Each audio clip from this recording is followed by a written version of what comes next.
Hey, it's 8 o'clock. I was gonna start with no one here, but Disaster Squad, you're here. Yeah. You popped in early. Good to see you. Hey, happy Crimson Good Tuesday. Disaster Squad. Yeah, I was about to say, it's 8 o'clock. I'm going no matter what. If no one comes this week, then I'm just gonna do this to myself. Just a Jiffy, happy Crimson Good Tuesday. Good to see you. Seagull 2000. What's up? Happy Crimson Good Tuesday.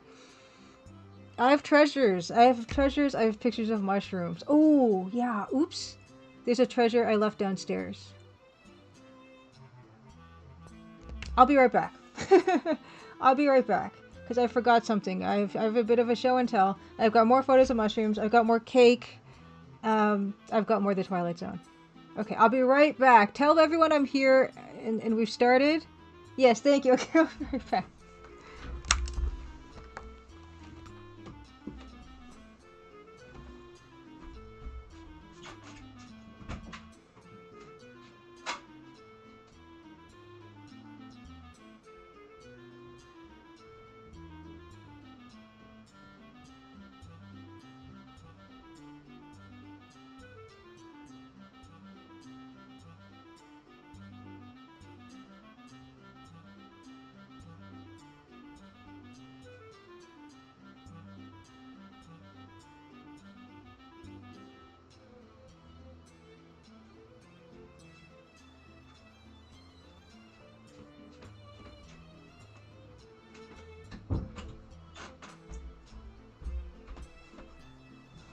Okay, I'm back. I'm back. Special Carl, happy Crimson Good Tuesday. I'm back. I had to go fetch something. Okay, I'm back. Okay, alright. So, last weekend, me and Aunt Kay, we went to St. Jacob's Market in Waterloo, Ontario. And my gosh, if you've never been, Just a Jeffrey, have you ever been to St. Jacob's Market in Waterloo? My goodness, I've never seen such a massive farmer's market, and they had a huge antiques area too, like an indoor antiques area, and lots of food and stuff. Deleters, happy Crimson Good Tuesday. And I brought home treasure. They call me JBL, happy Crimson Good Tuesday. Good to see you once again. And thank you for congratulations on overwhelmingly positive on Steam. Thank you. Yeah, I'm amazed. I am amazed, like genuinely amazed at that. I did not expect that whatsoever. Lady Norman, happy Crimson Good Tuesday as well. Good to see you. Just a Jeff, you must go. Oh my gosh. Okay, so St. Jacob's Market in Waterloo, Ontario. They are open Thursdays and Saturdays, and I think Saturday opens at like 7 a.m. or something. It gets super busy. Anne and I went early. I think we got there at about 8:30. We got pretty good parking, but it fills up pretty fast after that. But it's incredible. It's absolutely incredible. The biggest farmer's market I've ever seen, and then incredible antiques. And like across the street, there's an antiques thing too. Highly recommend it. Also, they have incredible food. I got some freshly made, all-dressed potato chips while I was there. It was fantastic. If anyone is in Ontario, in chat, go check out the St. Jacob's Farmers Market. I cannot say enough about it. And they have like a massive amount of parking too. But yeah, like it gets pretty much full around by like 11 or noon or something. But I got up early. And I got up way earlier than I usually get up because I was told that that's what we need to do. And I'm glad we did because it got pretty busy. Hey, good evening, Adrian Bauer. You're near Ontario, California. Ontario, California. Beautiful California. Yeah, it's getting to be fall here, which is actually kind of nice for farmers market stuff because lots of crops come in, and I got strawberries, which is crazy, but apparently there's a kind of strawberry that they can grow in Ontario that does not need to be greenhouse, and this is near the end of the season for it, but I can't believe I got strawberries last weekend that were fresh. That was one of many things. That was incredible. But first things first, this is what we're gonna... Nope, that's the wrong thing. That's picture. That's next. Okay, this is where we left off last week with this piece. We're gonna finish it off this week for real serious times this time. I'm not lying this time because it's basically done. I think we're just gonna put some finishing touches on it. And also the first piece we did, I mentioned I needed it to be, the tide needed to be lower in that piece. We're going to quickly go in and do that. And then we're going to put these two to bed. We're going to start on something new next week. NK. NK, Happy Crimson Tuesday. I was just talking about how we went to St. Jacob's Farmers Market last weekend, NK, and how we got there super duper early, and I'm glad we did. And I'm about to show photos from it, actually. No, St. Jacob's, Jesse Jeffrey, is not where I got the stuff I showed last week. What did I show last week? That stuff I got when me and Hungry and NK, we went to a different flea market thingy. That was from sometime else. Yeah, the pigs. And this, I actually got this dress when I went, like, the Hungry Goria / NK / me flea market thing we went to. I actually got this dress. It's a really cute dress for like $19, I think. I think Anne picked it out, and she's like, "Here, Julia, this, you know, you could wear this or whatever." And I'm like, "Okay." Gurgle Swung Every Crimson Tuesday.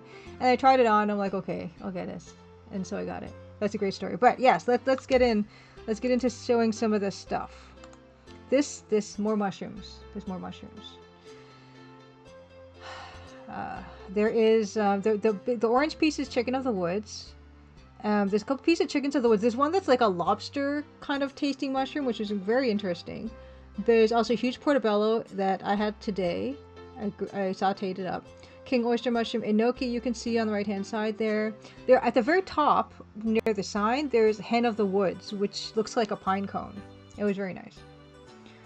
Evil Tentacle, Hyper Crimson Tuesday. Oh, an hour late. Yeah, we haven't done our daylight savings. We're gonna. But yeah, here. This is the first one. Second. Yeah, this I'm loving the mushroom vendors. I bought another kit. Another mushroom growing kit. It's a lion's mane kit because out of the variety pack of mushrooms I got the other weekend, I really like the meatiness of the lion's mane mushroom. So I'm gonna try to grow some. Here's what I had for lunch. I didn't include what Anne had for lunch, but Anne had a bunch of pierogies. I got pierogies and a cabbage roll and a little bit of sour cream. And there's a little bit of sauerkraut there too. It's really, really good. That was kind of lunch, brunch, something. And then there's this. This is one of the things I acquired. This adorable, kind of creepy little guy. He's a creamer. Look, you can see at the top of his, the top of his head. He's a little creamer guy with bloodshot eyes. It's a Lord Nelson pottery thingy. And I have him right here.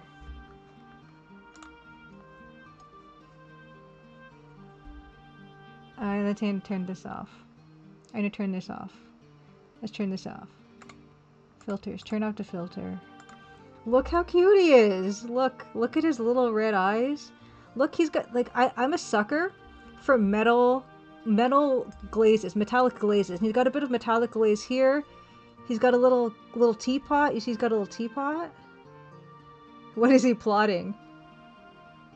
Hey, Inside Out Boy, Happy Crimson Tuesday. This, I love him so much. He was $10. I got him for $10 whole. And I looked him up on the internet, and this is one of the few good things. You call him Tobby Jubs in the UK. Well, that's very close. Yeah, that's what he's. He's a Toby Jug. So he's called a small Toby. I've got a little. I did a bit of internet research on him before coming on today. But there we go. He was actually pretty easy. Garrett Ankles, Hyper Crimson Tuesday. He's a creamer. You're supposed to put him out for tea, and that's what he's for. Your mom has some nice ones. I love his limited color palette. I love the red accent. I love the metallic accent as well. But yeah, I've got some really where is that? The Toby jug. Oh, it's here. Okay. Yeah. Here he is. Small Toby jug mug, Lord Nelson pottery, full man creamer. He's a full man creamer. This is just one of them that I found on the internet, right? You can find anything on the internet. Yeah, we need lore. I found a bit of stuff here, and there's a whole bunch of them. Here's another one here. This guy. There's a number of them you can find around. The Maker's Mark is a little bit different from mine. Mine actually does not say Toby on the bottom. I don't know if you didn't notice, but mine does not say Toby on the bottom. I don't know why he's called Toby, but Toby's a cute name. Maybe too cute for this fellow. But yeah, there's a bunch of other ones that you can find them. Like I said, I got mine for 10. I feel that was very fair for what I got. A number of them that are on here. And you can see they have kind of a series of these things. Pre-owned. Yeah. Okay, here we go. Ann K has brought the lore. Ann K says, Toby Jugs. I'm named after the popular stout character Toby Philpot, or P.H. Philpot, from the 18th century. A English drinking song called The Brown Jug. The character was a notorious Yorkshireman known for his heavy drinking, and ceramic versions of him holding a tankard of ale became popular in the 1760s and were first produced in the English Staffordshire potteries. Yeah. I think I have another. This is the thing I like doing, is I like going to. I like going to get it, like finding cute little things like this and looking them up on the internet and finding out more about them. Oh, and Evil Tentacle, I found Toby Jugs on the Ancient Road. I mean, again, $10, and again, fair price for him. And yeah, he's awesome. He's awesome. That's number one thing I got. And I love getting stuff on the cheap, of course. Fill him with Bailey's Irish Cream. He's in beautiful condition. Yeah, you can see mine does not have Toby on the bottom. It's got this MS 91. A lot of them have Toby on the bottom. Mine doesn't. But yeah. Blair Madison, happy Crimson Tuesday. You here for the show and tell? Yeah, I'm doing show and tell. These are treasures I got from the adjacent Gigantic Antiques Market that is by St. Jacob's Farmers Market. So that's one thing I got. Another thing I got, and this is because of Ann K that I got this. They have some used bookstores in the antiques area, and I picked this up. Ellen Dean Foster, Into the Out Of. And Ann K was telling me that her mom is a big fan of Ellen Dean Foster's writing. Oh, I think it's an MS, Gary Angelis. M/S and then 91 has been inscribed on the bottom of my guy. And I've never read any Ellen Dean Foster, but yeah, like I said, Ann K's mother is a big fan, and she picked up a few of his books. These are out of print, you can't find them anymore. And this is the kind of thing I also love finding at antiques or secondhand bookstores, is like really cool sci-fi that you can't get them, they're not being published anymore. Is it a 91 or a 60? Oh yeah, you're right, it could be this way, right? I guess it could be, I don't think it's 1B SW. It looks more like an MS 91 to me, to my eye. I'm happy to be proven wrong though.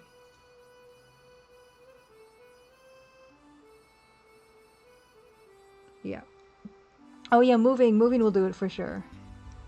The one has a serif. Yeah, the one does have a serif. Good eye, Gurgle Swan. Yeah, so that is up. This is the right way up.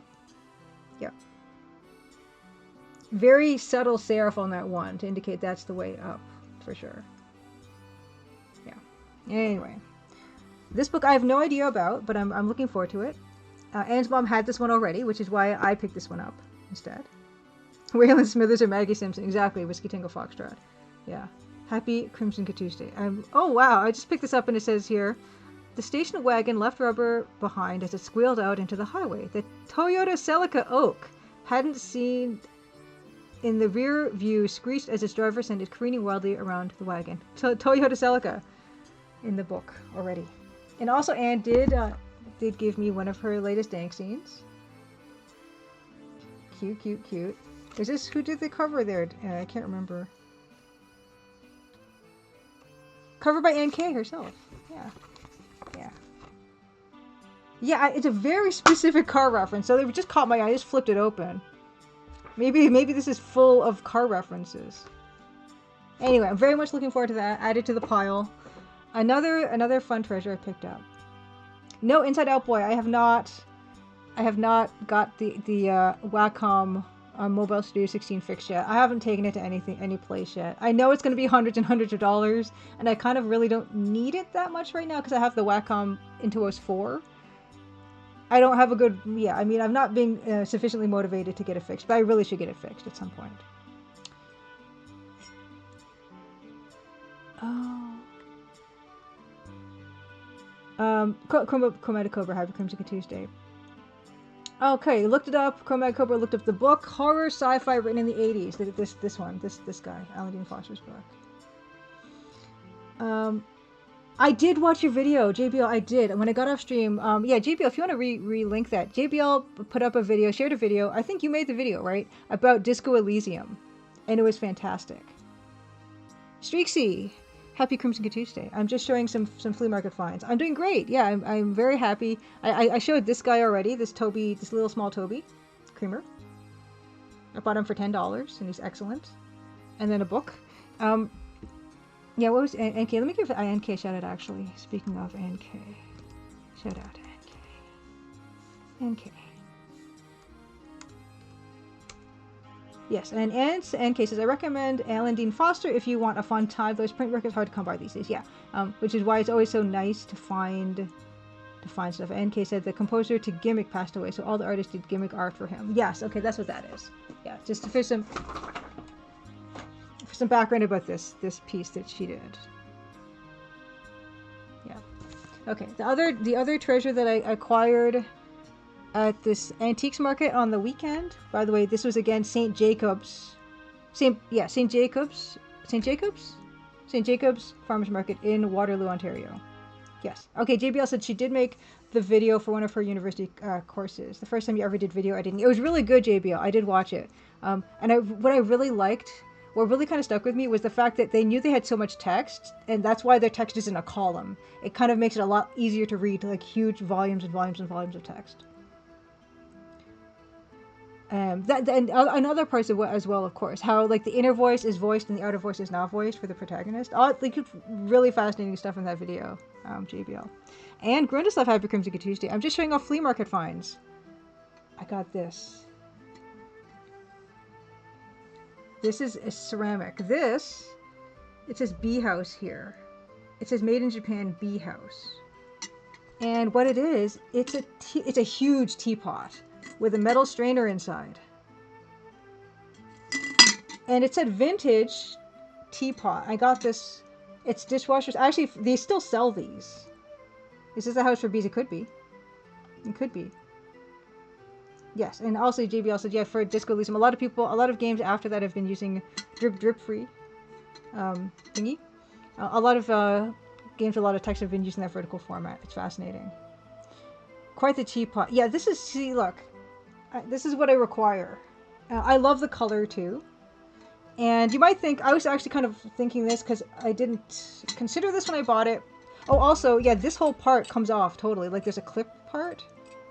So that clips onto here. And I was thinking, oh no, this is going to be hard to wash because, you know, small. But actually, I can just fit my whole hand in here, so it's fine. I can actually just, I washed this out today. And I can fit in. Maybe most people can't fit in this, but I can wash this completely with a sponge. It's fine. And it is a big boy. So. I do have small hands, it's true. But it's in absolutely gorgeous condition. It looks like, it doesn't even look like it's ever been used, really.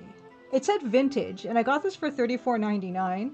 And I love tea. Of course, I'm a big tea drinker, and this is something I will definitely be using a lot, and it's a beautiful object.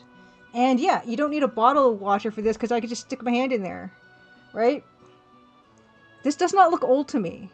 It was labeled as vintage, but they still, I'll show you the website. They still sell these.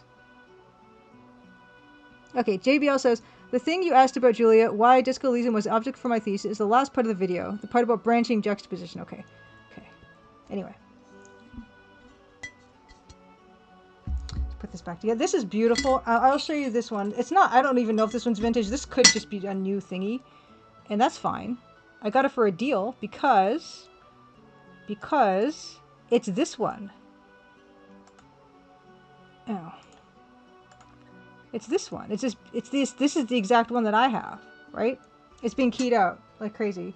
But yeah, it says Bee House Retro Ice Teapot, 50.7 ounces by Zero Japan, and they're selling this for $100. I don't know if that's Canadian. These other colors.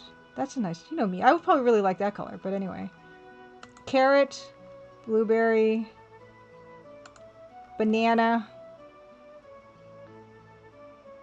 Yeah, I don't. So I feel like this looks brand new. Like I'm looking at the mesh. Looks like this mesh has never been used. Everything is completely immaculate. So this could be just a brand new teapot that the product is called retro, and that's why they assumed it was vintage, and it has that vintage look.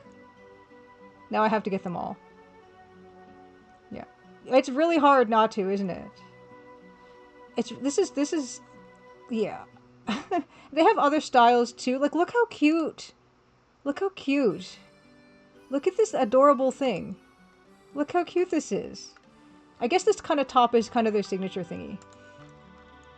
It's so precious. But of course I would have wanted the biggest one that they had. And so I got it. They get barware stuff too. But all kinds of stuff. But if I was going through the site and picking something for myself, I probably would pick the biggest teapot they have. Which is what I lucked into. Yeah, so this fella. What's this one called? White. It doesn't have a fun food name. White. Could have been called marshmallow or something. Anyway. Yes. When you get depressed, you start buying things inside out. Boy, you're not alone. I'm very, very, very sure that you're not. But anyway, yeah. There he is. Ghost teapot. Ghost teapot. So that's that. I think those are all the treasures I have to show you guys today. I'm very excited to use. Of course, and this was another visit. Of course, you guys are familiar with Churbert. This is Churbert, the duck from Blue Mountain Pottery, made from the clay of Blue Mountain. And this guy I got 2 flea market visits ago. I would say 3 flea market visits. Yeah. Yeah, apparently JBL, they say on the site that this spout doesn't drip. I will have to test that. I have not tested it yet. Yusuf says, the person who wants white doesn't want it to be called marshmallow. Yeah, I love this guy. This guy was, I think, $11. And I love he's Harvest Gold. Usually Blue Mountain Pottery is bluish, greenish, and black. But I really like those colors a lot more. And he's so 70s, I feel like that. This particular silhouette and proportions is very 70s to me. I don't know if it is, but we showed him the other day on stream, so I'm not gonna go into it. But and also, let me give Grendislav a shout out. Grendislav's, of course, Francisco Gonzalez. Grendislav, who has got Rosewater out for sale on Steam, and has 2 other games also on sale on the Steam Autumn sale. And actually, that reminds me, my game is on sale too. 20% off Steam Autumn sale or Fall sale, and also in GOG it's also 20% off.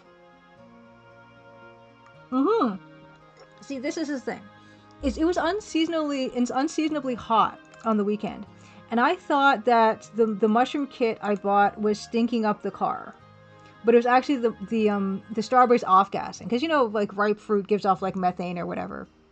Yeah, you wash them and they're fine. Okay, yeah, okay, yeah, here, right. Okay.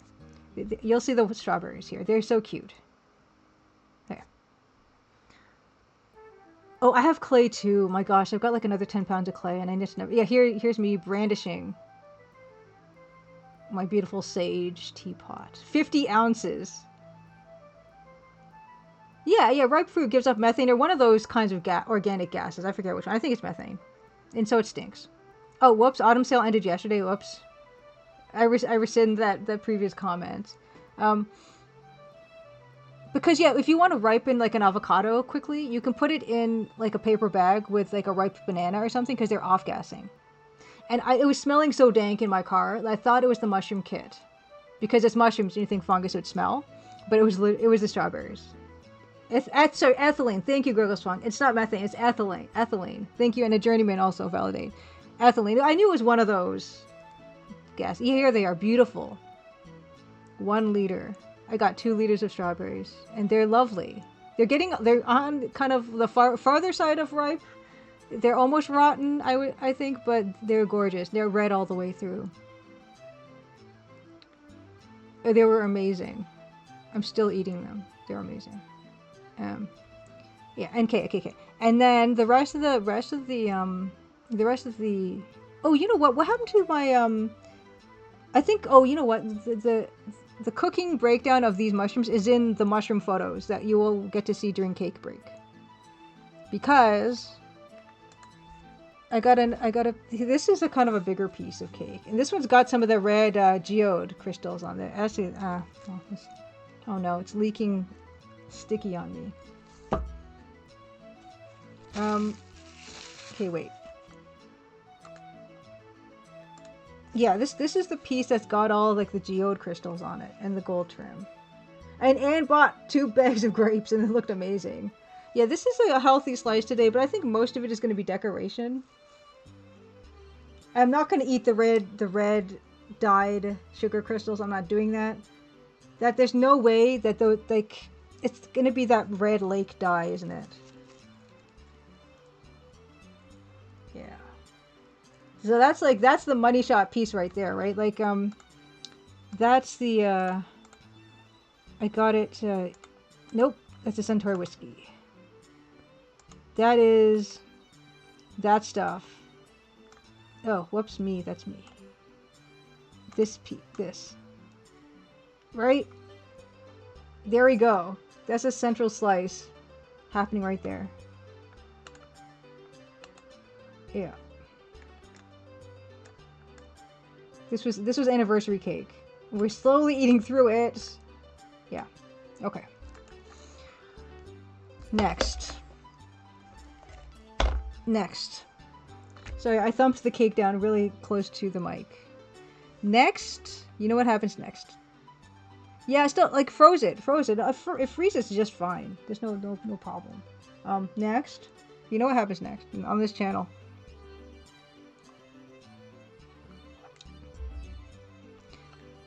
Turn that music off. You know what happens next. I'm kind of thinking, you know what? I should stop pounding on this laptop keyboard. Because it's going to be... I'm going to grab this other keyboard so I can use that to play Double Dragon. I'll be right back.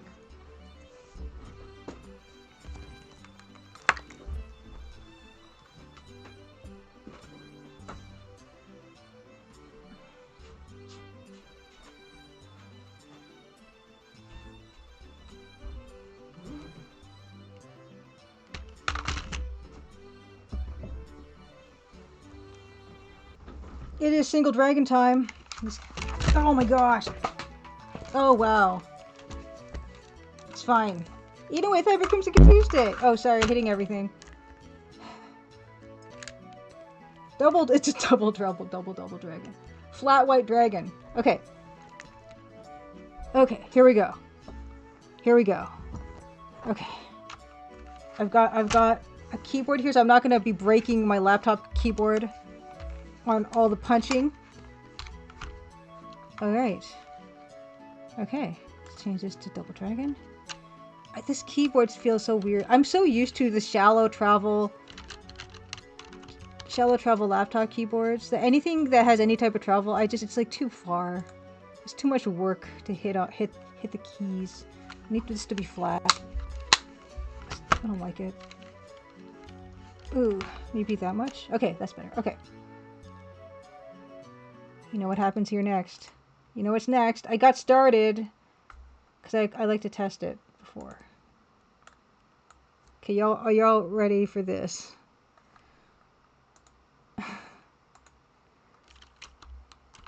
Yeah, okay. Oh, these keys feel so squishy.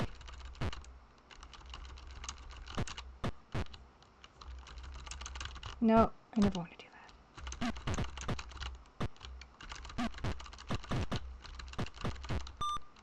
Yes.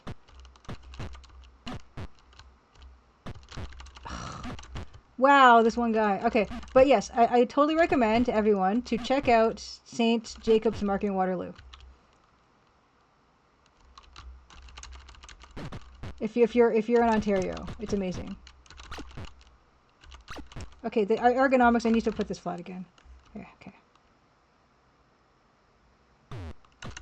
Yeah, this is going to be a bit of a learning curve because I've got a different keyboard now.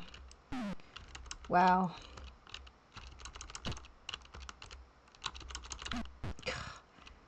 Okay, this is too close to my body. It's freaking me out. This keyboard. I need to change the setup here. Oh no, I can already feel the strain. Okay. I gotta move this far away from me. Oh, my god. Okay.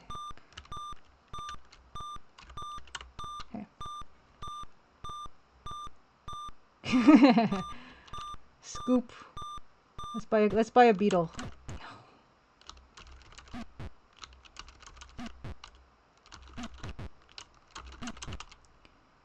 And then we will do some artwork, and then we will continue with more Twilight Zone. And I'm happy to report that the save state in DOSBox X is working. I can already feel this in my forearms. I gotta figure something out.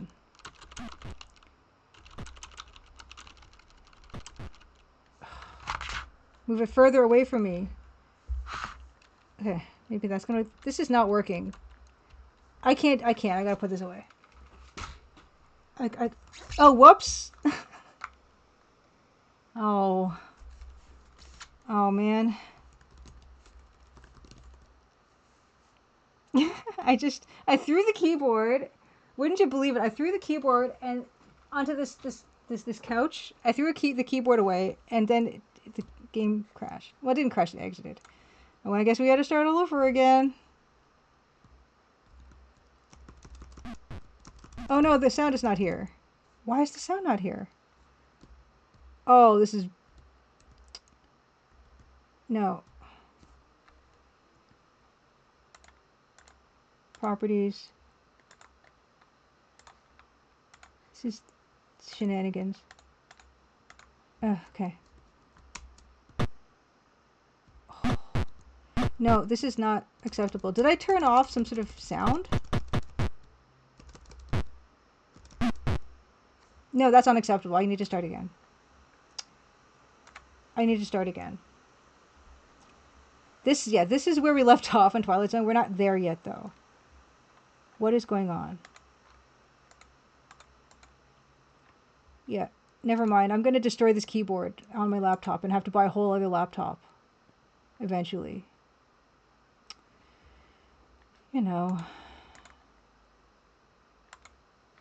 Oh, yeah.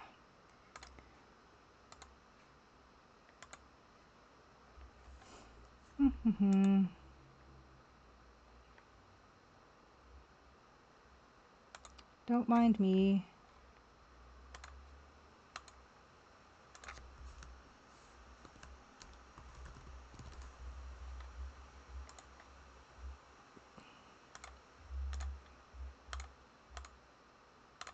There we are. Music.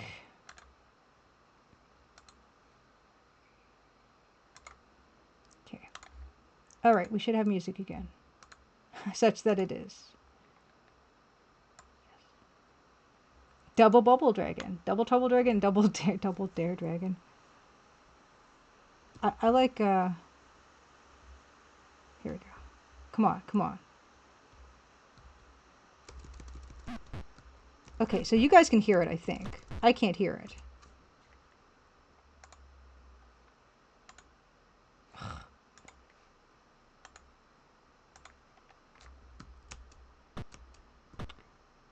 Why can I not hear this? This is... It doesn't matter. You guys can hear it, right? I'm just going to go with it. If you guys... I can see on my levels things that you can hear it, then it's fine.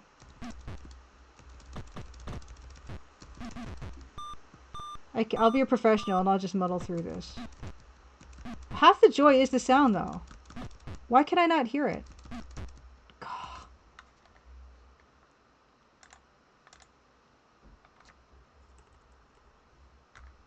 Bummer. Anyway. They can't all be winners. Scoop. Oh, there it is. Okay, I can hear it now.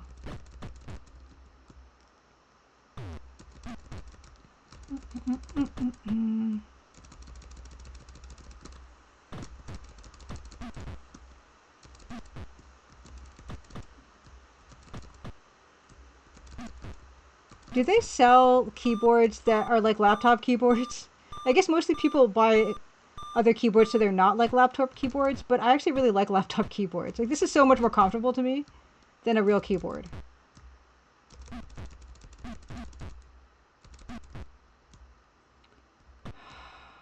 Oh. Is my speaker turned up? I think I have it. I've got the source happening twice now. Give me a second. We'll figure this out. So let me down barbecue Bobo. Barbabo. Yeah, I think what is happening right now is I have desktop audio on, and which is giving you like double sound. Yeah, that's fine. I think this should be better.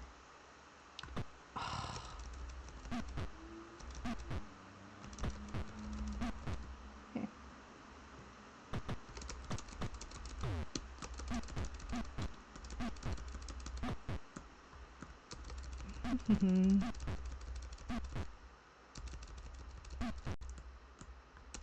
Okay.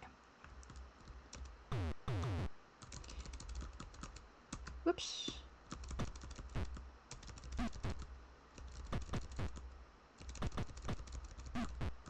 Okay.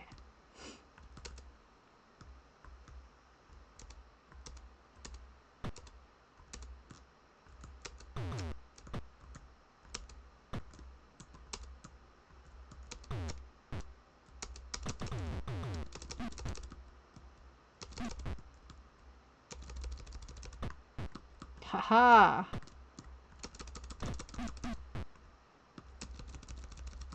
Oh man.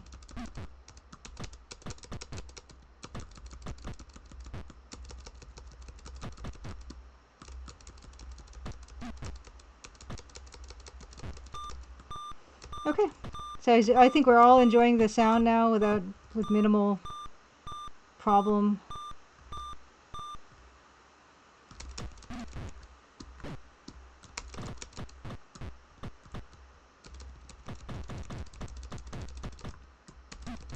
Do I need to start a business to selling keyboards, like peripheral keyboards that are like laptop keyboards?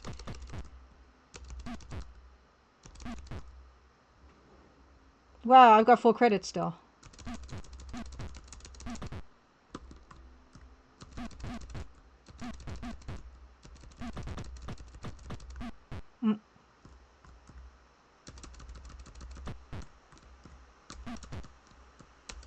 Okay, I need to pause. I need to take some. I need to have a tea. Give me a second. Yeah, they call them low profile or low travel keyboards. That's what I like. That's what I like.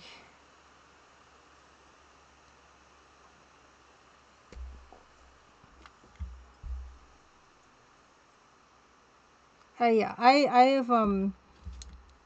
have a problem because I'm interested in lots of different things. And then I go to antique places and farmers markets and just go ham.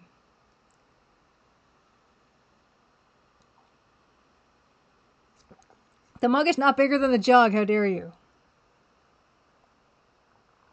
This could fill this mug at least 3 or 4 times. I can't wait to use this. Okay. Mac keyboards are very expensive. You prefer those Mac keyboards? I don't like the look of the Mac keyboards. Yeah, it's a nice pairing now. I bet if I got the red one, I forget the food name that was called. Tomato? Apple? I don't remember. I'm sure it would have been nice. But it would not have been the exact same color, which would have bothered me. So I guess it's good that I don't have the exact one. That color.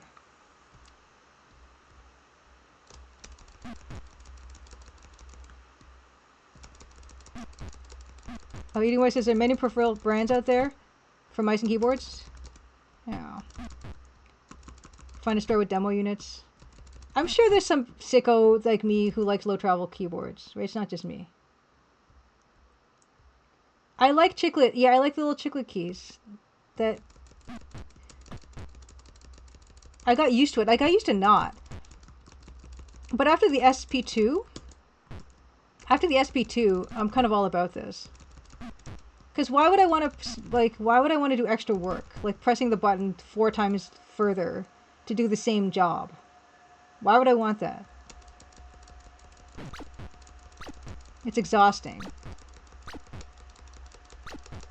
So is that the kind of thing I'm looking for? I'm looking for chiclet style keys.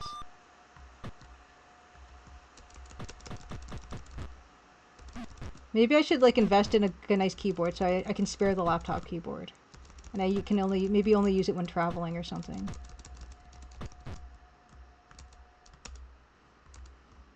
I'm sure my friend Ilya knows all about everything to do with these things.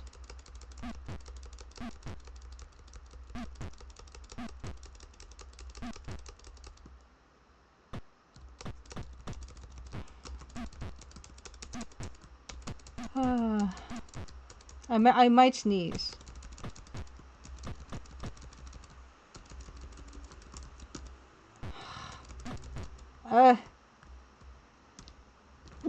Excuse me, sorry. Hey, Tonda! Happy Crimson Tuesday. I would give you a shout out, but I'm busy. There we go. Okay. Oh no. I want to give Tonda a shout out, but a Bobo waits for no one. And also, Biddy, I'm glad you got police not working. Thank you for the bits. Journeyman says bless you. Thank you. I'm not feeling particularly sneezy today. It just had to happen. Give me a second. Okay. Okay. Alright. I'm gonna give Tonda a shout out. All my, like, lovely retro streamer folk are here. Tonda. Okay, Journeyman says I've settled into the Razor Huntsman. It's got non-cyclic keys, but the mechanical switch breakover is like 2 millimeters. Keys click almost instantly, but can also full travel down like a real keyboard. Can also full travel down like a real keyboard. What? Okay, wait. Wait. I want to look at this thing. What is it? Razor Huntsman? Razor Huntsman. What do we got? Razor Huntsman. Give me a second. Let's look at this together. There we go. Razor Huntsman. This? Oh, it's cute. It's got a dial.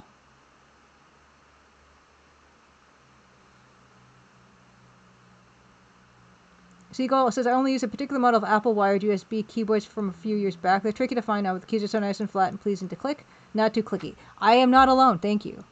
I want a dial. I saw it immediately. I don't use a dial. I would never use a dial. But I want the dial. Okay, so what is this? What is the difference? 10 keyless. Ooh. I need a numpad for my Caves of Crud playing. Okay. What's a 10 keyless? The Mini has no numpad. Okay, got it. Oh, it takes away 10 keys, obviously. Okay. These keys look... That looks like there's travel. Look, this is just so... It's like inundating my face. I'm super overwhelmed right now.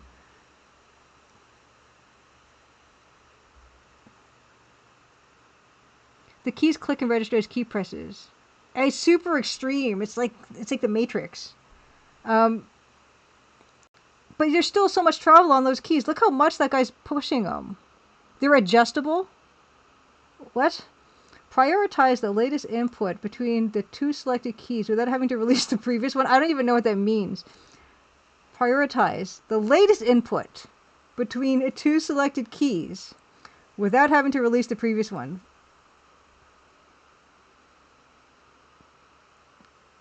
Oh, adjustable actuation.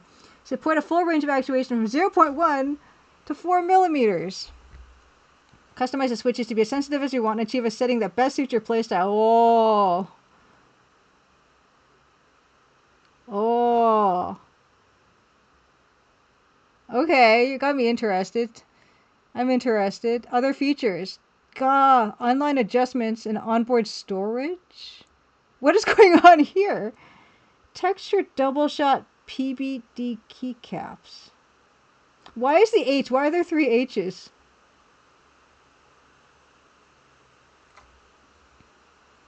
Jester Jeffy says, be sure to check out Keychron and maybe figure out your preferred switches. Oh, so much work. Why are there 3 H's and that are cut in half?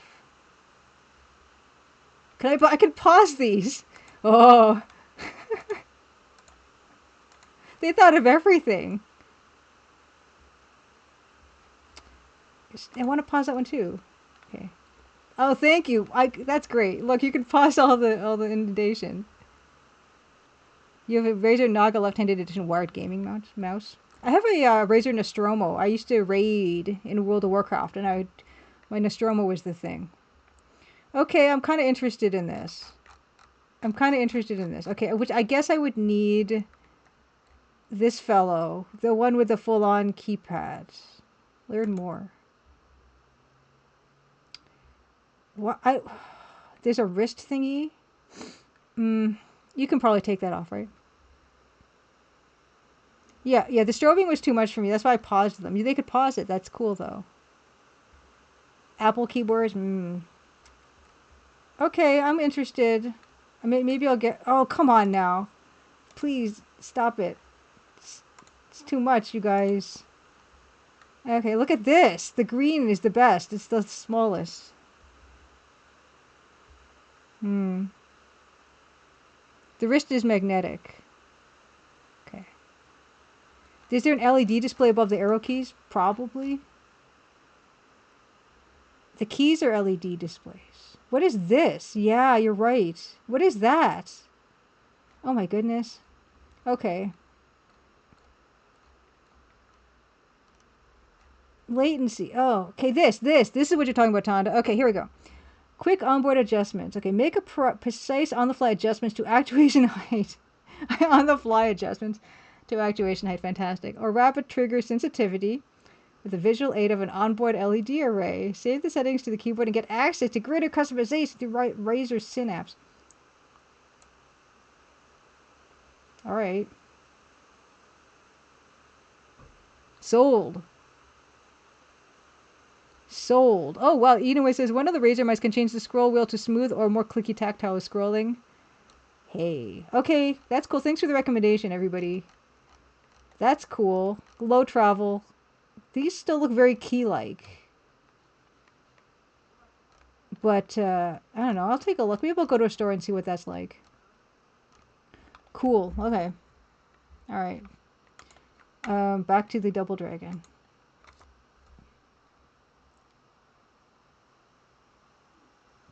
Yeah, maybe it's gonna turbocharge my Double Dragon speedruns. Okay. Let's get back to this. Razer Huntsman. Okay. Yeah, they always names their stuff after spiders and stuff, right? I mean, sure, that's their thing. It's fine.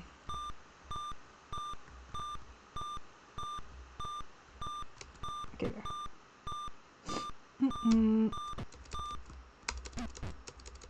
Oh, you got a Razer Ornata V3 gaming keyboard also. Oh. Yeah, I don't like the apps. I don't like all the bloat. Did I get them? Yeah, but I like my Nostromo. I mean, I don't use it anymore. I got no cause to use it. Oops.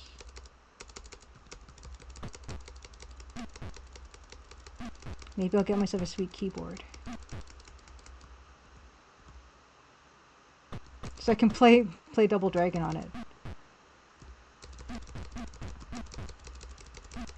Maybe that can be my Christmas present to myself.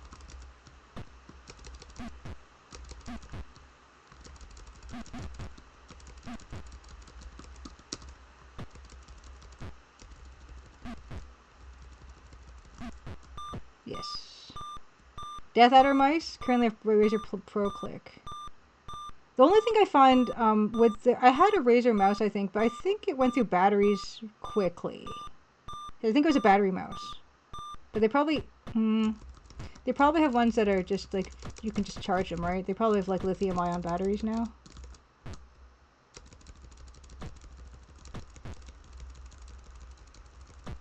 I'm just using like kind of a cheapy Logitech mouse. It's a USB mouse, and it's fine. I don't care about mice too much. I don't like the mouse as an input device, I think I've said, and I don't need like a good one. But I love a keyboard.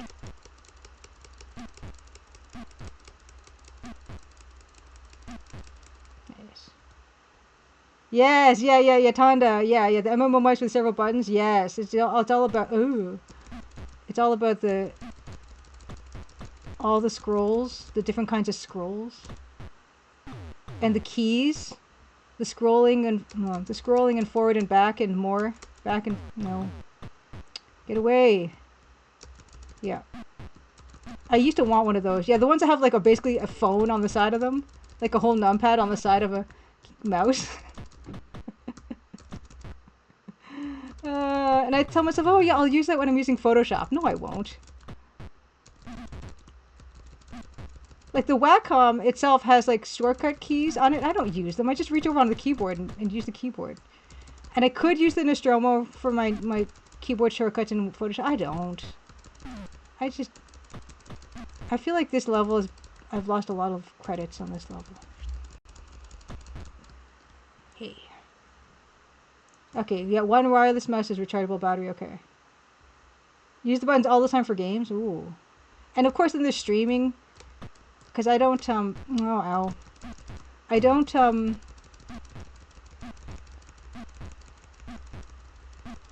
I don't have one of them Stream Deck things.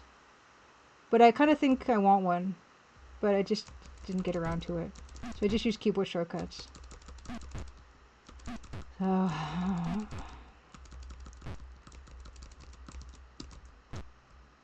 desire for efficiency gets kind of is at odds with my laziness in terms of like learning new workflows.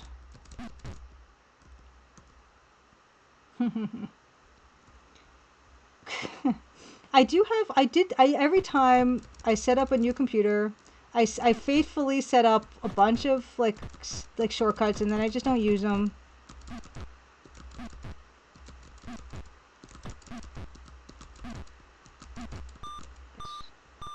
If it ain't broke, don't fix it. Amen. Yeah. It's amazing. Like the Razer, I don't know if they still sell that one, but they have a mouse that has like, yeah, it has like 12 keys on the side of the mouse. And I'm not saying that because I'm making fun of it. Like I did want one.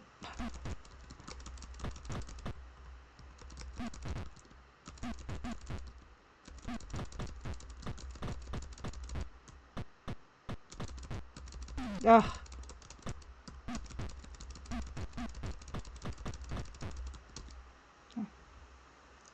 Oh no, Seagull, you say the Photoshop delete your fancy shortcuts? I just used the baked in ones because I couldn't deal with that. That would enrage me too. Come on. Spinach, adobo. We have 12 dragon seconds to get this fight done, Abobo. Come on now.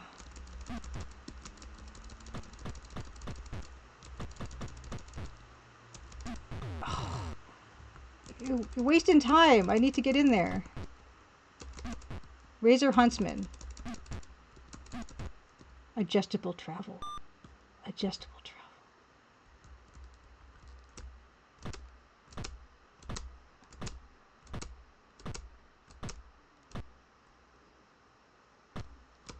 That was great. That was it. That was perfect.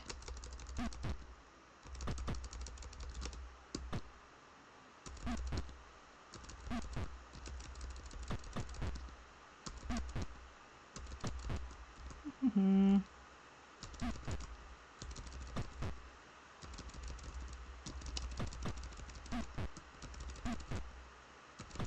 Oops.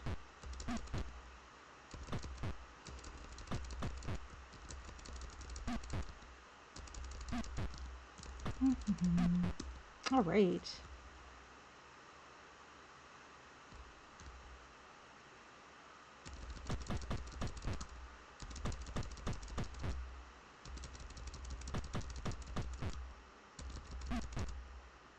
Oh, the little tiny game that I worked on that I can't tell you guys too much about. I will be able to reveal it on November the 10th. So you'll see it. You'll find out about it on November 10th. That's when it will be available. I found that out this week. Yesterday, in fact. Yes. Yeah, I'm really like happy with it. And it was a very cool thing I got to do. And it's something I was working on for maybe since when? May, maybe? May? I don't know. But yeah, it's gonna be cool. I'm looking forward to showing you guys.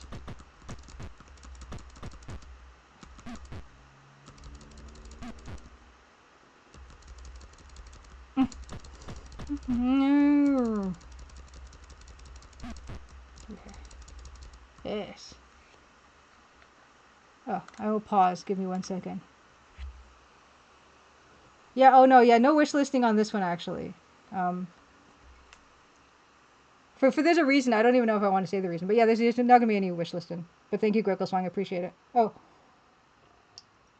so JBL says, "Wait, just realized, Julia, because you said she and her, that you thought I was a woman. Just to clarify, I'm a man. Don't worry. Just have that kind of voice. This happens all the time over the phone and such. No, I think what happened with your name, Judith Butler's Lover, is I just considered it like Judith, right? Not like the rest of it."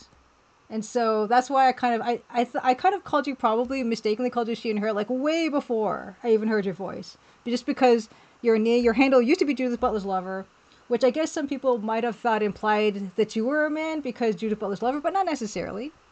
And I think I just held on to the Judith part, and that's what I kind of identified with you in my head, is the Judith part. So I'm so sorry that I have made that mistake, and I will try to correct it. Although my brain has burned it in a certain way, and it's going to take some time. So you are a he. Thanks for the correction. And if anyone else has any corrections for me in that way, please, if I'm mispronouncing your name, if I give you the wrong gender or anything like that, I'm more than happy to make good on doing things properly, because I'm all about doing things properly. Yeah, it's just because your name was, I just I said like Judith. That's Judith. No, I didn't even think about it, honestly, that way.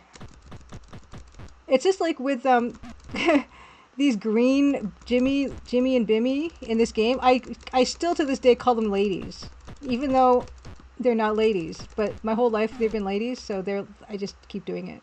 And I'm not super keen to correct that because they're not real people. Although I probably should correct that. I try though, but you see I always fall into that where I'll call them ladies, because to me this was a blonde lady. A punk blonde lady that I thought was real cool when I was a kid. But this is Jimmy or Bimmy. That's not fair to them. Yeah. Thank you. Yeah, and JBL. Yeah, thought they were ladies too. Okay. Yeah. My brain is not that flexible, but I get it eventually.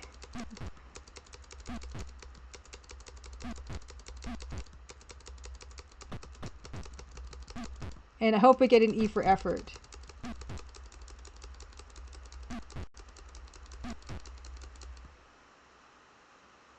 Okay, here we go. I don't think I brought enough credits to this fight. Ugh.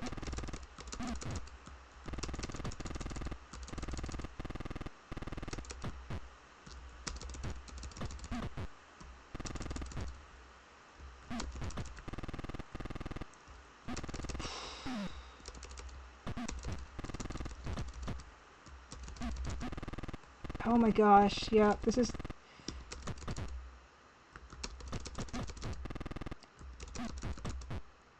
No, I got stuck.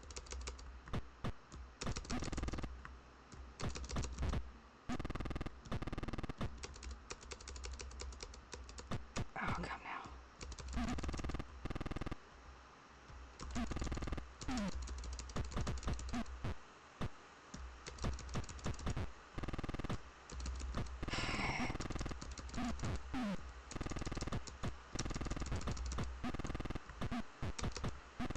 Oh my gosh, wow.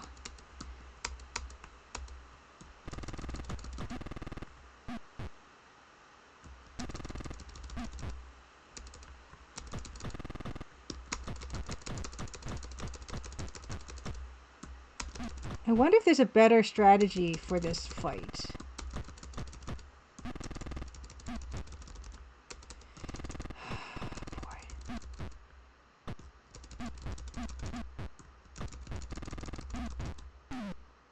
Hey, that was close though. Look, oh, we caught him at a fun time.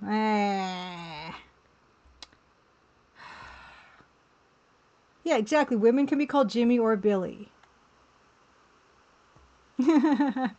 Special Car said, when I had long hair, I was often misgendered from behind, but when I turned around with my big beard, you should have seen the expression on people's faces, which are rather funny. Yeah, this is rough. I have finished this game on stream once, I believe.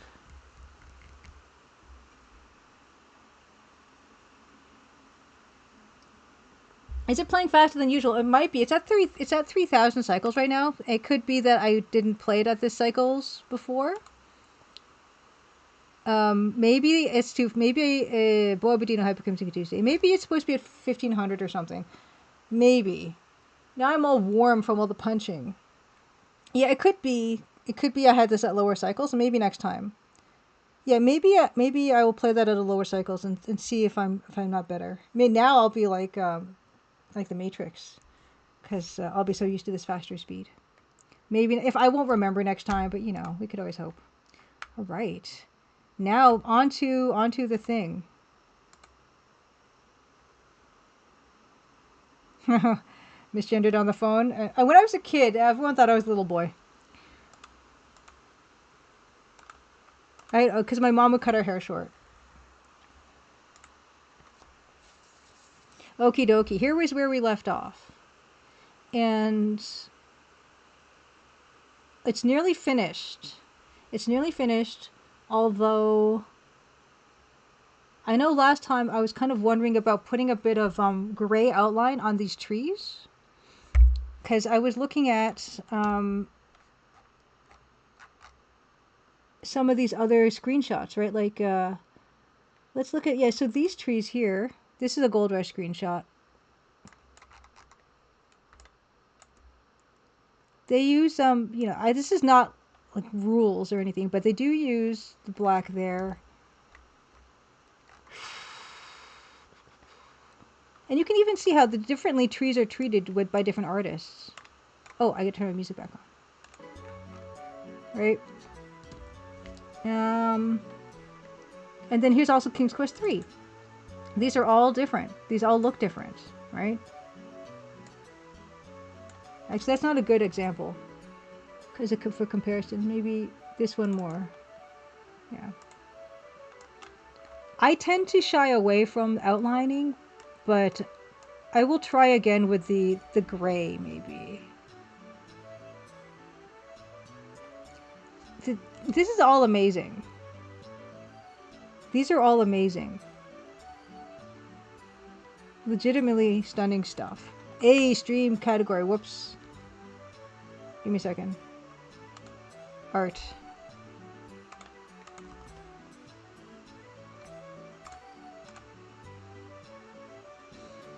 Okay. Trash Cat Heck and Chunker. Happy Crimson Tuesday. Okay.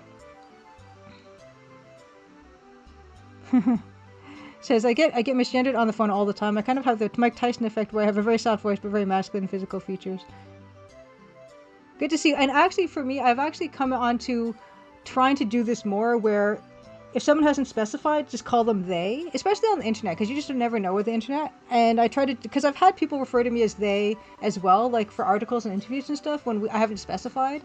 And at first that made me kind of be like, oh, that's kind of strange, but it totally makes sense. It's just way easier to do that than you don't have to be specific. Everyone can be a they unless they say otherwise, really. Oh yeah, JBL, exactly. Like, so like me as a kid with really cut short hair as a girl, but not looking like a girl and kind of being a tomboy anyway.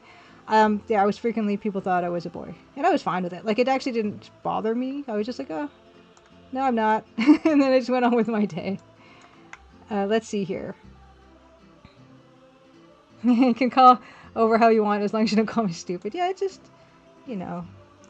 let's just try. Let's add, and let's try. I think I tried this last time and I forgot how I felt about it.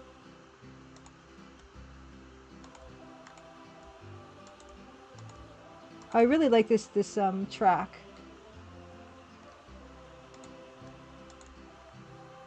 Is that adding anything at all? Hold on, I got to do the whole tree first. Then we'll decide together.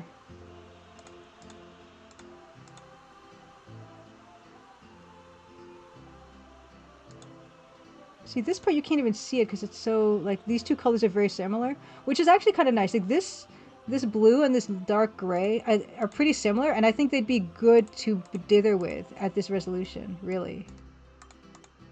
Because that's really subtle.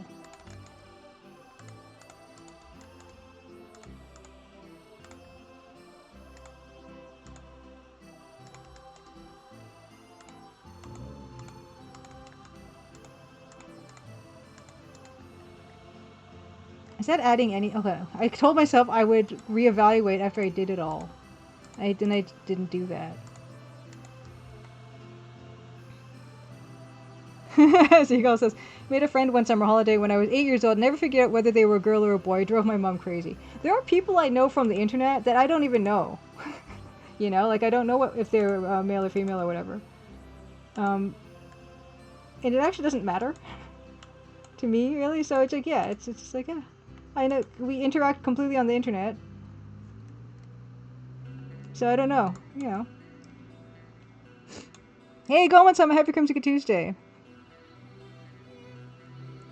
Eden with asked, where did you find the Gold Rush screenshots? Did you find them on the internet, or did you use one of the AGI tools to spit out the backgrounds? I just found them on the internet, Eden with. Although sometimes it can be hard to find the ones that are just the PNGs and not.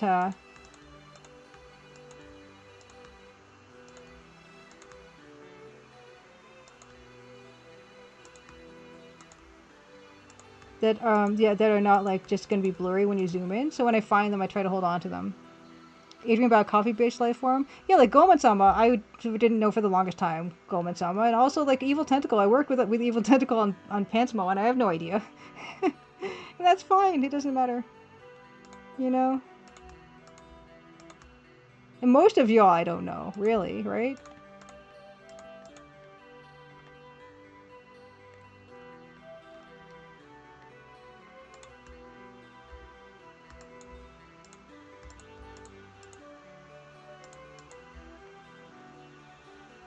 That's actually not bad. I don't mind the shadow there because you can actually see it against the dark blue more, you know. Yeah, you're just miscellaneous. That's fine. Yeah, the images are tiny. You always have to like zoom in into them. Whatever you want, Evil Tentacle. Like I said, it doesn't like we've collaborated on stuff. Like hopefully we can do more of that too, and you know, it's cool.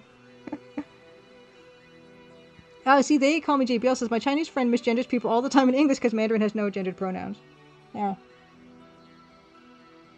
Noah Streaksy says, yeah. On the big one, you can't really see it because of what's happening here is the gray on the larger tree is kind of crossing through a bunch of different colors, right? It's crossing over this cobalt, which you can barely see. Then it's going into this area here where it's actually got a high contrast on the cyan and the white. And then we go in here. So that's kind of why it's not working that well. It's because it looks like the line is getting darker or lighter depending on what's near it, which is not a good look, right? It doesn't. It's not really helping. So yeah, I can totally see why you would say that, Ostreaksy. You know. In which case, like, yeah, I mean, I tried that already. Let's just leave it off. It's fine. Yeah, it's more of a shadow, less of an outline. Yeah, you guys could be like sentient cats, which would be awesome, actually. Or yeah, I mean, as long as you're not AI, I don't know. Well, Streakson said it might be the width of the gray line on the big tree too, and anti-aliasing contrast. It doesn't read properly. Yeah, it doesn't read properly on the big one for sure. But maybe you want to keep the tree. Yeah, we don't have to throw them all away. It could be. Maybe we can just keep that one. It doesn't have to make sense. If it's nice visually, it doesn't really necessarily need to make sense. You're all cats who love Pixel. M Foolery, happy Crimson Tuesday. Let me give M Foolery a shout out. M Foolery, happy Crimson Tuesday. Another wonderful Twitch streamer. Soon, M Foolery, our time zones will align better, and I'll get to check out your streams more often. They're just a touch too late for me right now. And that's something, because I stay up late. Apparently I'm told we were going to get within 2 hours. A 2 hour time difference is because we're coming at it in different directions. Which I'm very excited about. Speaking of that... yeah, Ostrixie says the right side lit up. Okay, let me get back to it. Speaking of that, I learned something the other day, which I did not know, but I feel like it's probably common knowledge, but I didn't know it, and I just want to share it with you guys because I want to see if you guys knew it, and if you don't, you'll have learned something too. Big trees and shade are the same with brighter color not being concentrated. Okay, right side lit up. Yes, right side lit up. Gray on the opposite is like different lighting, highlighting the sides. Because yeah, my little sun guy, he's here. That's where the sun is. That's the sun. They're synced up. You can't stream because Sandoval's in your house learning to cook. What are you teaching how to cook, Foolery? What are you teaching them to cook? Him to cook. Them to cook. The big tree isn't shaded the same with a brighter color not being concentrated. It just doesn't look good. And we can do that. Okay. Lady Norman says, you pronounced my display name right. I see her for what it's worth. Gotcha. Lady Norman. You're currently watching with 3 of your 4 cats. Should I move the cursor around more? Would that be more entertaining for you guys? If most of my audience is cats, I'm happy to just move this around more, you know? Okay. They call me JBL says, actually she told me Mandarin did not differentiate gender in written pronouns either till the 20th century. So when you read love poetry, for example, without explicitly gendered words, you can't tell the love interest is a man or a woman. That is fascinating. So this is I learned a fact the other day that's kind of like that. Hanker, happy Crimson Tuesday. Yes, this is for a new game. This is my mini Maple Mystery. And I'm just finishing off this piece, I think. And then I need to add something to this other piece here. These 2 pieces that you see are for the game. He made Kung Pao chicken the other night. That's so amazing. That's so amazing. Okay, hold on. I'm going to get into some drawing so I'm not just talking. But actually, see how we have this really nice shadow here? I like that, and I want to see that in more places in this piece. So it's actually there. It's on this side of the screen, and it's on this side of the screen, but I kind of want it more places. Right? Maybe I can put it over there, but, or over there. Because I feel like that does need to be somewhere else. I'm getting hungry. No, you didn't get hot oil in your eye. Foolery, no. I don't know why my chat thing is cutting off the rest of what people are saying.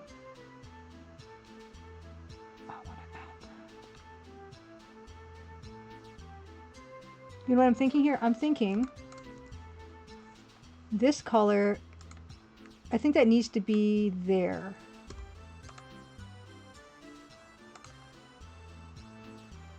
Does that just look like water? Does that read as water? I guess it does. Alright, maybe... No. What if I do... That's too much dithering. Never mind.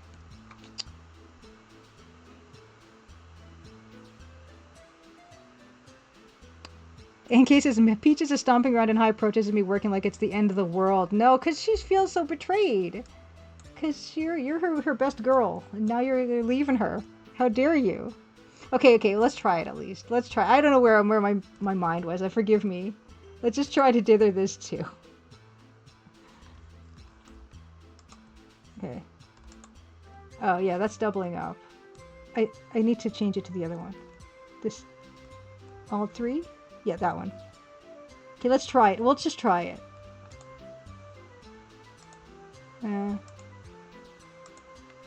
Yeah, this one. Oh, Streaksy says, I suppose the shadowing can't be lifelike accurate because you need the front of the house lit up. Yeah, you got. I'm not big on accuracy. Yeah, see, that's kind of flattening that area out now, right? It's not working. No, it's not working.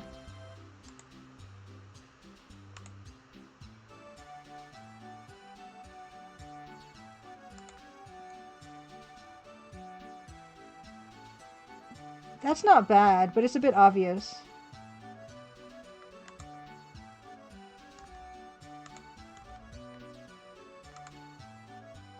Ooh. Ooh, I kind of like that. Okay, the fact I learned. A special card says, pixel art is the closest thing to impressionism in digital form. The fact I learned is in Korea, in the Lunar New Year, everyone turns a year older. It doesn't matter when your birthday is. everyone just turns a year older in Korea and Lunar New Year. I did not know that. I learned this because we're playing Princess Maker 5 Children of Revelation on the level 0 NPCs. And we have picked a birthday for our girl, Blade, but the game told us that she had turned like a year older, not on her birthday, and I was confused. Yeah, I did not know that. Apparently, that's the whole thing. And so, yeah, you could literally be born and have, like, basically, it blows my mind. It blows my mind. So your birthday is kind of just a day, and then, yeah, everyone just turns a year older on the Lunar New Year. And I feel like that's something I should have known. But I just didn't know that. See, this is adding a nice, interesting shadow effect here. See, when I'm doing this, this is just adding a real nice, weird texture that I'm kind of all about. Okay, Chadley B, Happy Crimson Tuesday. What is the 100-day thing? I need to know. Yeah, it's really cool. Because I'm thinking, like, I don't know, does China do the same thing? I know Japan does not do the same thing. It seems to me like it would be like a kind of administrative nightmare. But I guess that's why, like, Lunar New Year is so big in Korea, is because it's like everyone's birthday. Which is kind of cool, actually. Oh, they celebrate a baby's 100 days? Okay, yeah, I mean, that kind of, yeah, I get that. I get that. Like, in Japan, they have, like, special birthdays. I forget what the numbers are. Like, there's different birthdays for girls and boys. There's different significant birthdays. I can't remember them, though. And also, like, when you get older, like, you have significant birthdays. Like, 80s is significant, 60s is a significant birthday, 80s is a significant birthday, or something. I forget the numbers. I'm just gonna know. Okay. The babies get all dressed up. Okay, I didn't know the babies got dressed up. Tiny benevolent empires. I don't think they have 2 birthday parties. I think it's just, like, your birthday is not a thing. Like, it is, but it's not, right?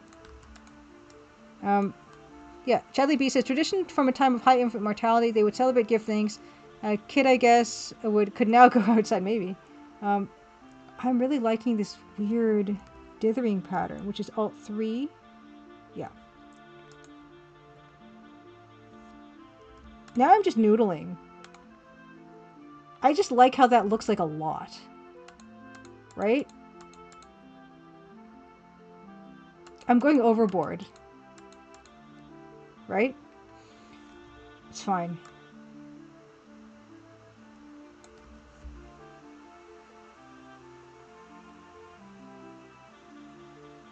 Anne says, is it an excuse to get more cake because I want more cake? Yeah, I have my cake, my big old slice of cake today. You were born 20 years ago, you feel like 40.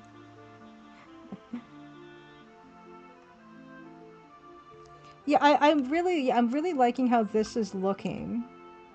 And I love the blue and green weird stuff that's happening. Although I'm still not completely sold on what I'm doing back here with that. Like, I do think that needs to be treated differently, but I have not figured it out yet. And should I even have, see how I've got this, the black is kind of dithered there, right? Do I want to make this part dithered too? Let's try it. Too much dithering? No such thing.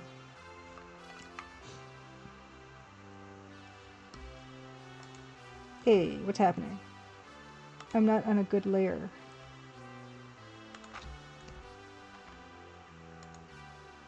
Is that too much?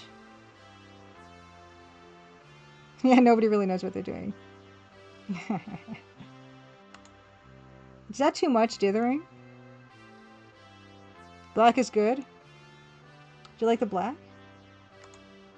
So much dithering, oh my gosh, oh my gosh. It's out of control. We're off to the races here.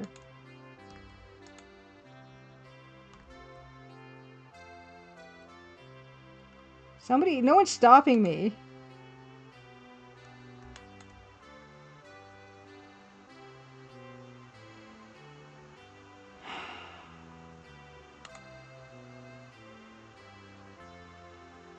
Color Theory, happy Crimson Tuesday. Says these are coming along nicely. Thank you. As I could, like, as I irresponsibly apply more dithering to this piece.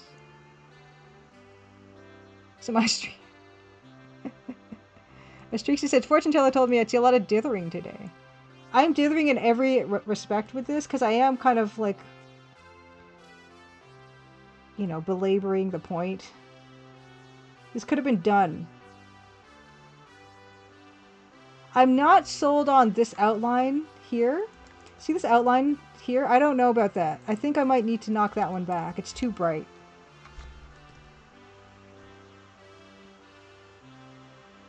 We're going to put it everywhere. On the walls, the ceiling. We're going to put it in the sky and the sea. Yeah, this is not it. This one here. When does our daylight savings happen? Has it already happened? Does anyone know? I know Thanksgiving has not happened yet. When is the Canadian Thanksgiving is next weekend.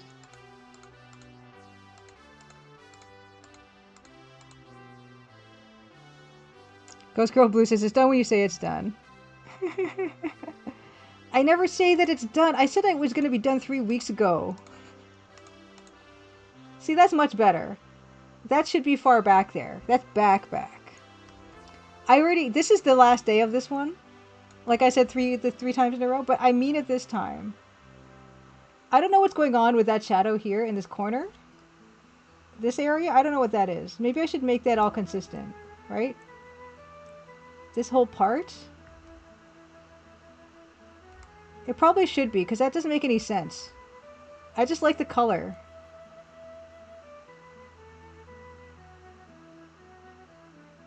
Probably also... This should also... Hold on. New layer. Okay, US time shift early November. Canada might also... I don't know. Probably... The thing is, the phone does it all on, and the computer does it all automatically now. I don't have to know. That's the problem. It's not a problem. It's actually good.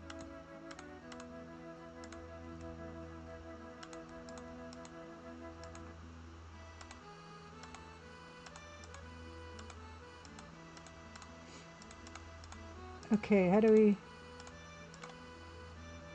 Ooh! Is that confusing?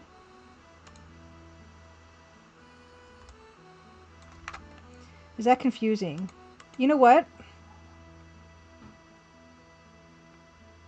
Where'd that layer go? Where'd I put that? There, okay, yeah, it's confusing. It's confusing. ATM machine, happy Crimson Tuesday, Mr. Gel as well.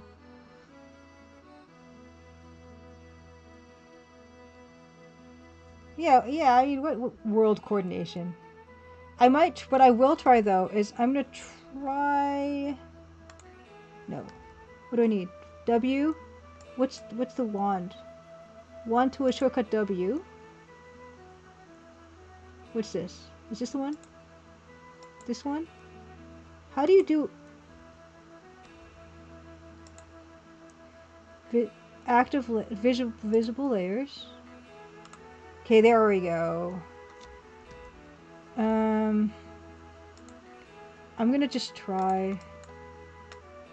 There. Right. Hey! You know what? That's much better. That's like a billion trillion times better. They call me JBL. Have a wonderful sleep. Good night. Again, thank you for sharing your excellent, very excellent Disco Elysium video. If you want to share it again before you go, I'm sure lots of people would appreciate that here. It was very good. It's only 11 minutes-ish, 11 to 12 minutes. Yeah, I like that, but the only other thing is... I like how big this... That's a big brush. The only other thing is... I will keep this, but I think it just needs to be... It just needs to be not as... as bright. That's all. And then we can keep it.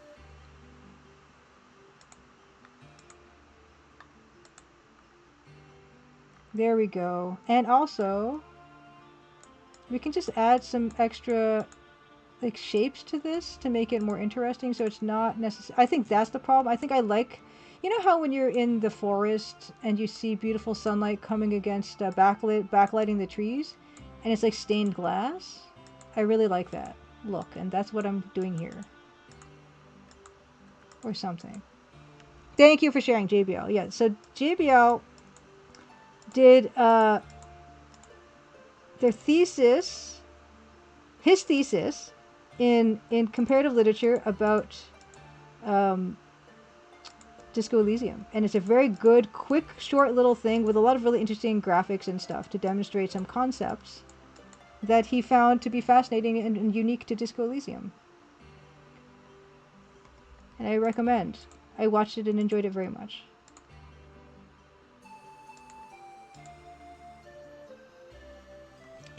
What I'm also going to do is I'm going to break it up a bit too. This is why. Yeah, I like that. This is why this takes forever.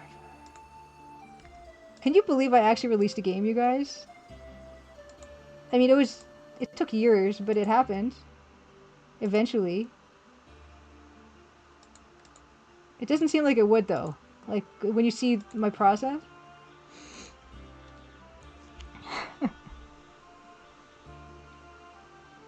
Special Car says, if you add some dark green, the bush will look less flat. Yeah, I think, this is what I'm doing here right now. Is that what you mean, Special Carl? They come with JBL says, sorry for the academic jargon, but in the video, but it was a university course, so I had to. And Jack Brown Games, happy Crimson Tuesday. Hello, what's an EGA game? An EGA game. It was the heyday of EGA game. I'm sure, yeah. It was this kind of palette style that happened in between 1989 and 1980, 88 and 89 predominantly. But I just kind of hold on to it because I just like this particular color combination.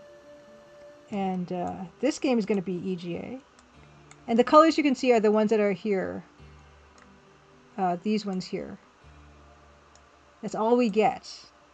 That's all you need. And Crimson Diamond, my game, is in this particular color palette.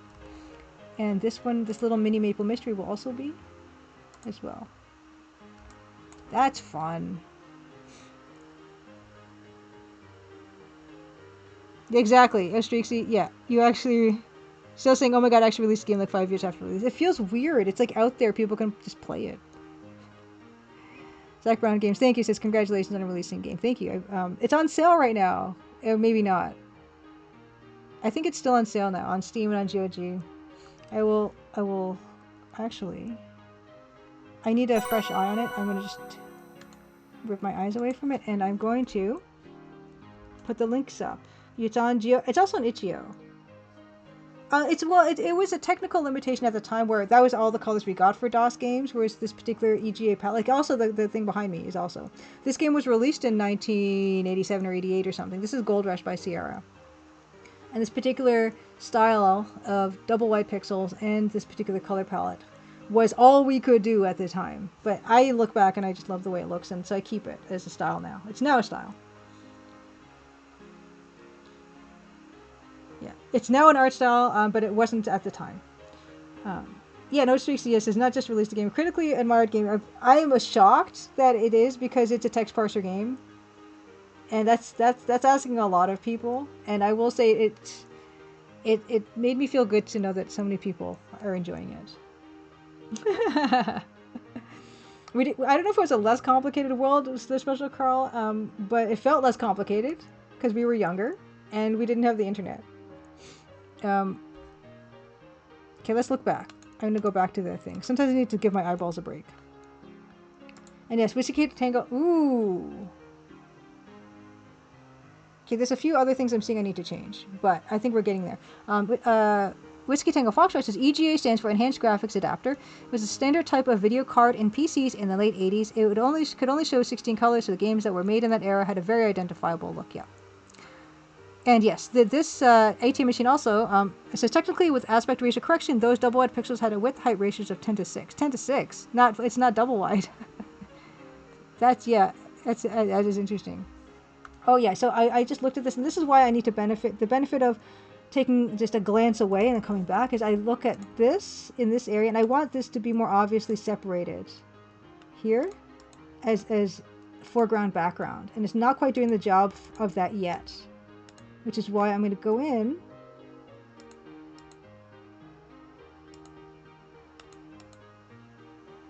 and just separate it just a little bit more. So we can see that it's kind of like, oh, that's like little blades of grass happening. Does it make sense? Not necessarily, but I do think it's going to help with the readability of separating this front piece from the rest of it. Which is, yeah, that's kind of more what I care about than if it technically is technically correct. Oh yeah, there were 64 total color options on Streaksy, but most people just use that 16 default ones, yeah. Exactly.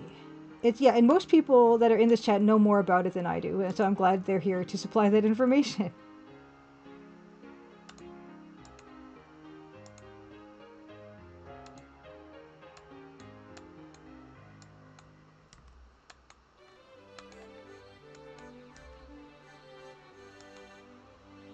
Yeah, you see how that subtly is going to separate that front bush that's all dark from the rest of it. Oh, I don't like the fact that that is too horizontal. I want to kind of make sure that it's... There we go. Cake, cake, cake. Okay, so that's good. I think we might be nearly at the point where I'm going to say this is done. Amazingly.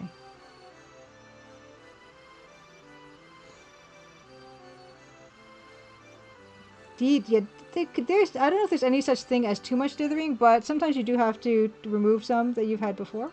Although looking at this, I feel like I want that to be wider. I want this to be more obvious. Or, yep, here and here.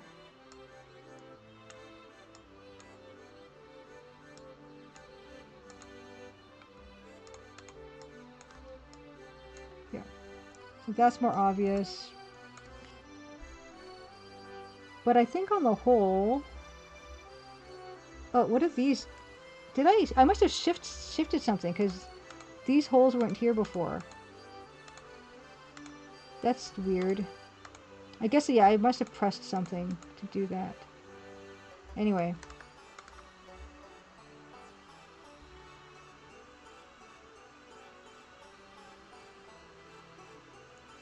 Zach Brown Games asked, did you work as a developer for many years before releasing your first game, or did you just dive in after doing something else? I just dove in after doing something else. I was a freelance illustrator first. And then I started to just do some pixel art, mess around with it a little bit. And then I started to learn how to make stuff. Like I learned AGS along the way. But this is my first game. Well, the Crimson Diamond is my first game.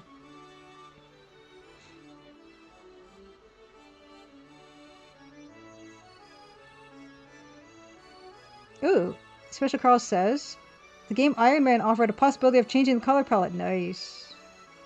And Hank Rare, yeah, I kind of stopped playing Disco Elysium, and now I've forgotten where I am with the game. But I probably should get back to that. This is done. It can't be done. You know what, actually? Okay, so this is something to think about. See how, okay, for an outline's sake, I have this black outline for the underside of the roof, because otherwise it's going to collide with the door, right? What we could try, actually, is not have that line. Is not have the... Oh, wait. Why is nothing working? Okay, wait. Okay. I'm gonna start... Oh, okay, because the door. Okay. I'm gonna try... What if What if this line is gray? That's not going to work. Do I need this line? Because I feel like to be consistent, we need to put the black line up here as well, right? I think I do need that separation, unless I want to dither this back. Let's try that.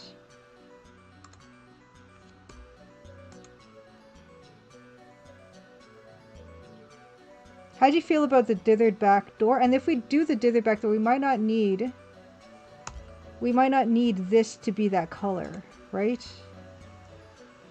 Am I completely out to lunch?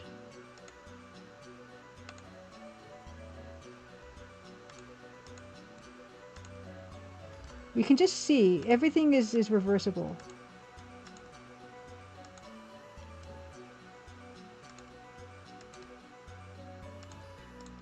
Of course, it presents a little bit of a problem if when we actually animate that door opening. But I just want to see.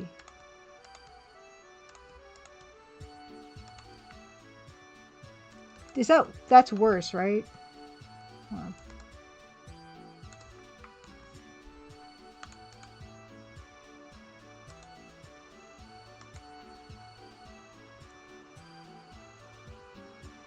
Zach Brown Game says, that's awesome. You must be the kind of person who likes learning new things and challenging yourself. It's funny that you say that, because I don't even know if that's true. I would just... Do I like learning new things? I don't know if I do. I don't even know if I like challenging myself. I guess in certain... That looks worse. I guess in certain ways I do. For instance, in the last few years, I've been trying to challenge myself to do longer drives. I don't like driving. I find it kind of stressful. But I have been driving, you know, to meet up with Anne, to meet up with Hungry. We drove to Waterloo to go to St. Jacob's Farmers Market. All these things. I'm trying to like get out of my comfort zone and challenge myself that way. But I don't know if I actually like challenging myself. I find it stressful. That's worse, right? Objectively.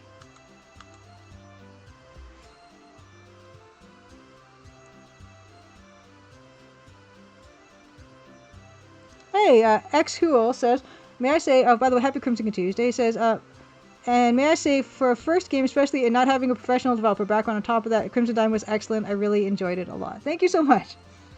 That's the thing, is I had no idea, really, what I was doing.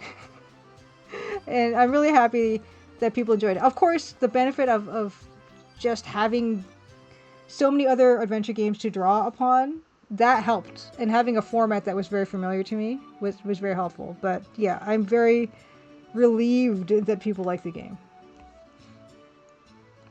Shixie, it says, can you try a single line of dark gray pixels down the right side of the door? Okay, like with this one, I can definitely try that.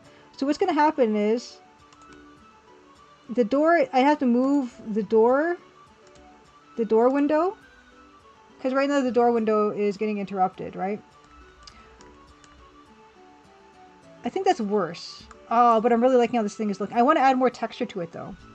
But that's worse? Is this worse? I think it's worse. Seagull thinks it's worse? Not a fan? Yeah. Yeah, ATM machine, yes. Shadow under the porch could be light gray or dither dark gray. Shadow under the porch. Under the porch? I hate that, actually. Okay, we're going to leave that there. But for consistency's sake, I'm going to need to add the black to the bottom of this part. Or do we just not care? Let's try. Let's try. I have to try everything.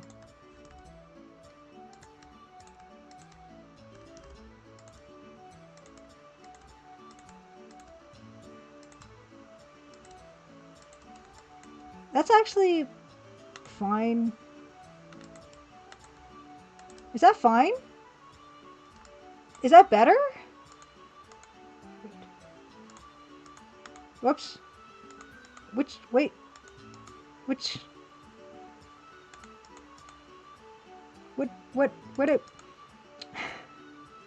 Where did I put that? What? No. No. No.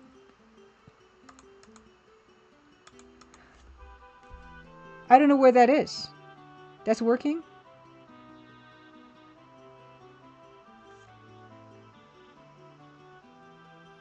I can't find the layer anymore.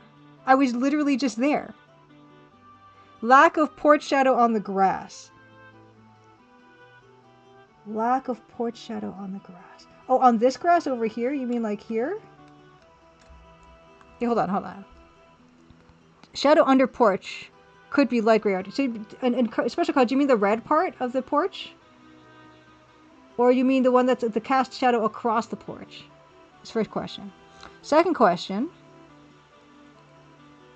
is lack of porch shadow. Yeah, you mean here. Yeah, there. I don't, that's fine. If we like it, we'll just keep the line across the road. I'm not going to look for that. In Photoshop, what you can do is you can like left click, you can control left, right click, and it will tell you what layer stuff is. Oh, it does it here too. No, it doesn't. Which layer is this? Oh, it is. Oh, it is. Stuff. It's on stuff. No, wait. This one.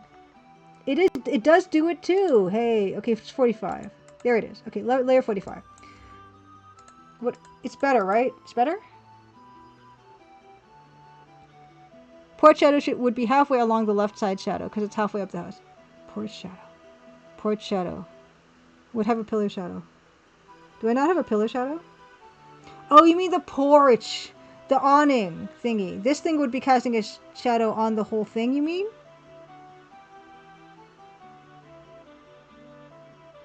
This whole part, you mean, should be dark. Is that it? I like how it is too. I know we're supposed to finish this, by the way. We still got so much time. We got so much time. And Zach Brown said, never realized driving could be a source of discomfort. Used to go out on long drives just to clear my head. Well, it kind of depends, I guess, what kind of driving you're doing. Like, if you're driving on the 401 and it's like an 8-lane highway and it's super busy, it's not super relaxing. Is it finished? It might be finished. It's not light tracing accurate, but it's pleasing and characterful. That's what I'm looking for. So it's because, like, okay, the light's over here and it's shining. It's not shining. It's not. Hold on. Okay. Okay. Yeah, the light is kind of shining like so, right? It's not shining like so. It's like over here. It's kind of casting an aesthetically pleasing shadow. Yeah, the figure also. Yeah, under it's fine under there. Yeah. Shadow part could be lighter. It's kind of like that, where the light is kind of here. It's rising. It's here. It's here. So it's kind of, it's over like that. Anyone buying this? Oh yeah, getting stuck in traffic is horrible. And I also like, yeah, it's when you're going like 110, 120, that's pretty fast. And I need all kinds of stuff can go wrong. If you just turn the wheel 2 degrees in the wrong direction for 2 seconds, it's all over. The front of the house, yeah, we're just gonna, let's see if there are any other, oh, you know what else? You know what doesn't have texture? The grass over here. We're gonna add more texture to the grass over there. It's driving is very dangerous. I say it every stream when we talk about driving. Driving is so dangerous. It's much safer now with the cars we have nowadays, but it's still extremely dangerous. You prefer the without the outline evil tentacle? This one, layer 45. But can we not have? Can we not have it? You know what? It's not even in the right place. First of all, it has to be like lower. No, that was wrong. You don't like? You like the one on the lower one, but not on the higher one? Where did it go again? It just... Layer 45. Layer 45. Oh, Streaksy, thank you so much for dropping by. Peace out.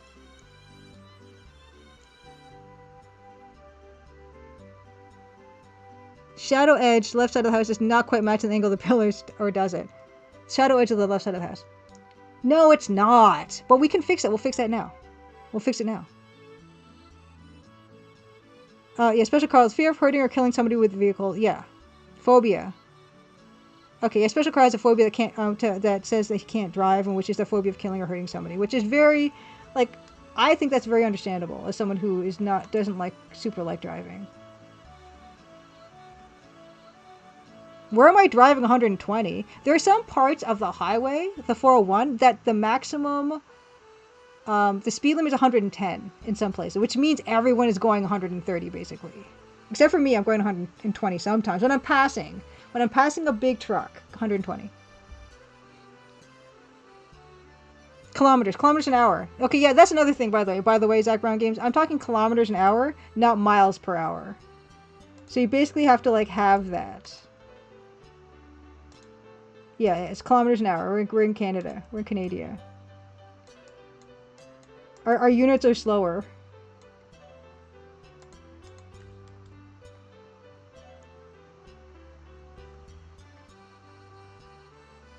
Yeah, yeah, 100, like, 120 miles an hour would be, like, what, 240 or something? No. No.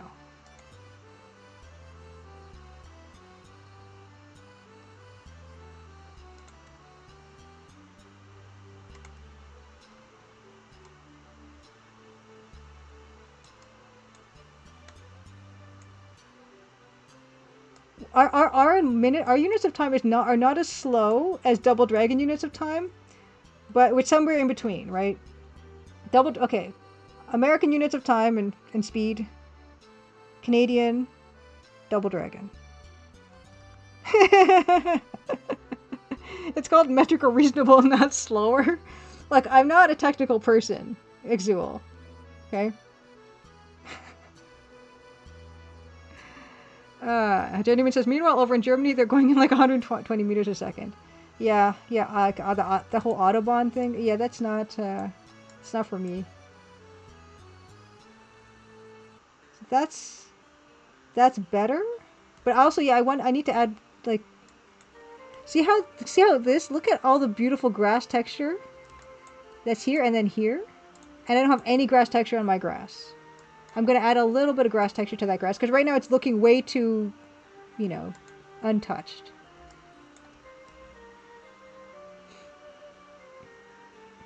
Oh, the like rate. Okay, yeah, over on... Okay, oh, I'm not on Twitter so much, Special Carl, but I will check. I will check. Grass per meter. Meters per second is a true metric unit. What's funny is seconds are not... They don't feel... Seconds don't feel metric, do they? Right? Because seconds are 60 seconds to a minute. They feel imperial. To me. We need metric time. We don't have metric time. We do like nanoseconds. Wait a second. Nanoseconds are a thousandth of a second, right? We do them, but we don't do like kiloseconds. And seconds themselves are not, you know, we don't use a unit of second for hour. It's silly. Decimal time, exactly.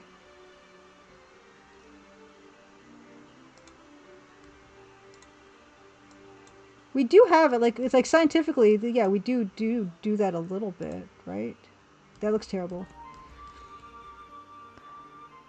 Oh, ATM machines. The French tried metric time when they invented everything else metric. It did not stick.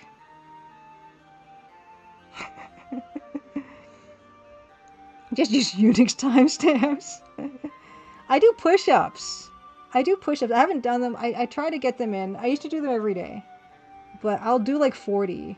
And then every successive day I do them, I try to add one to them. But then I'll fall off sometimes of it and I'll just stop. Like if I'm really super tired, I won't do them. Or like my shoulder has been kind of a problem for me recently, so I've kind of been leveling off on that. But I try to do like 40 a day. And you'd be surprised if you do 40 push-ups a day, like the ones not on the knees, like the ones like the full push-ups. Yeah, try it and see what you think. It's actually incredible exercise. It's actually good cardio too, because after that I feel like I'm gonna die. I do play a lot of Double Dragon, and it's also from lifting this giant mug. Exactly. A journeyman. That's the 2 regimen. 100 push-ups a day, run 10 kilometers, and 100 sit-ups. Is that what One Punch Man does? Sublime Mime, happy Crimson Tuesday. Oh no, I would do 40 at once. That's the thing. Like, to really get the benefits of it, it's because you're stressing the muscles more if you're going to do them all at once. And that's where the muscle development comes in, is when you're stressing the muscle more. Which means, like, if you, like, obviously don't start at 40 if you can't do 40, but that's where the hardest ones are the ones where you get the most benefit. Yeah.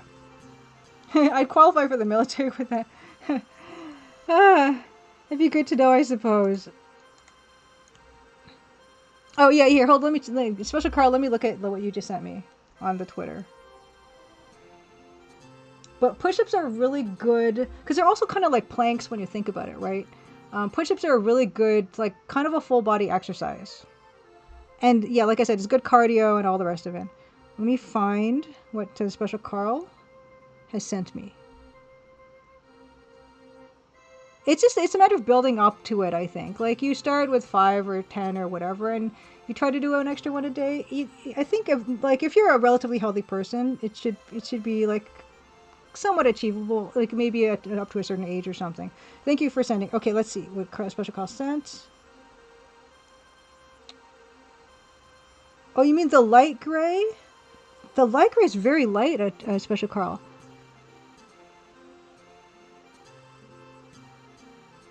Evil Tentacle! Congratulations, you had 40 push-ups. Fantastic. Well done. Yeah, full body. I like full body exercise. Squats are also really good for like a full body, like a compound movement exercise. They talk about compound movement all the time now. Twisting exercises. Light gray. I had it light gray before, and it's kind of Here, I'll show you what Special Carl means. I also have this a really nice 15-minute ab routine. I haven't done that in a really long time though. That one's a good one, and that's something I used to do just about every day, because it was a good core exercise. And that actually doesn't have any sit-ups in it, because sit-ups are actually not that good for your back, and I had lower back problems for a while. But here's what Special Carl is meaning. I think I have this on a separate layer somewhere. But like taking this, taking this shadow and making it the light gray.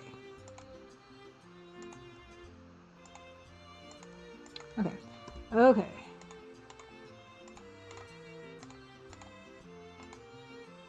Yeah, so that was the idea, right?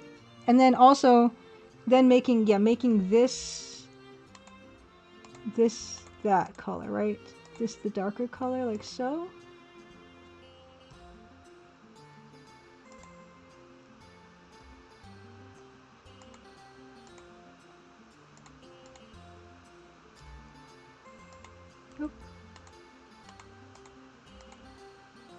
So that was kind of like that was the suggestion. And it kind of is a bit of a weaker shadow, isn't it?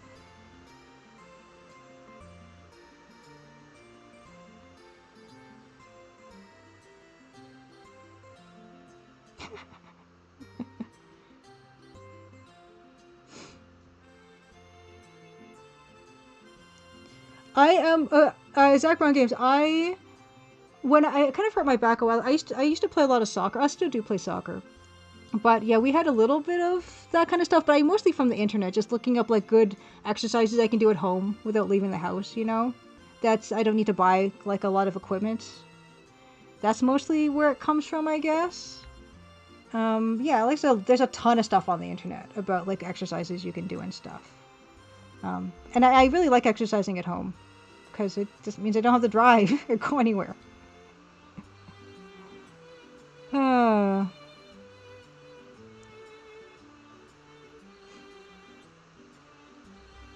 I don't know what delayed onset. I don't know delayed onset muscle soreness is. I get that sometimes. Is that bad? I get that sometimes if I'm playing soccer or something and I don't feel like body fit or whatever. I just clipped my cuticle because it was really bothering me. I'm so sorry. I don't want to do grooming on stream. But yeah, this shadow dither it.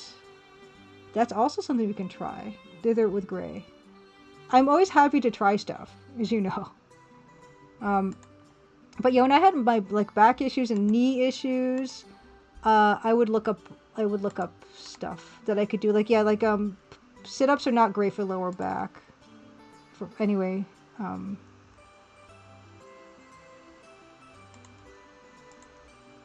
no. Actually, I do need to kind of have that because otherwise it's gonna leak.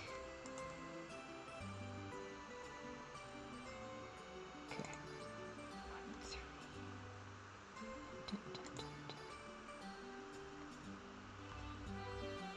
1, 3. Oh no, that kind of looks fun, but that's obviously not. Oops. More dithering. Did we just pack more dithering into this? I'm probably... Hold on. So, escape. Okay. You gotta kind of make it like so and like so. And like so. Okay.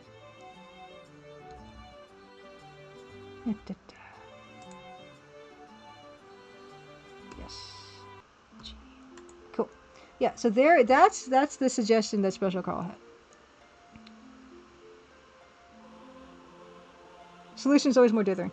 Well, here's the thing. It's an option, right? How do we feel, everyone, about that lower shadow if we dither it?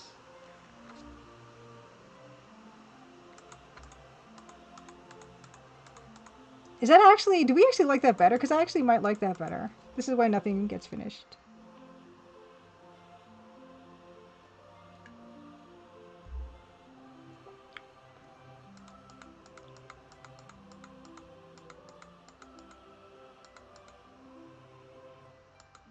Kind of nice, isn't it?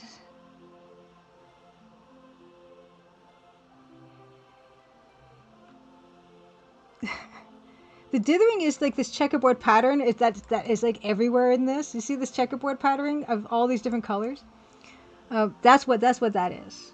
And I just love it, and I'll put it just about everywhere, it seems. Can change the black line for dark right now. I can change the black line. It's okay, let's try it. We'll add it to the same layer. And I like taking suggestions, because you guys have some good suggestions. Okay, we can do this. Oops. Zach Brown Games, do you make games? If you make games, you can drop a link to your game in the chat if you want.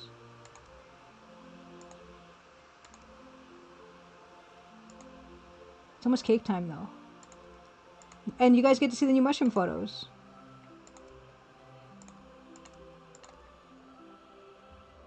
And then, but does that mean that this also has to not be black anymore? I guess it does.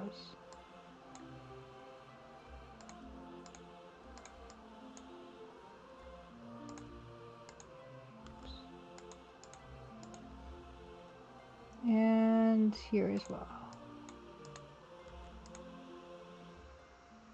Oh, and yeah, this can just go as well.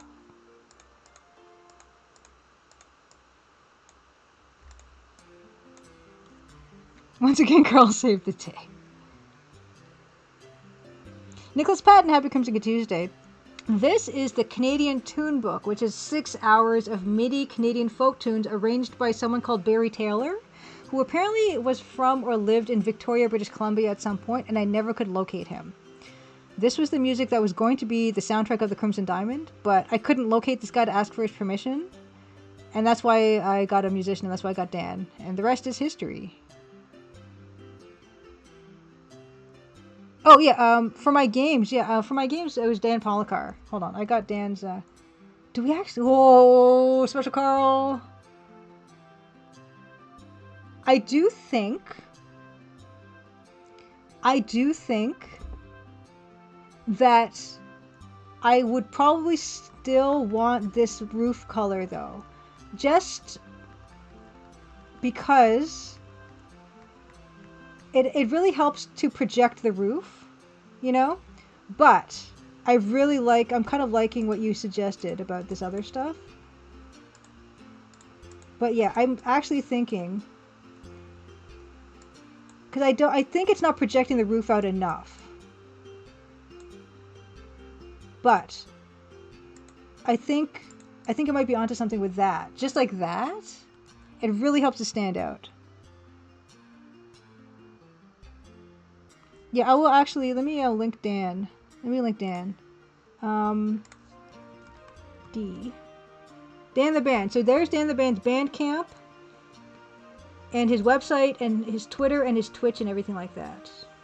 So you can find Dan at those places. He's got the Crimson Diamond soundtrack and a bunch of other stuff that he's done on his Bandcamp, and that's probably the best place to support him.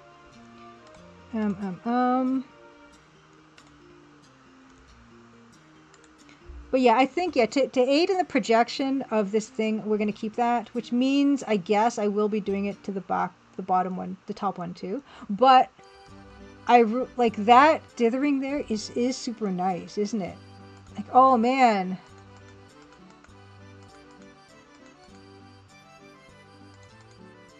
Yeah, that's pretty good.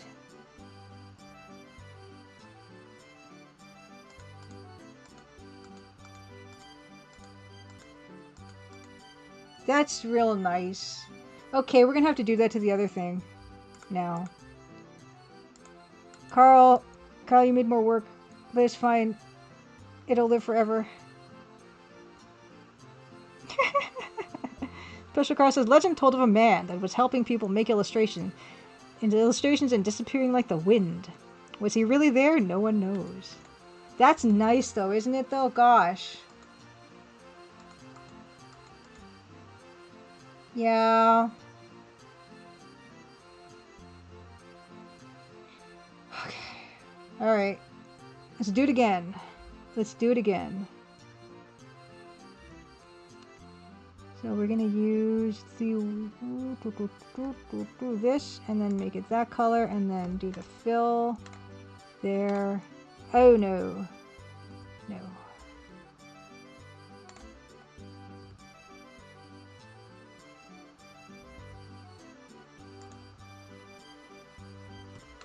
Hey, nope. Wrong color.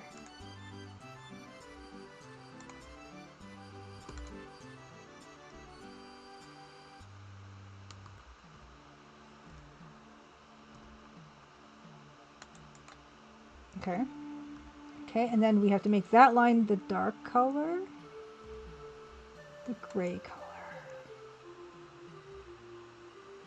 Can we just fill it?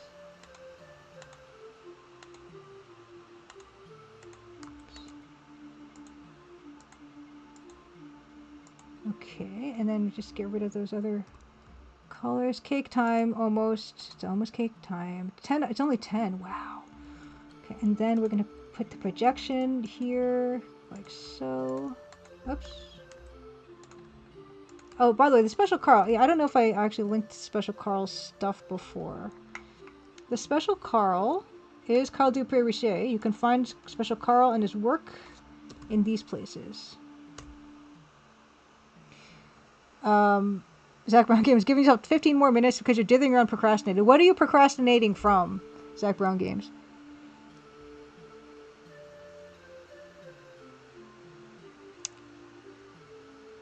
Oh, Beta Human. I'm glad you like the dithering. Yeah, I think one of the limitations that they had back then that I don't have right now is the fact that there was vector-based drawing instructions that they were using to make their games, right? And so I think that made it more difficult to do this stuff, and I don't have that limitation, and I can just go bananas with the dithering in ways that they probably could have done, but it was just harder to visualize, I think, that stuff, because they had to make closed shapes for everything and fill stuff, and like yeah, Carl would know the difficulties there.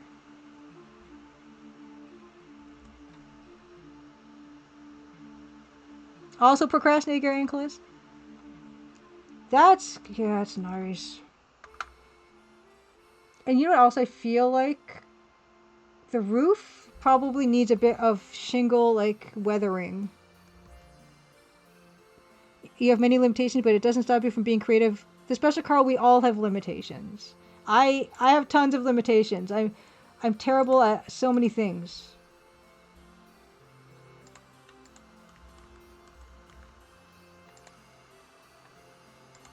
Just put just a few like little lines here and there.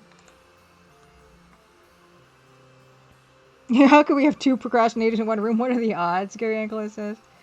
Oh! Zach Brown Game starting a new Dungeons and Dragons group, and right now you need to prepare the logistics for session 0. Also world building and lore. Awesome. Awesome! That's really fun. Fun stuff. Barely functional. Hey, no one's giving out awards for like exceptionally functional or barely. As long as you're getting the stuff done, then that's amazing. That looks bad, what I'm just doing now. I need to do better with that. Yeah, like I don't like driving. You know. I'll do it though. Cause how else am I gonna get my little guy? Sure, I would not have Churbit if I didn't drive. You know, I would not have this awesome teapot that I got if I didn't drive.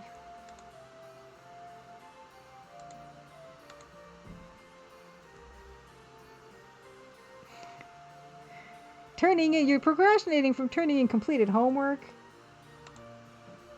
Well, I think submitting stuff, I feel like, yeah, there's a bit of a mental barrier to get over when you're submitting stuff.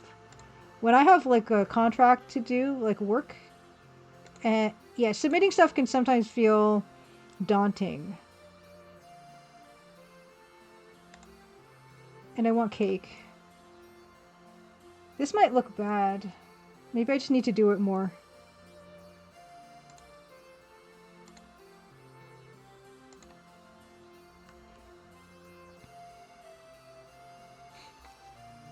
Fully functional.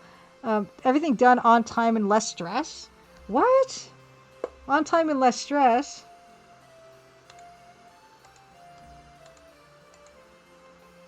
I actually try to do stuff on time because not doing stuff on time is stressful for me. No.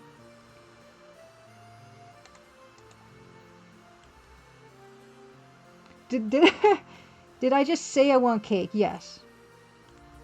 Yeah, there's a cake that's right by my left arm. It's directly adjacent. I will show you the cake. This cake is right here.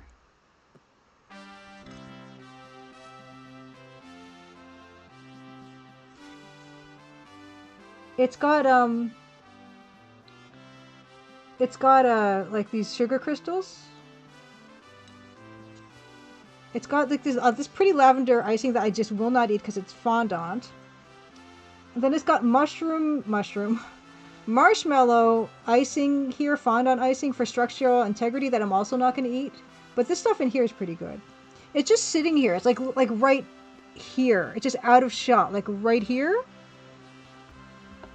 And yeah, it's right there. It's, you know.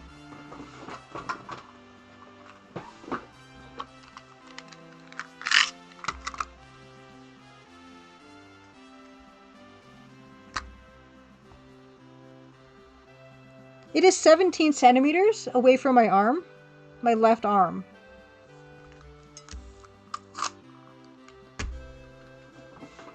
So for you and the Imperials,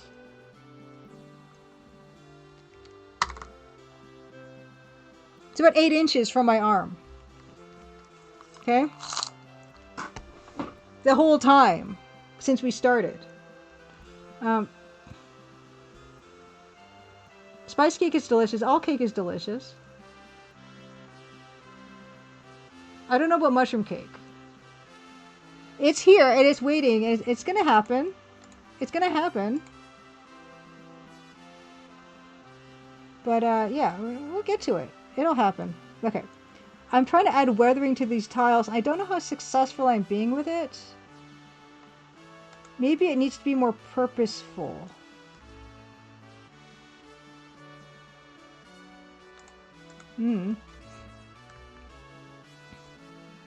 I was approximate.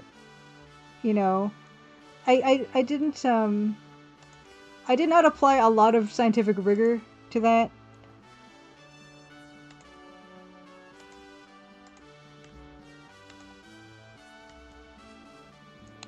I mean, my elbows are already kind of out like this. Like, that tends to be my natural posture.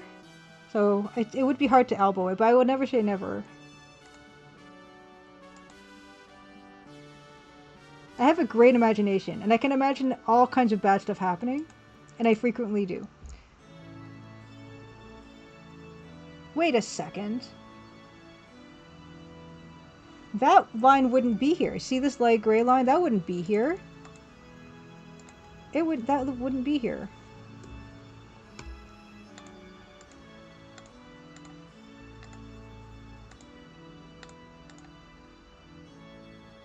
Oh, no, that diagonal's not working.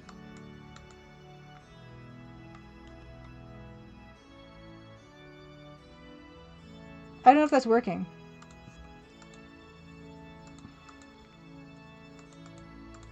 Maybe it's working. Oh, darn it. Sorry. Yeah, there we go. There's the weathering. Okay, here's the weathering. Here's without the weathering. What are you thinking?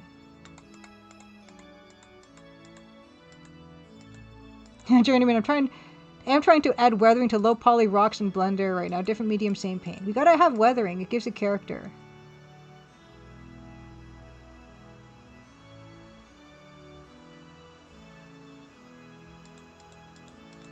Here we go. What do we feel? Do you like that? It's more personality, right?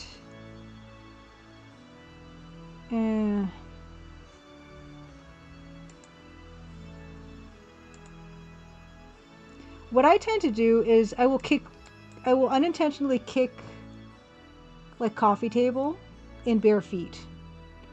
And often it's the little toe, which I feel like would hurt more. That's my most common minor injury.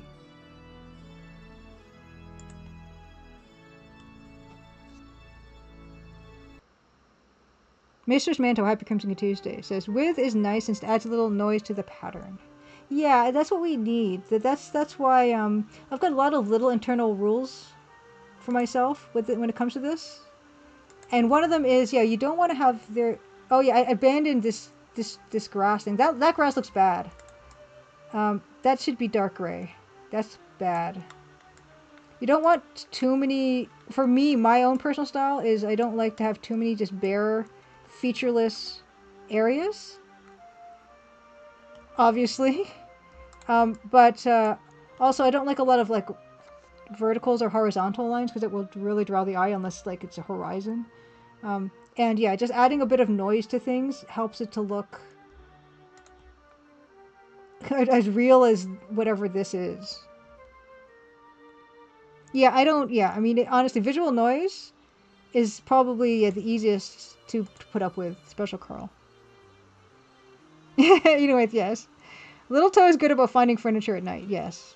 Yeah, bed frame as well. Yeah, it does, I would say it fears me, but I fear it more. Oops. And then also, yeah, just adding, I'm going to add some grass over here, I think. Ooh, I like the little diagonals. But just the one doesn't seem to work as well.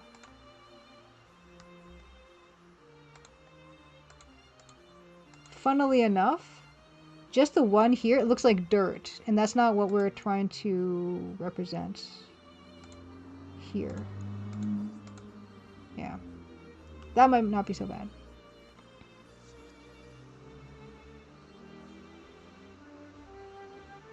Zach Brown asks, I guess this is my last question before I dip, but did you do a pixel style art before the indie dev, or was that kind of art?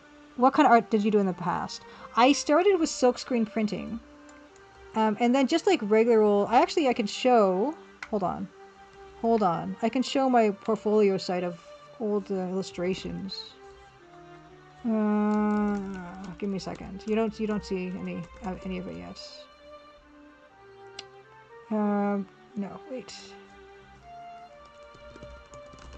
I used to do this type of stuff. Give me a second.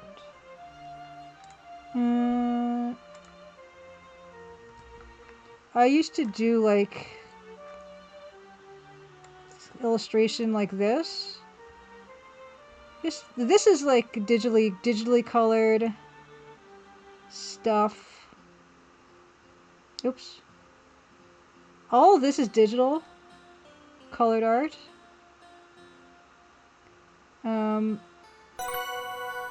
Although there are some, I don't know if I have any on here that are just the silkscreen printing anymore, really. No, doesn't look like I have any. Oh, Beauty might have some. So there's some watercolor here. Here.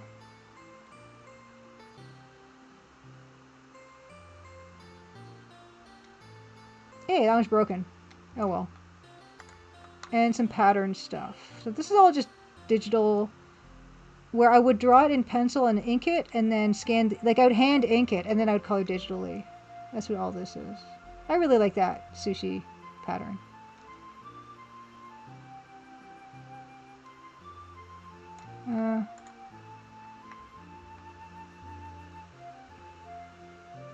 Later, Zach Brown, enjoy creating your world, your Dungeons and Dragons world. I did a lot of, oh, this is kind of, oh, yeah, there we go. Yeah, this stuff, this is like a lot of Maclean's magazine work.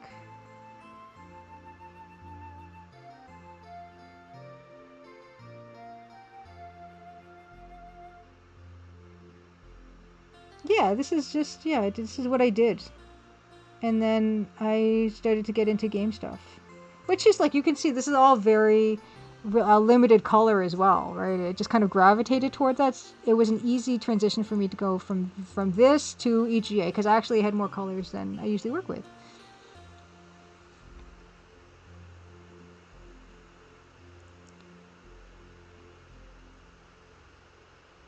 Yeah, the good old illustration days. And I will, I guess, stick this in the chat. I can stick that in the chat. But I don't do this work anymore, this kind of work anymore.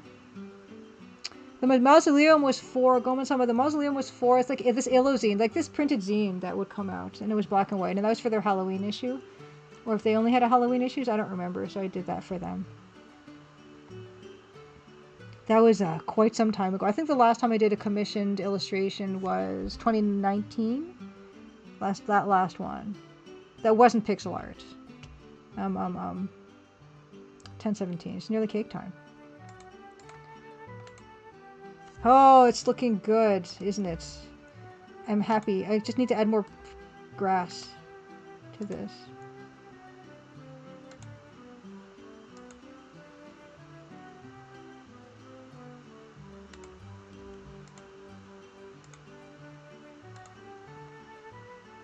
No, don't like that one.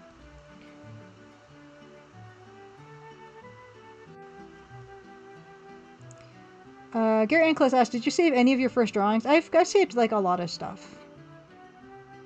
Yeah. Yep. Also seen. Thank you. Yes, that's what happened to me, the Special Carl. The disappearance of print media. And I was doing magazine illustration. I was doing newspaper illustration. And it was not good timing on my part to try to get into that industry. But I think having that training was a huge asset to everything I did after that. I am glad I did that training. It is a real advantage to be able to make your own art for your own games.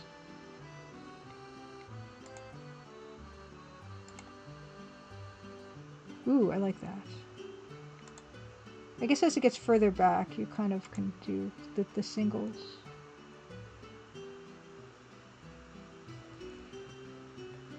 Same for you, Special Carl, yeah. Unfortunately, but I honestly think that being a game dev is much more, well, it suits me better. Hold on. Excuse me. Gah. The Evil Tentacle suggests, how about a line of black dithering, left of the strong black vertical to soften that line? Yeah, I don't like that line. Thank you, Exul. A line of black dithering. We can try it.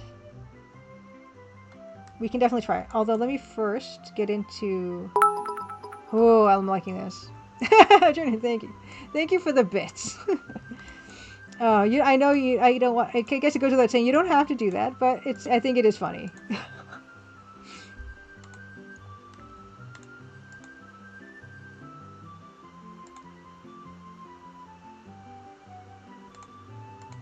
Yeah, just adding some dimension, like breaking up that line. Again, we don't want to have just lines. Lines, boring.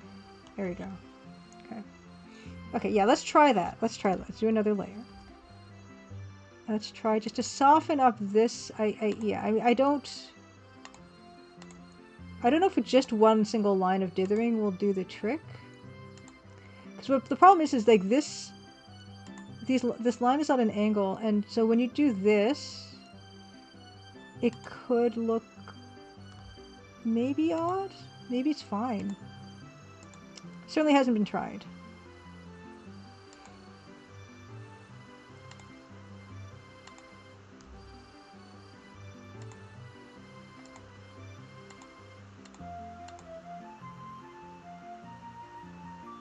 I think.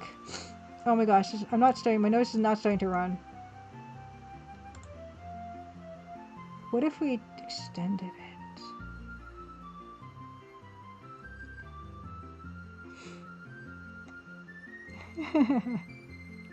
Yeah. That's the trick.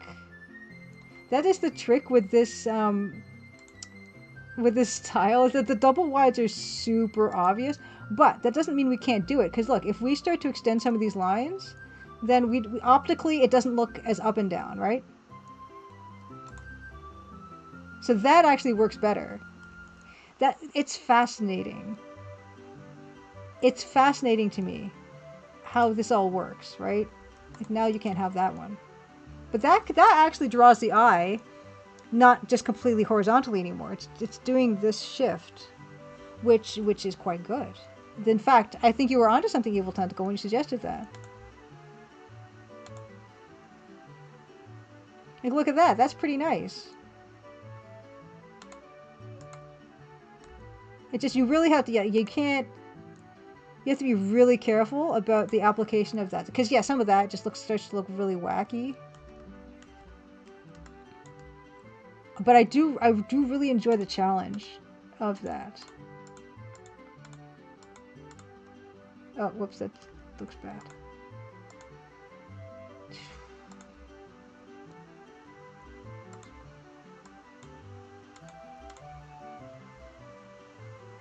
Cake. Cake.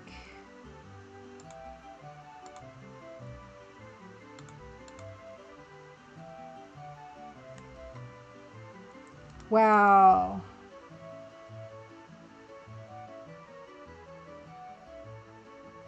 Kind of liking it. Let's put our lady back on there. Look, we can actually, she doesn't need to stay there. We can put her other places.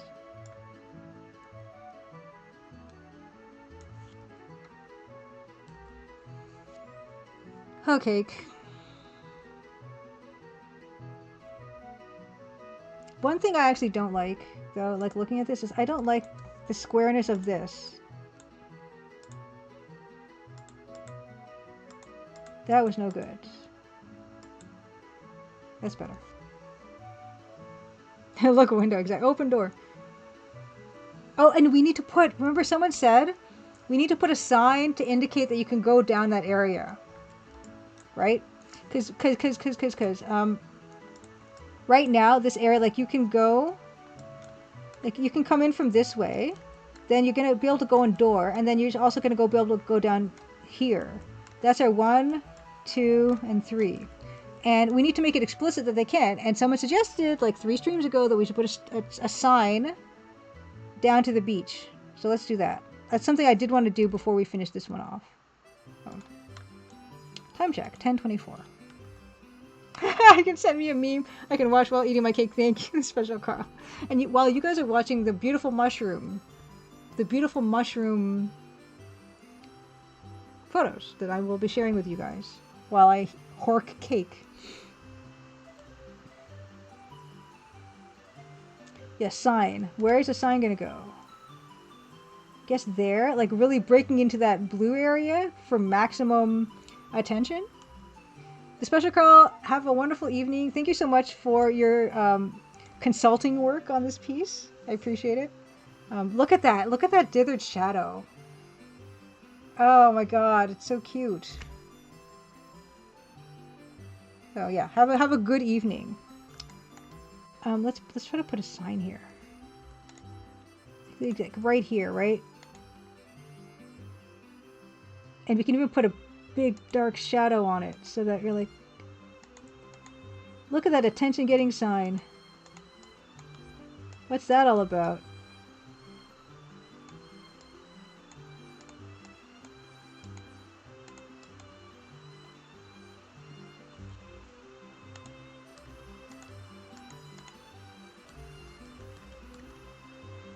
Oops. And it would be, it's backlit, so it would be, oops.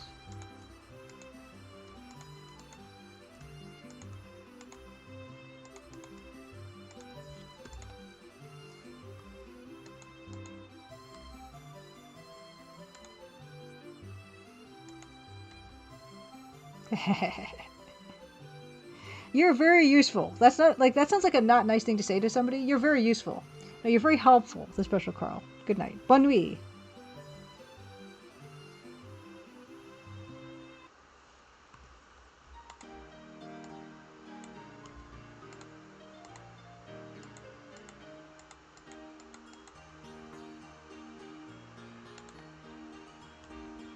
Aha. Dark gray lettering, I guess. It's like it's not.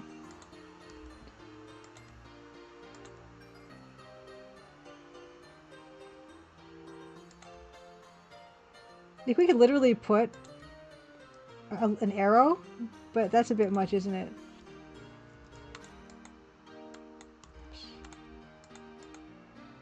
And we can even like give it a nice little rim light.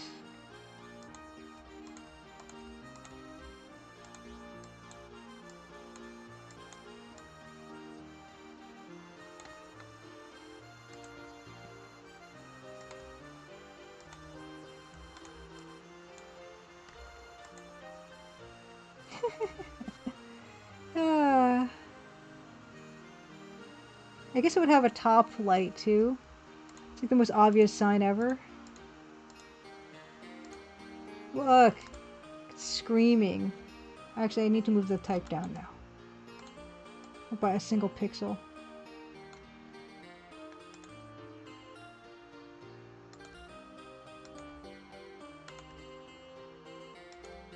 Yay! Look.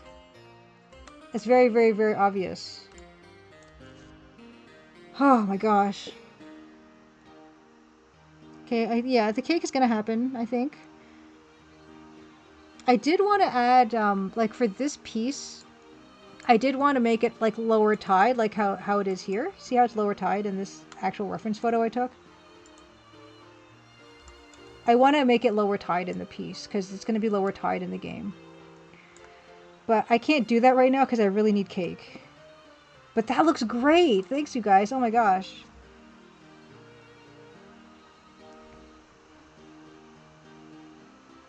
Okay. Okay. It's now time. It's now time. I am going to put on the mushroom show. Goldman says, I like how the double-wide pixels make the sign look more weathered. Like the planks are loosening. Oh, you know what else I forgot to do? Gosh. Okay. Something else I forgot to do in this piece. Okay. But the cake has to happen, so this isn't gonna happen.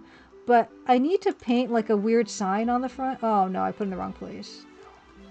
I wanted to put it over here. There has to be a sign painted on it. Just with even just a name like Bob's or something. Right? Because all these places have signs painted on the front. And we need to do that. And I forgot about that completely. Right? We need one of these.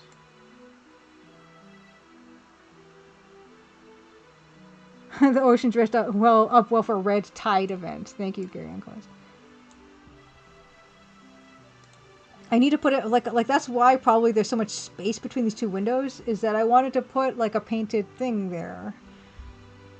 So I guess after cake that'll happen, but I really need that cake. Okay. Okay. Show and tell. Cake mushroom show. There are puffball mushrooms now that are in the forest. And I saw some crushed, I saw some non-crushed, I saw some giant ones, but these are some little ones. I'm gonna, turn off my mic, and I'm gonna eat some cake. And then I will rejoin you. We're gonna add a painted sign to the front of that building. We're gonna call it. And, we're gonna get onto some of the Twilight Zone in a little bit. Anyway. BRB. Enjoy the mushrooms. These are all taken from last weekend.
back.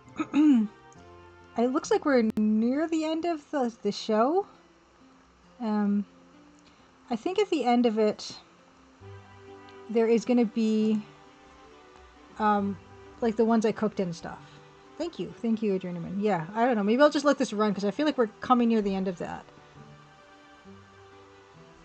Those giant puffballs are nuts. I don't know if you noticed, the skull was a raccoon skull as far as I can tell. So that's what iNaturalist said. It's kind of shocking how well iNaturalist works on just about everything. Like stuff I wouldn't expect it to be able to identify. Like those giant puffball mushrooms, especially the one that was a weird color. The weird like greenish brown one. I was like, it's not good. It's just a lump. What's iNaturalist gonna do with this? But they said puffball. I'm gonna say yes, puffball. And whenever there is a photo of me holding a mushroom, it's because it's something that had already come off on the ground. I don't pick mushrooms. It's only if some animal has done something or they're loose or whatever, then I might take a picture like that.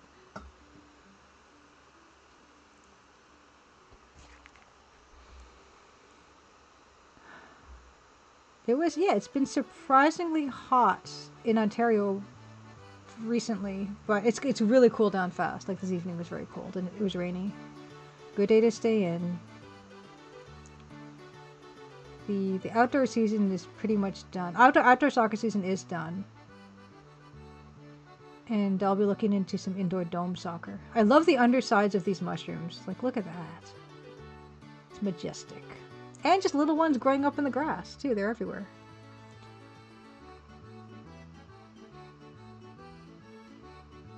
I guess I should change this. Well, we're still doing art. We're just finishing off these mushroom pictures.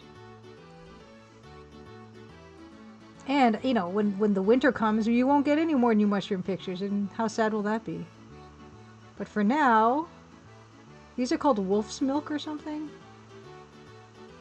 And here's just the start of something. So maybe next week, there'll be something spectacular growing on this log. I thank you also for the follows, people. I am bad at seeing that. I turned on my desktop notification. Well, not my desktop audio, but I still... I'm not getting him. This tree was giving up this weird sticky sap stuff. Look at the ground at this tree. I have no idea what this was. It's just clear, sappy stuff. And it was like the actual surface of it was not like maple syrup. It was kind of just you could touch it and it would not like coat your hand or anything. I don't know what that was. Here's some of the variety pack of mushrooms that I picked up in that kit. There was a lot more mushrooms in that pack actually. I think these ones are the golden coral mushrooms cooked. This was the chicken of the woods mushroom, and I really overcooked these. They got really dried out. These are the lobster mushrooms or something, and they actually do taste kind of like lobster, slightly like lobster. They kind of look like lobster too. But the chicken of the wood mushrooms were surprisingly meaty. You would kind of think that they were some kind of meat if you kind of put a lot of sauce on them or whatever. These were all done. I cooked them all the same way because I wanted a benchmark to compare their flavors and textures. King oyster mushrooms over there on the far right, enoki at the top, and these, you know, I sauteed them in vegetable oil first. Okay, and that's the whole thing. I sauteed them in vegetable oil first, and then finished them with butter. And some of them, if I felt like some of them had a high moisture content, one of the mushroom books that I have recommended dry sauteing first to kind of get rid of some of the water that's in the mushroom, because that kind of makes them, they can make them kind of squishy and slimy, and people don't like that texture. If you kind of dry saute them on like a medium high with a bit of salt, it gets rid of some of that water in them. And then I add a bit of cooking oil, and then I take that off the heat, and then I just finish with a bit of butter. Because the butter, if I learned this the hard way, if you have them on medium-high heat and you add the butter to the hot pan, the butter will burn and smoke. But it's nice to have a little bit of butter on there. And all those mushrooms, were cooked the same way because we wanted to compare the different textures and flavors of the mushrooms. And it was really cool. Okay. So that is that. That is that. Let's take a look back at the work we were doing and see if we can't get ourselves around to a painted sign. I don't even know if I can do it.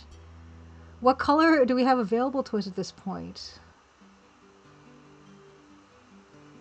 It looks like we have magenta.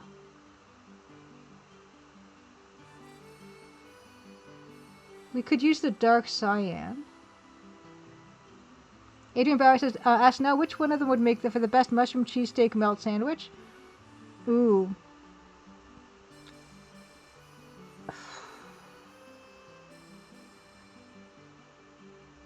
I might say portobello.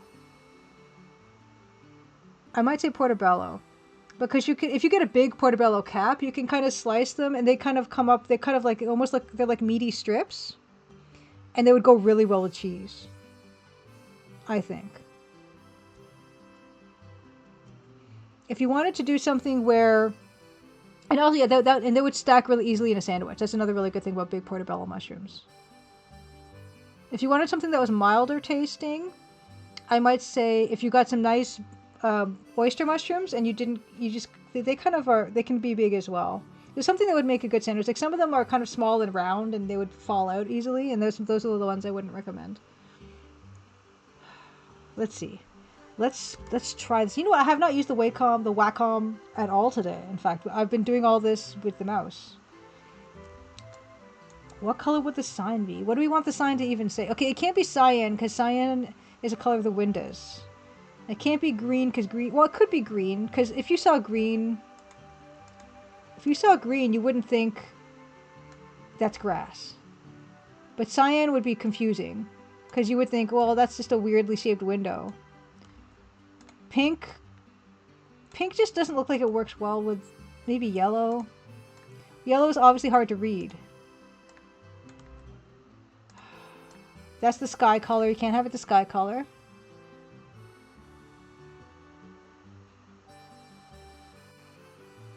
Brown. No one would paint a sign brown. And that's the color of the dirt. This is where we get into a little bit of difficulty. Right? I'll start with the pink. What do we want that sign to say? Okay, let's think about references.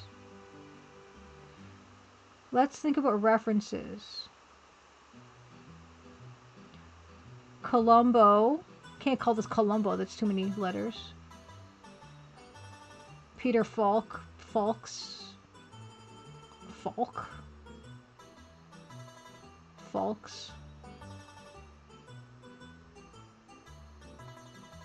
Yellow with the gray shadow to make it stand out, possibly. We could do a yellow sky.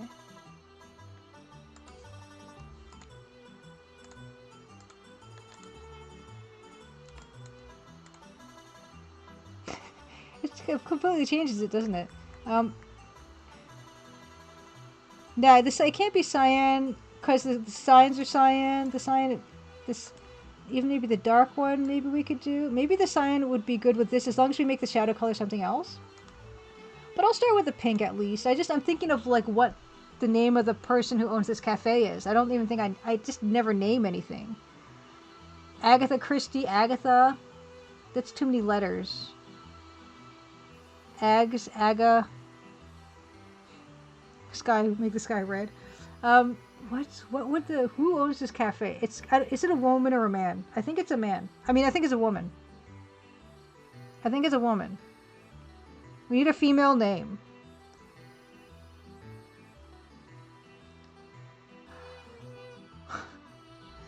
I'm never gonna get the sign done because I can't think of a name.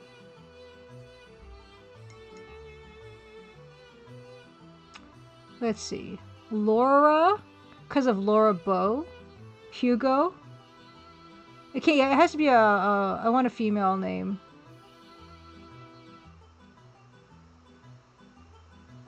Agatha has agate in her name. I never thought of that. JoJo, season 4, the ground and color. I like when things are weird colors. I need to think of we need to think of a woman's name for this character to be called. We're talking early 19 to late 1800s. Nova Scotia. She owns this cafe that's on the side of this hill that leads down to the beach. And it has to be short because it needs to fit in the gap between these two windows. Ingrid could work. Penny? Short for Hugo's girlfriend Penelope. Mug Monster. Penny. Also, Penny is the name of Inspector Gadget's niece. Right? Penny sounds like such a cafe name, too. Okay, we're gonna go with Penny.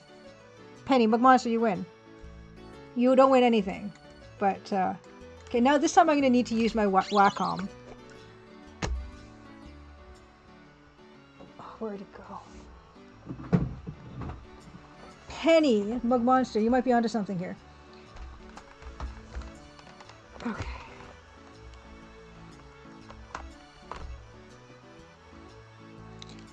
Penny.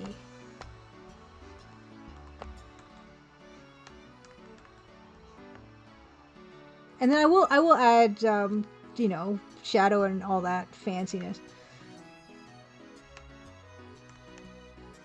It doesn't have to be super legible, as you can see.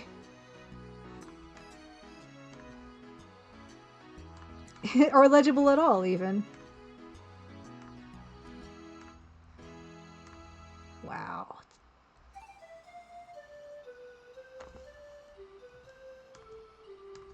Gosh.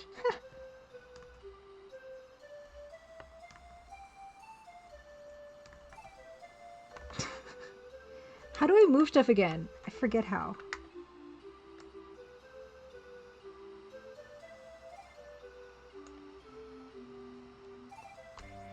Oh, Lady Norman says Nova Scotia has a lot of double names like Annie Catherine and Mary Margaret. Yeah, I mean, maybe we'll find out later that her name is Penny Catherine.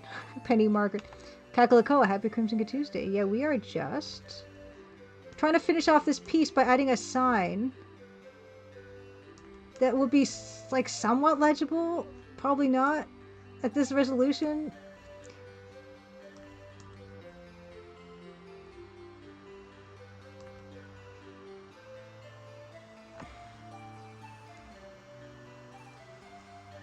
Penny Farthing. Penny Lane. Penny. See, it would be called pennies though. This is like really hard to do. Okay, wait. Okay.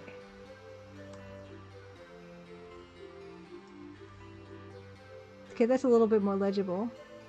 But the how do I do lasso? Pencil tool, eraser tool. It's not L. Move tool. Where's that lasso? Is this not the lasso? No, that's not a lasso. Oh, it's this one. Lasso.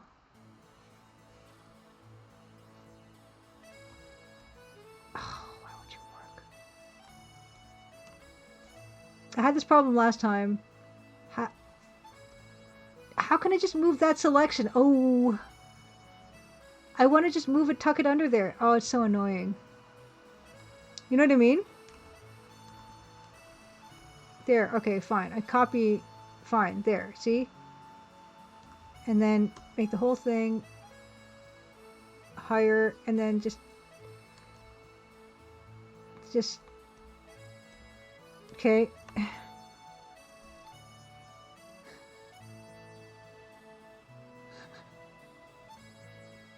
Oh, Lady Norman says, Annie Catherine and Mary Margaret are the museum cats at the Highland Village in Iona, Cape Breton. Margaret from Meg Murray from A Wrinkle in Time. That would be lovely. I love A Wrinkle in Time. Yeah, the double wides are a little, my gosh. Because, yeah, you...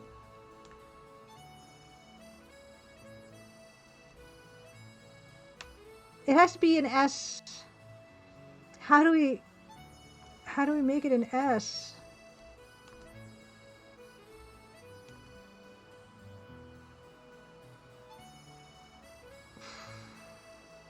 We're gonna have to...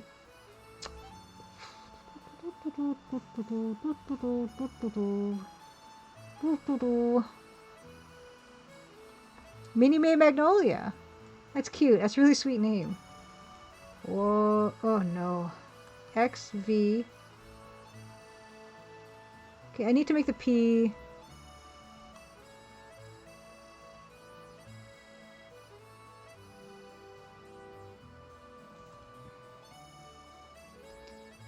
Oh my goodness.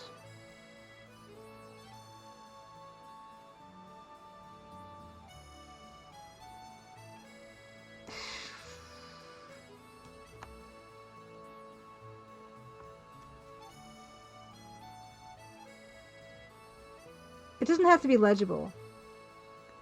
That's what read sign is for.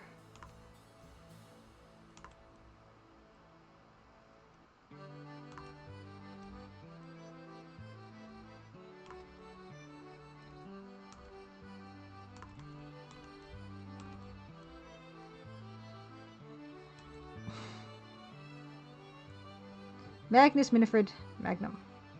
It doesn't have to be legible, okay? I said so. There, that's great. Now let's just,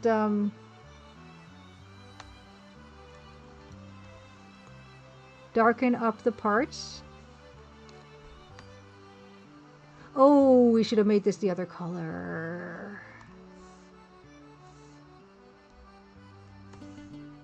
Because now I need the shadow color.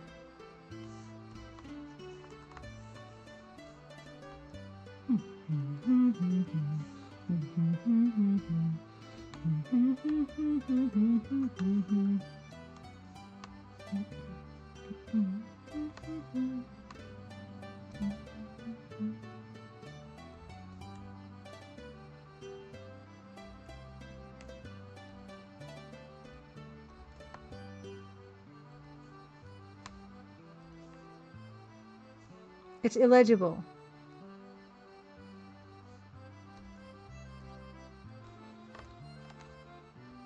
It looks bad. It looks bad. I don't think I can do it. I don't think I can do it. There has to be a sign somewhere. Maybe there's just a sign outside. Maybe there's just a sign outside. That looks bad. Can I? Okay. Wait. No. No. Maybe. What if I add... Maybe it's got depth. Maybe it's got depth. Give me a second. Oh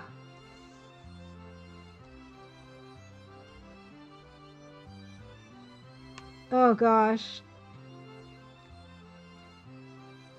It doesn't have depth. It's impossible. It's impossible. Pam's! Evil tentacle, yeah. Yeah, it's not painted on the shingles. It's illegible on the shingles. Yeah, okay. Abandoned ship. Yeah, there's just not enough space for stuff. Her name might have to be Pam. Let's just try Pam. Let's just try Pam. Because then we can actually, like, have some fun with it, right? We can actually make this...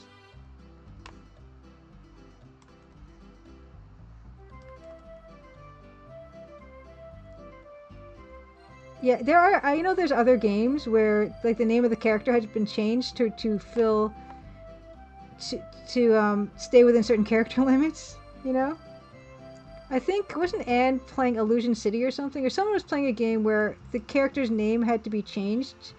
Japanese character's name, because the characters could only have like 4 letters or something in their name. I just think this will look bad no matter what, right? Do we just feel like this is going to look bad no matter what? I think it's going to look bad no matter what. Okay, let's try a sign. Joe's. Joe's! Joe's.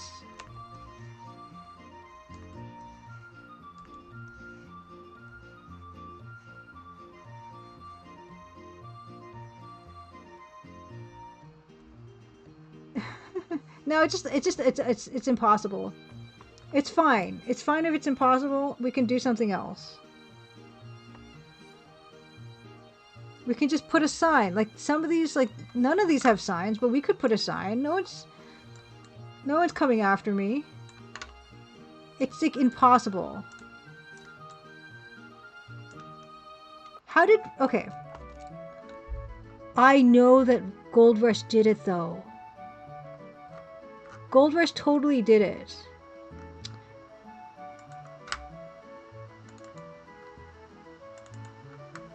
Gold Rush has, look. Oh my gosh. This is so unfair.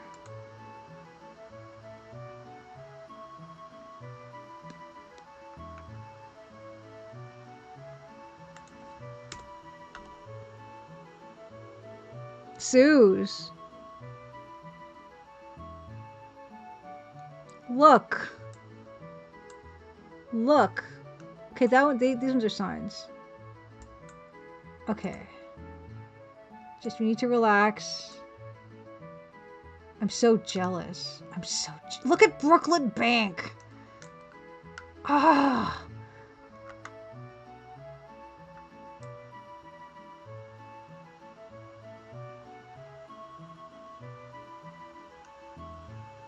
Look at that. Oh, I'm so full of hate.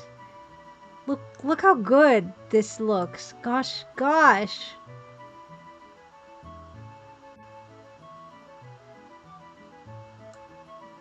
They're all legible. Cause the grocery is a bit like, why couldn't you just like, I've made it an O.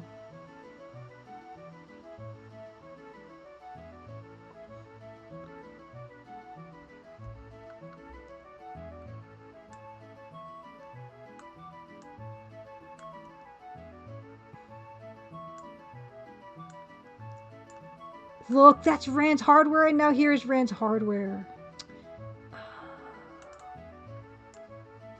No. I want to see them both at the same time, Photoshop.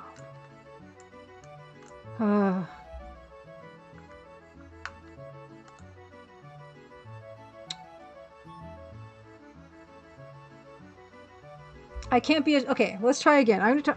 After seeing these, let's try... What about black?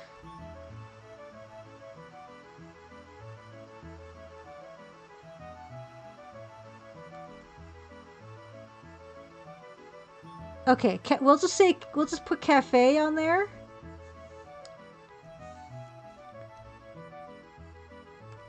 I could just put cafe on there.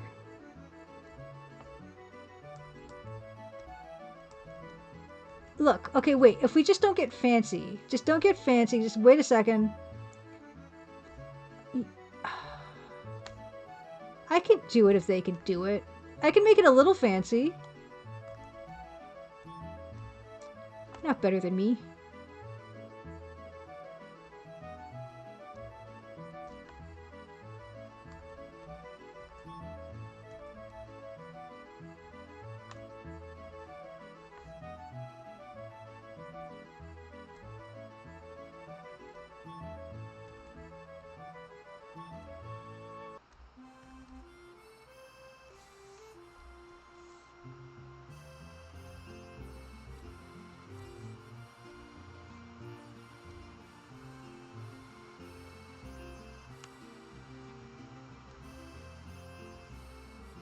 The color is just no good, that's all. Like, the color is not good for this. The pink is no good. The pink is just bad. Just Con, happy Crimson Good Tuesday. That's legible. It has to be darker. That's the only thing. It's fine. I can make it Pam's. Was that the first name we want? Like, that's not the first name we wanted. It's fine. I just need to make this darker because it's too light because you can't read it against the white. And then all you need to do is make the shadow of it gray. Boom, done.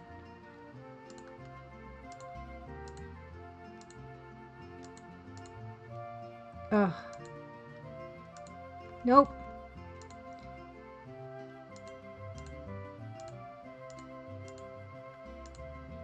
Okay.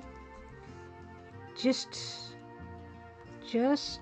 all you have to do is make it gray in the parts where it's the shadow.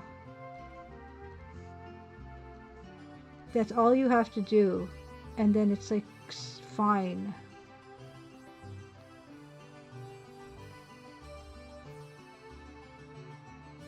That's where all the shadow is, right? It's fine.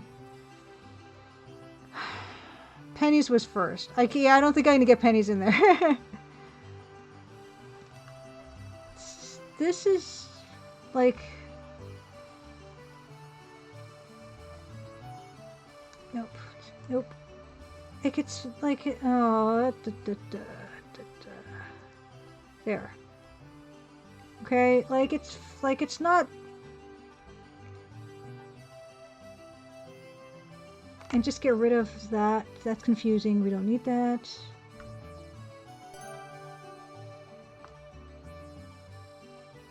P.S. Garrick, happy Crimson Tuesday.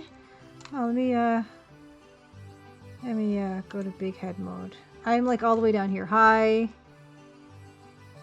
Let's give you a shout out. What have you been up to tonight? P.F. Wernie, happy Crimson Tuesday. Let's give a shout out. Phantasmagoria. Oh my gosh. I finished playing Phantasmagoria a couple horror months ago with the level 0 NPCs. What did you think? That game is pretty intense. EJFMP. I don't know if you're going to be getting that. It's not going to come from me.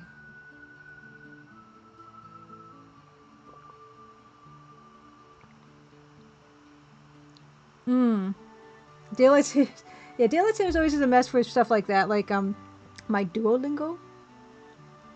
It's charming, yes. We started to play last year for Horror Month, and we're considering for continuing for this week, season's Horror Month, Phantasmagoria 2, which is kind of less charming, I find, than Phantasmagoria 1.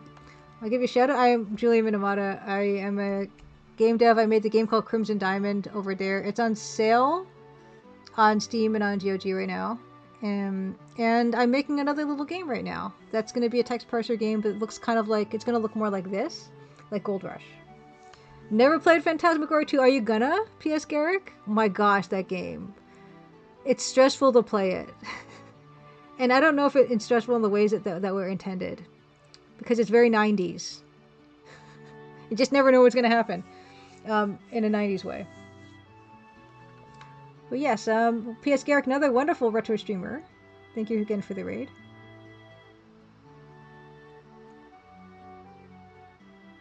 Oh, no. I'm not playing Gold Rush. I've never played Gold Rush. I'm too scared to ever play Gold Rush. But I am making a Gold Rush-like, which is this. It's my mini Maple Mystery. It's a Gold Rush-like. Here's even, look, I've got Gold Rush stuff on over here. And this is my first background I made. I've been streaming my backgrounds for this game that I'm making. This is the first one I did. And this one I'm working on right now is the second one, and it's pretty much done. Yes, and Lady Norman is right. Robot Spacer and Unsecret Crush are playing Gold Rush on Fridays. We're playing 3 Gold Rushes. Yeah, this is what I'm up to now. And Pam's like that. Yeah, we just put the finishing touches on this. Do I dare try to make a Pam's Cafe? Okay, I'm gonna duplicate this again. Yeah, this is gonna be a cute little based in Halifax, based in Nova Scotia. I don't know about Halifax in general, but it's gonna be. I'm gonna try to squeeze cafe down here because I just don't know when to stop. And yeah, if you like this type of game, if you like Gold Rush, maybe you'll like this game. And if you like Sierra adventure games, maybe you'll like the Crimson Diamond. I'm always gonna try. Gotta try to do more and more and more every time, right? There. And I'm having a lot of fun playing with this particular little weird style of pixel art.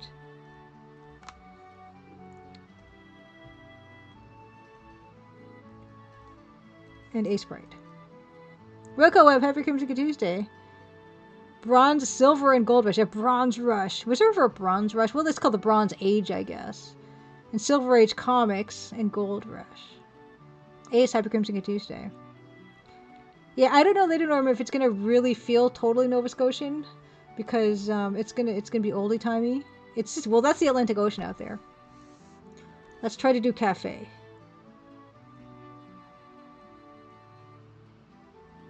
But it's a really beautiful part of Canada.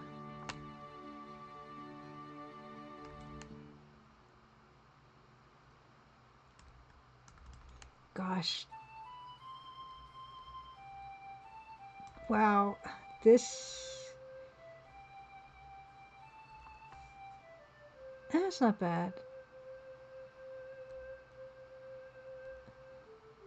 Actually, it's better if I kind of do this because I can make... Okay, yeah. We're gonna... I could foresee trouble. There. The E and the A, they're not gonna play nice.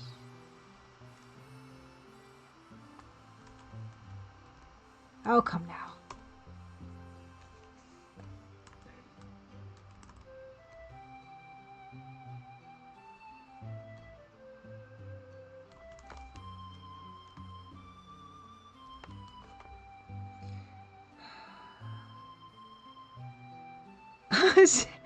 Seagull says, Pam's is a budget supermarket food brand in New Zealand. They're gonna love this.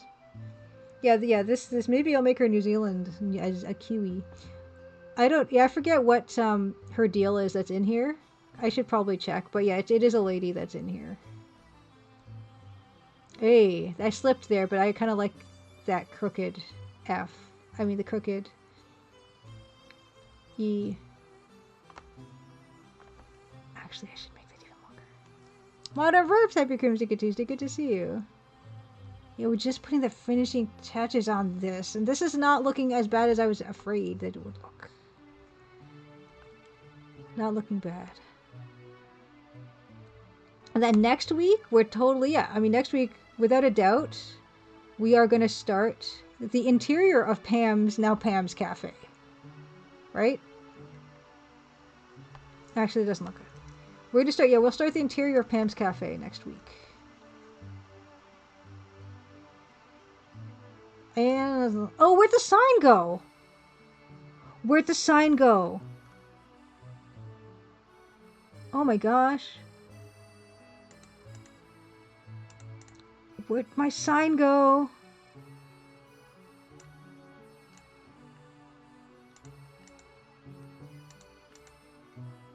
There it is. Okay. Okay. Oh. Okay.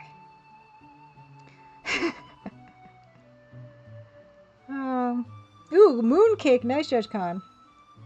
Cold milk tea. Yeah, the sign says no stealing signs. Oh, that's such a cute little happy dancing ghost.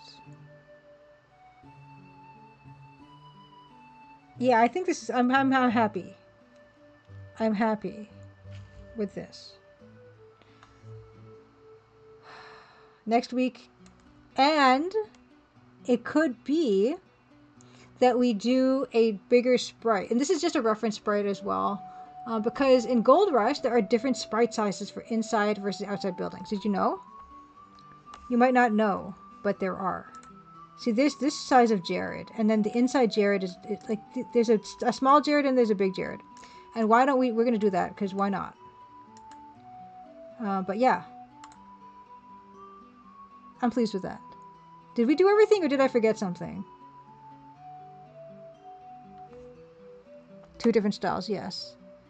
Mr. Smith, thank you. I'm glad you like the cafe sign. After I saw, it's so funny because after seeing the Gold Rush signs painted with the way the signs are painted here, it kind of did inspire me, and it kind of also made me like go, I have to do this, because if they could do it, and they had, they had much harder to use tools than I did. If they can do it, I have to do it also. I will have to like just live in shame for the rest of my days.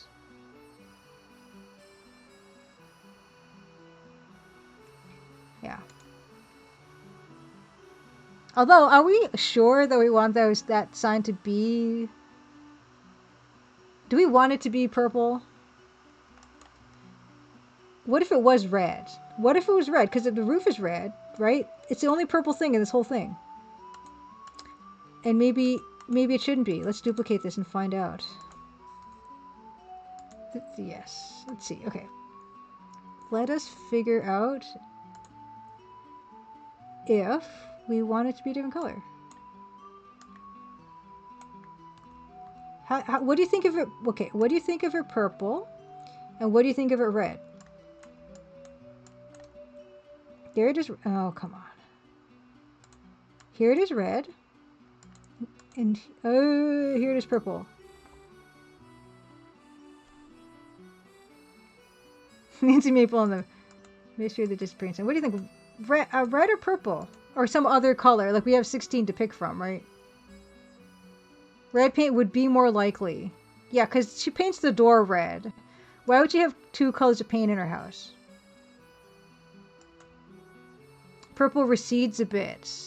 Not, thank you, Wilco. Fine, we have 15 colors to pick from.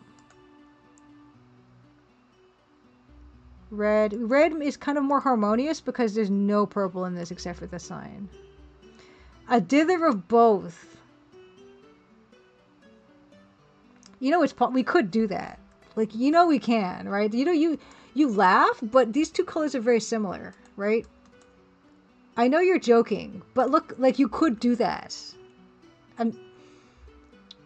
Don't tempt me, because I could just do it. I could just do that. It's within my power to do that. Which is the target? Okay, there. Look. You don't think I can do that? I can do that. I can do that all day. Oops. I don't know what the target is on this. I think it's the first. No, it's not. What is the target of the fill? This is very inexact.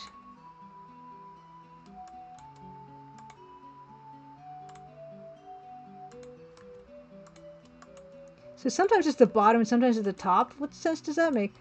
Well, I guess that's just not going to be a color.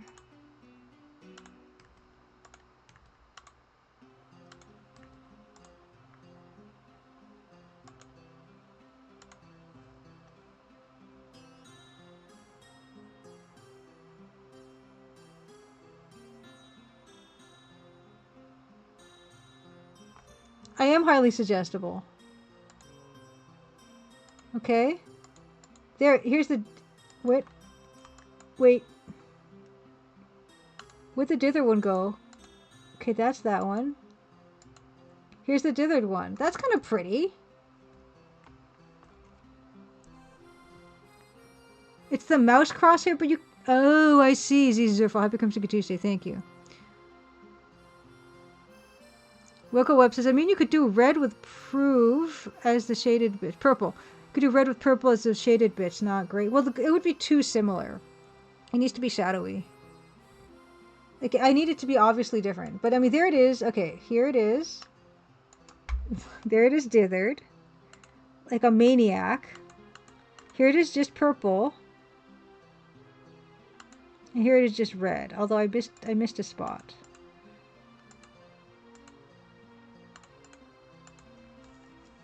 Is it just, it's just ridiculous.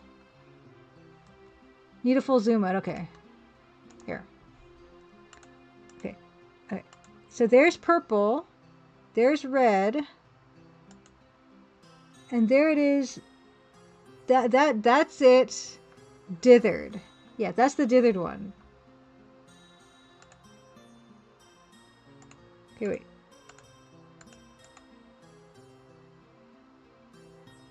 The bottom of the M is missing a dither? Hey, it is. I'm just going to stick it there on my own. And then here. Yeah. So there it is. Okay. No one will know but us, by the way, because it's really hard to tell.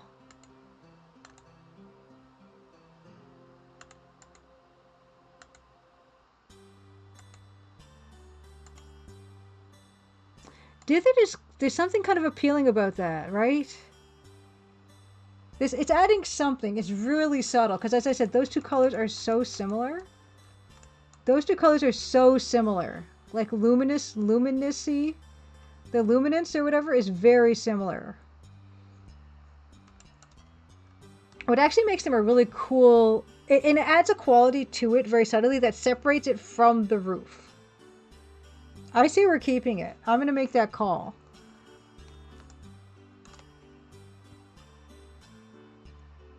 Pam is where, she knows where it's at. I'm not going to guarantee that her name will stay Pam, but it will be like a 3-letter thing for sure. I think that's all that place has any room for. Somehow it all worked. Somehow Palpatine returned. Yeah.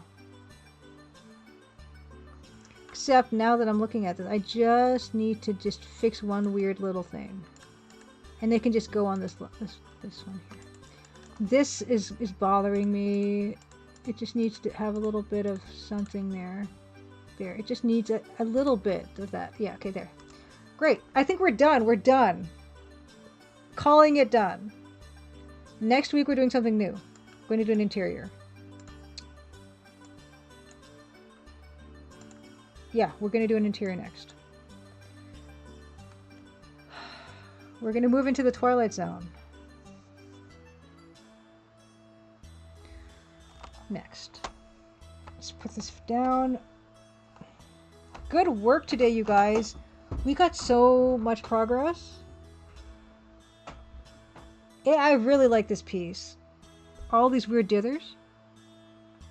Thank you guys. Okay. I'm going to put this over to change it so I can save this back up to my Google Drive. Google Drive. Go Google Drive. Wasson Bluff. Wasson Bluff Google Drive. Okay. Yes. Okay. Great. Great. Next. The Twilight Zone. If you have not watched me play this, I'll get the box. I'll be right back.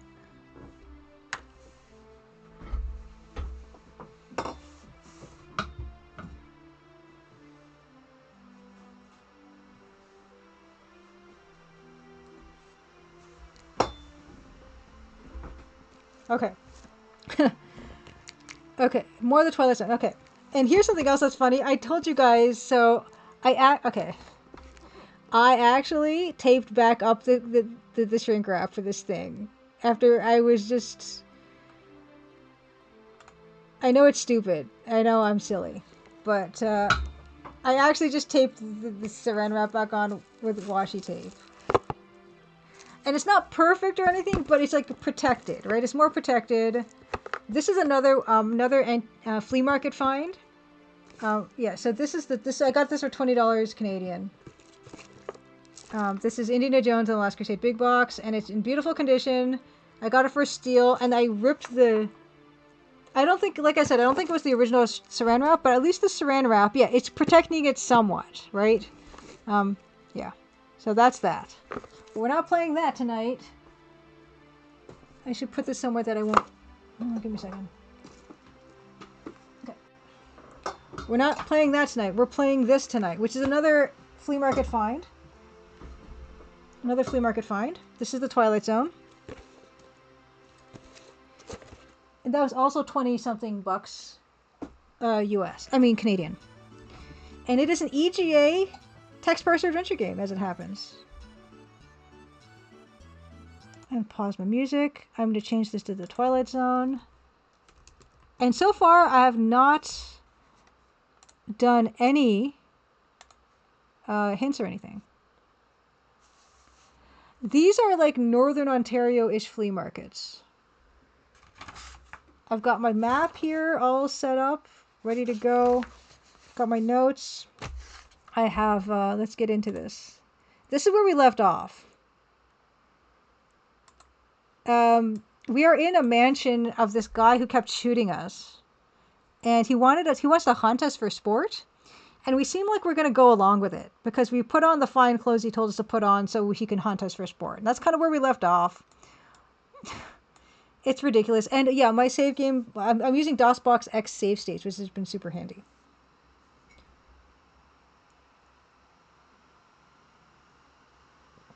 But let's go for this. I don't know what we're going to do now. Okay. Did I miss anything? Can we go out of the window maybe? Oh, sturdy bars. Okay, yeah, he thought of that. Okay, preventing us from being used as an exit. The way, same set of double doors you entered through. And should we? Yeah, I don't know if our inventory currently. Okay, yeah, we have money in a wallet. Get matchbook.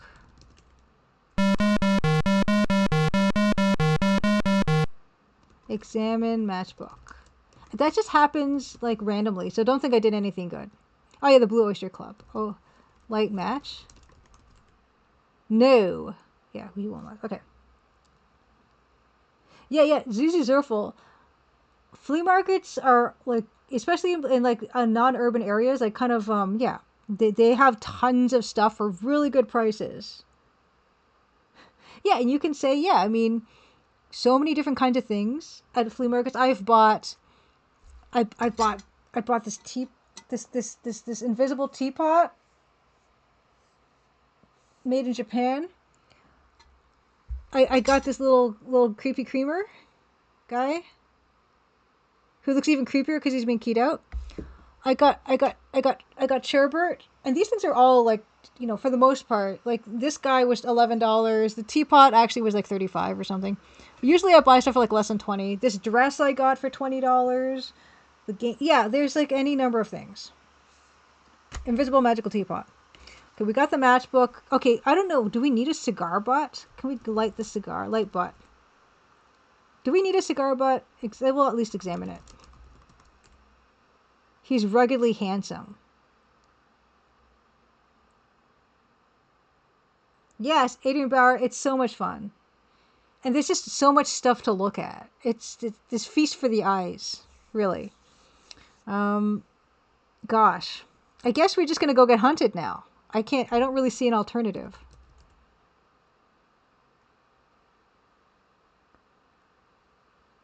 Okay, oh, open dresser. Open drawer. Open drawers. Open drawer. Oh, open drawer. Because they said there's 3 drawers, right? Open dresser. Why would they say that? Why would they say there's a dresser with 3 drawers? That's very specific, right? Search dresser. Along the wall opposite the nightstand is a dresser with 3 drawers. Open top drawer. Open middle drawer.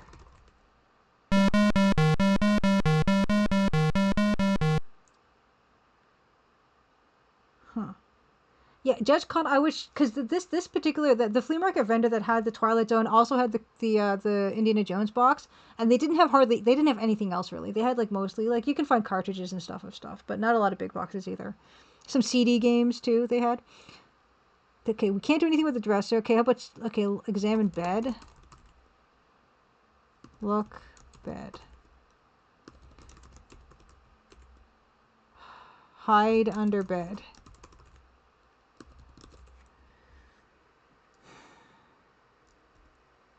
Okay.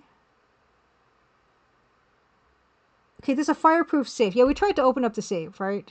Open safe. Crack safe.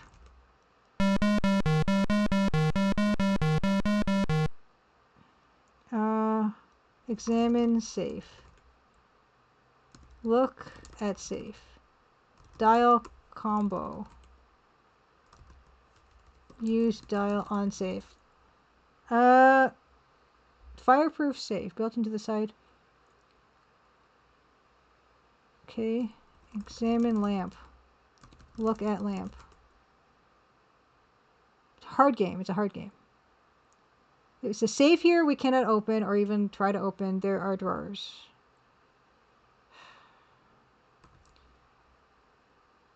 Last big box game you bought at a market was Wing Commander 3, Judge Con. Before that, I don't think I'd ever bought any. I don't think. Yeah, I was telling you guys I don't really collect, and so I've not really bought anything, big box wise. But that was kind of too good to resist. I don't think there's anything. Maybe we just need to go get hunted now.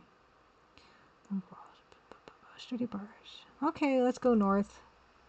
I can't remember which way is the way to go. Okay. Here's the den. French Prophecies book, nursery rhyme book, someone's diary. We read the diary already. It didn't...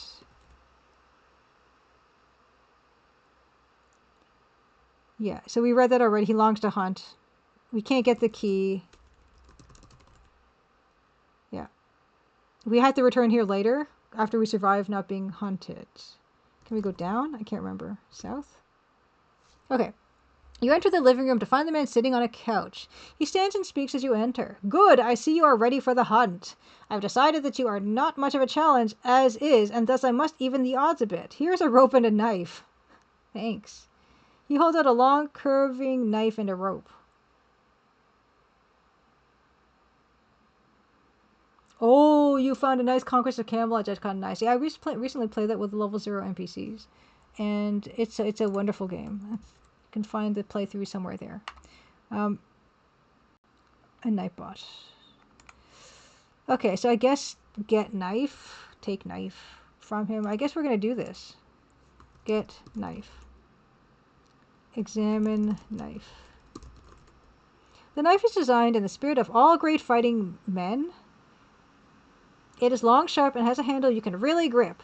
Looking at it almost makes you want to go out and rescue a damsel or two. Almost. Get rope. You take the rope and knife and then are blindfolded and led away.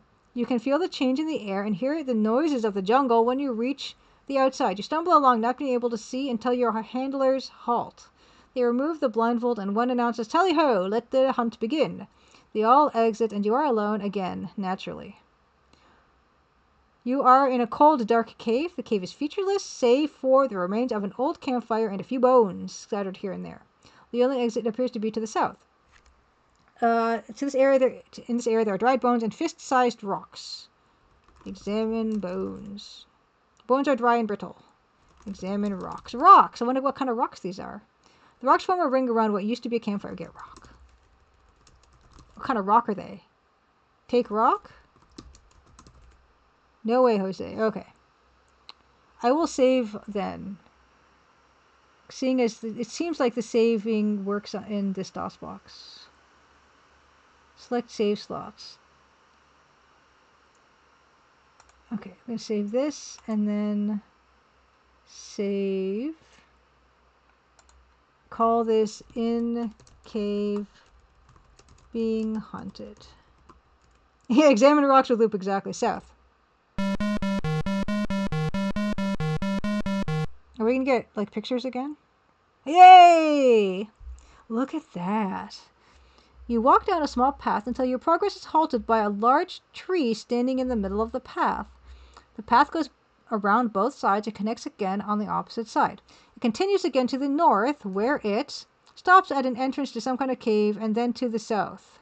On either side of you, the jungle gets dense with shrubs and trees. You are standing face to face with an enormous and extremely hungry tiger.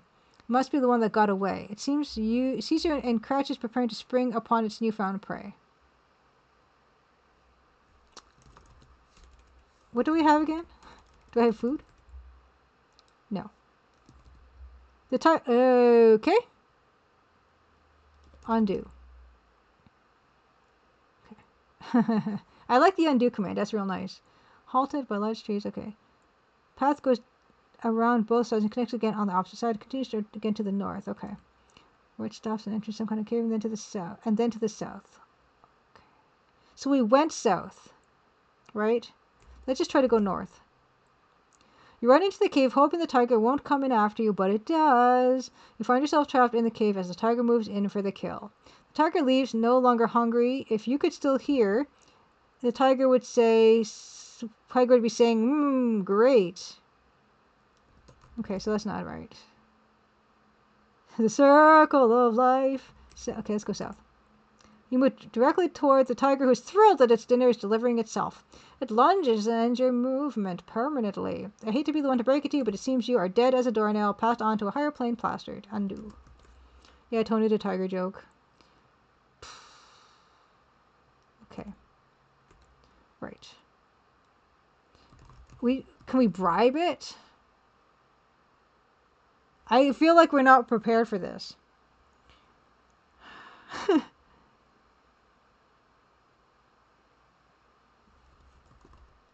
Hey, we didn't even have to do anything there. I'm going to slow down this game a little bit. Because I think... I can't read. I think I can't read what it says sometimes. 1,000. Do I have catnip, Tandagasa asks. I forgot I had that catnip. Oh wait, it's just money. Money's catnip to some. Yeah, the tiger takes advantage of your prolonged state. As it approaches, you are reminded of the time you used to... See, this is why we slowed the game down. We can read this. We used to deliver pizzas. Okay, great. Fantastic. Tie rope to tree. Tie rope to tree. That can't be done here, silly.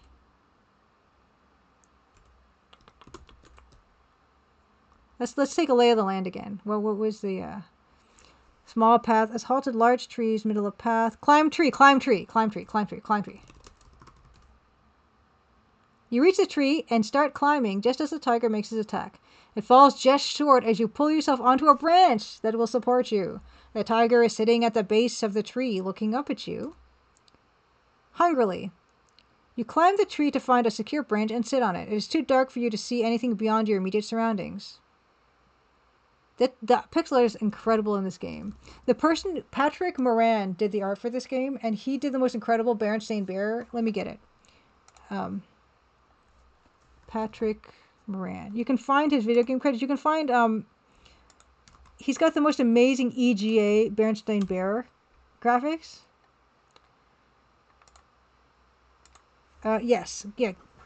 Tigers cannot climb trees. This is common. No, I don't know. They probably can, right? I got the match. Oh, I should have gotten the butt, because then I could use it as a torch, right? Light match. I can't see anything. Yeah, I probably... Okay, I'm going to restore the game and get the butt. Because it'll give me a little bit of light, right? Light... Okay, light rope. Okay, we're going to restore the game.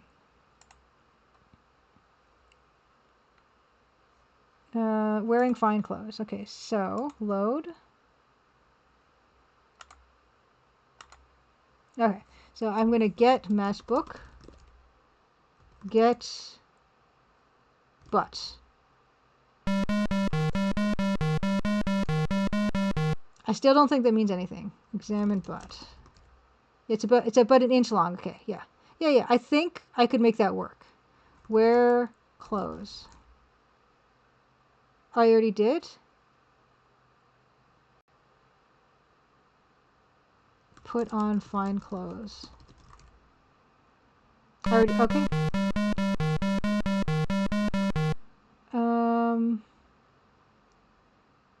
I can't remember which way to go. I'm just going to save it again because I took my stuff. Save. Okay, this is have, butt, and match. Okay. We're going to go out of here. I can't, yeah, remember west. Bear trap. Get trap. Okay, so we can't give us the bear trap. Get pen? Okay. Okay. Oh, okay, I didn't get the fine clothes. Remove clothes. Get fine clothes. I'm not wearing... They're right there. He's going to kill me for not wearing the clothes. Look fine clothes. The game has not been very good for synonyms these days, Zorful. Tondo says, I think I saw the closed caption spelling Berenstain 2 different ways. Oh no. Did I swear to you? Okay, anyway, let's just get out of here. Yeah, I can see myself renaming the Pam's Cafe's Meg's Cafe, because I think that would be a very sweet, reference to, yeah, Meg Murray of Winkle in Time, which is, yeah, like I said, lovely book. Let's see. Okay, well, we'll find out down.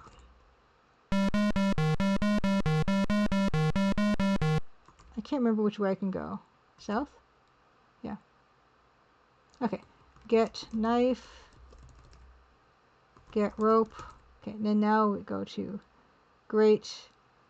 Oh, you know what? Maybe get a dried bone, right? Get bone. Just take everything, right?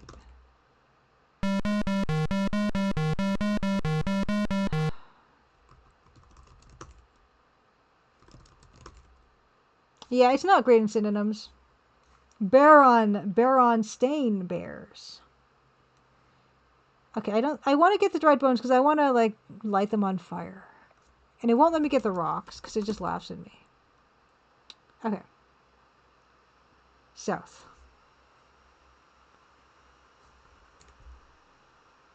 Beautiful tiger. Let's go. Okay. Yeah, that is amazing.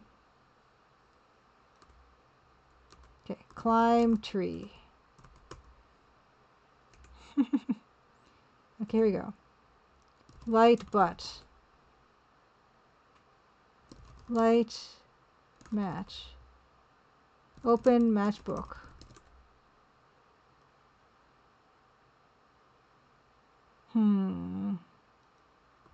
Smell air. Okay, well, I'll give it some credit. Light cigar with match. Light cigar. Strike match.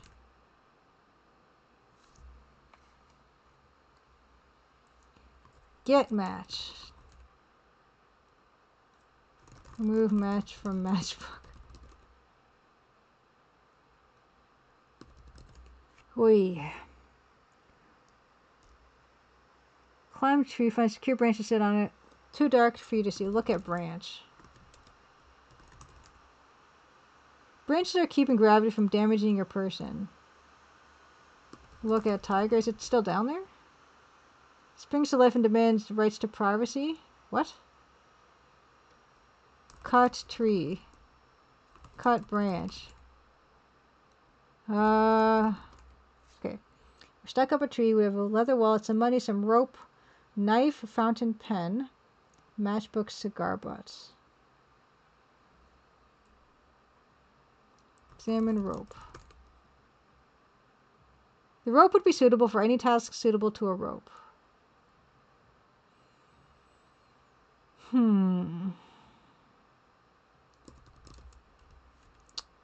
don't know. Smoke cigar. Go, go, go, go, go. Score. Right. Okay. Oh, boy.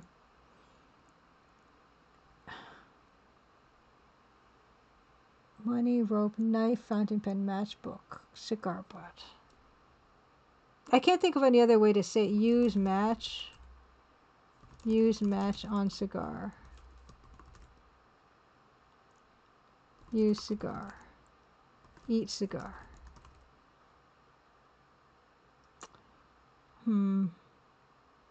Rub match.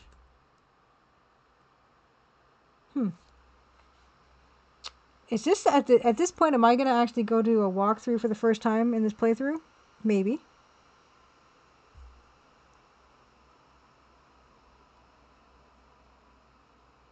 Although I don't know if we went to all the different places that we could possibly go. Maybe I will, because the other thing that there is to do in the game is there's a train that the Grim Reaper was killing us on. So that was kind of a sticking point. Go Simon says, correction to what I said last week, the Most Dangerous game was mostly finished before King Kong went into production. The long-standing myth came from test footage for King Kong, which was shot while the Most Dangerous game was in production. Yeah, this is apparently like some sort of... I wonder if I need to watch that movie to get what to do here. I actually don't know necessarily if I've done everything else and like been to all the other locations. Because there was I think there was a way to go. There could be other places to go. I'm going to save this as up a tree, and then we're going to restore to a different point. Okay, so this one I'm gonna save. I'm just glad that the save games work. Up a tree in the dark. You got a DVD of it if it helps. I'm sure I can find it. Good, Judge Khan. Thank you for the offer. Let me load this. Let me load select slave slot. Living room. Let's just try living room. Load states. Okay. From here, you step out of your house right into a military patrol. Rather than ask you any questions, they mercilessly gun you down. That's the first. I thought we got robbed and killed if we left the house without putting our money in the wallet, but I guess randomly you can just die. Which means jungle sets which were repurposed for King Kong and not the other way around. Still neat how the two movies share the same creative team and some of the same cast. I think it's really fun watching like older movies and seeing some of the same sets that get reused. I'm gonna just try the same thing, right? Why wouldn't put money in wallets? I don't have a wallet. Oh, I didn't get the wallet. Maybe it kills me unless I leave the house with the right stuff. Yeah, maybe that's the problem. Yeah. Okay. Okay.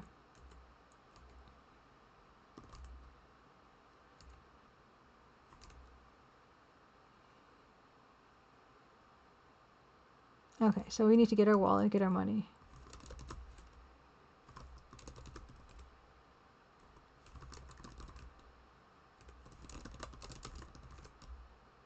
Okay. East. Okay. Down.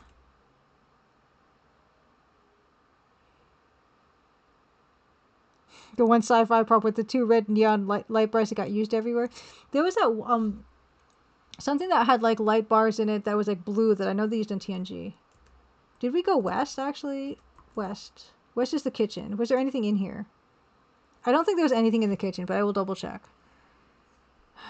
Okay.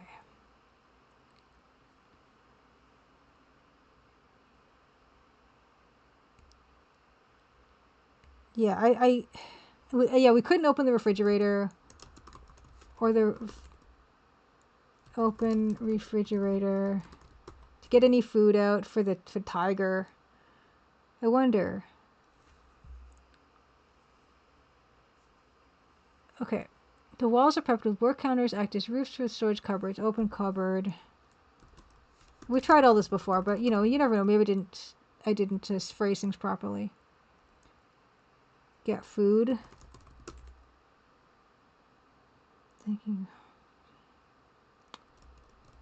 Look at table.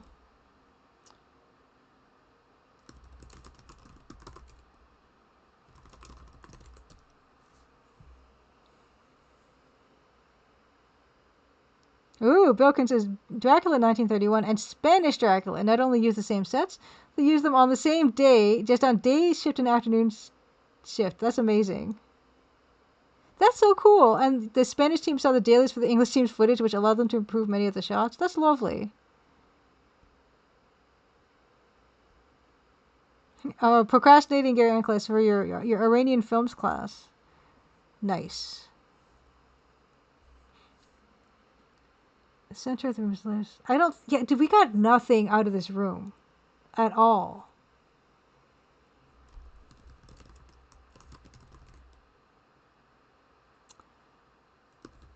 Yeah, I don't know. I'm kind of. I love a kitchen in an adventure game because it's full of useful stuff. And there's nothing useful here as far as I can tell. Oh no, Carlos Valerius, nowhere near as good as Bela Lugosi. Well, who's as good as Bela Lugosi? I'm going to save it here again because now I got all the stuff. I'm just going to save it on top of this one. Current save. A second. Select save slot. Select save slot. Living room. Okay, I'm just going to save it. Save. Okay. Have wallet and money going out.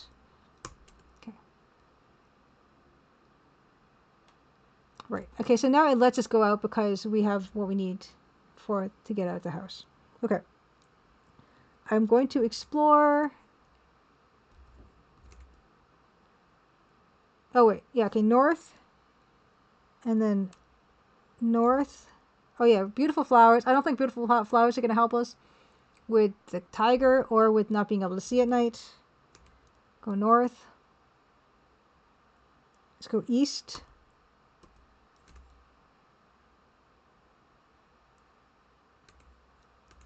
Cement brick, which you cannot pick up. They cannot go in this direction. Okay, so this one. So this is the room with the brick. And there's no north. Let me see, east. Maybe I just need to update this map I have. Okay, and then north. We can't go north? No. Okay, so there's no north here. But east of here is Duval, as far as I know. Right? No. So I didn't even do this correctly.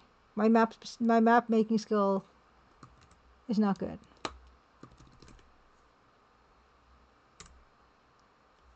Okay, we can go south.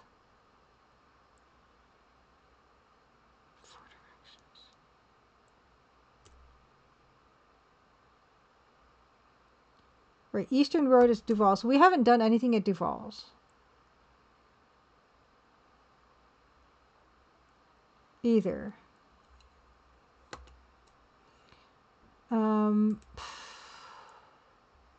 Door.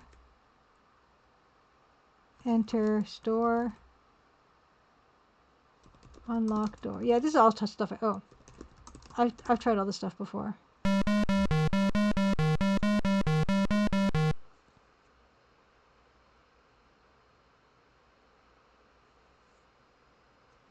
Brokern says Carlos is the Spanish form of Charles, which reminds me of something. Months ago, I suggested a made-up name Charles for Colonel Dijon's deceased younger brother, but if you ask Celie, she specifies his name was Jacques, which is the French form of James and the origin of the English name Jack.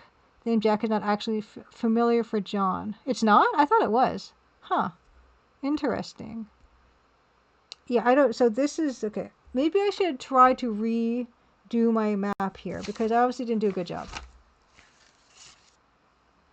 Because I want to make sure before I go to a walkthrough, I want to make sure that I've kind of tried to like exhausted my options. Because maybe I just did a bad job. Okay, so Duval's is for the most eastward thing. So Duval. Okay, west.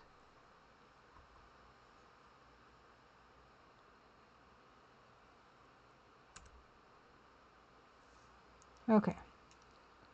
So this one. Okay. North, south, east, west. Okay. Okay. Let's go south. Have we missed anything? Okay. East is the library. Okay, north and west. Okay. East we cannot go because, yeah. Open door. It doesn't mean it. Read sign. So this is where library is. We cannot go there. So what's the point? Okay. Look at sign. Hi, gentlemen. Happy Come Ticket Tuesday. Thanks for stopping by, and thank you for the sneeze bits. So closed for construction. Okay. West. Okay. You walk up into reach huge driveway headed by. Okay, at the top of the driveway is a Gothic style museum. Which road continues to the east and west. Okay, so we have a west. And this is another thing. The driveway, we cannot go up to this mansion, right? South. Or can we? Oh, we have not been here. Okay, so here's a thing. Mansion. All right, new area. Giancarlo has no S at the end. I'm thinking of only Giancarlo I know is not someone I know, but Giancarlo Esposito, which I don't think he has an S at the end. You find yourself standing before an immense building. Its Gothic architecture looks quite ancient, yet seems to have a very elaborate security system. Lots of hidden cameras and lasers scan the lawn. The entrance is directly to your south, but the way is barred by a fence. The driveway is leading away from the museum. Oh, this is the museum. Excuse me, to the north and west. North and west. Okay, and south is the door. Oh, this is the gate. Okay. Entrance is directly to your south. So this is entrance. But the way is barred by a gate. Okay. Fence. Okay. Okay. It's just not going to let me go there, right? You walk a little ways until you're halted by a rather odd-looking fence. It has a very high-tech design with a special screen showing a view of the entire grounds. There are no guards, but it doesn't appear guards are needed with defenses like these. Past the gate, the walkway continues south to a stairway leading up to a door. To the north is the exit from the museum grounds. In every other direction, the grounds, museum. This is museum. In every other direction, the grounds continue to a beautiful pattern of green grass and leafy trees. You see a bunch of flowers. Okay. Look at flowers. Oops. Flowers are arranged in a pretty assortment. I don't want them. Look at screen. He winks at you. What? Special screen.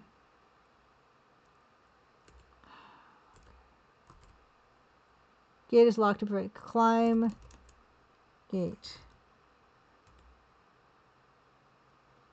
You get halfway up when an electrical surge rushes through your body, knocking you off. Well, that was a pretty good try. So this is electrical. Electrical. Okay.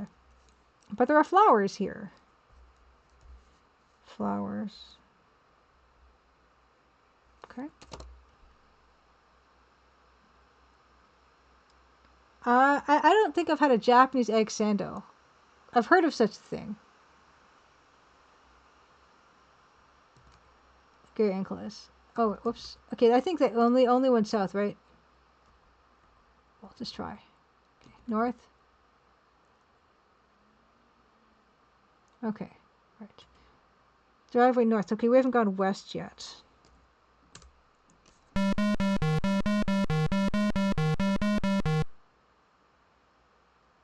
Okay, west is out of this area. Okay. You're standing at the west entrance to the museum in the middle of Bader Street. The road runs from north to south. Oh, north to south. There's a driveway which is blocked by a set of gates to the west. Another driveway. Gates.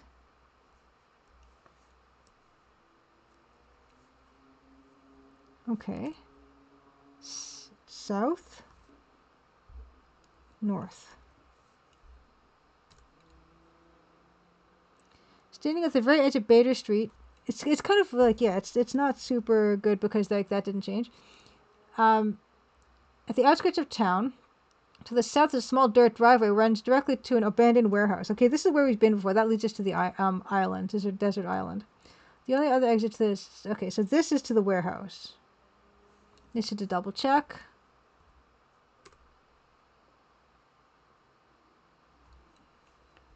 Yeah, this is the warehouse, which we have been before. Okay, so that was fine. Okay.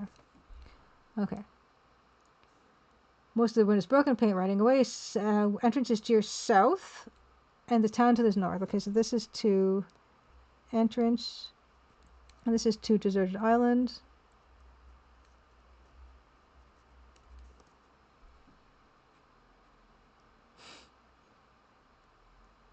Have you had modern verbs and egg sando? I think Japanese egg salad sandwiches don't have mayonnaise in them, right? They're more like vinegar based. North.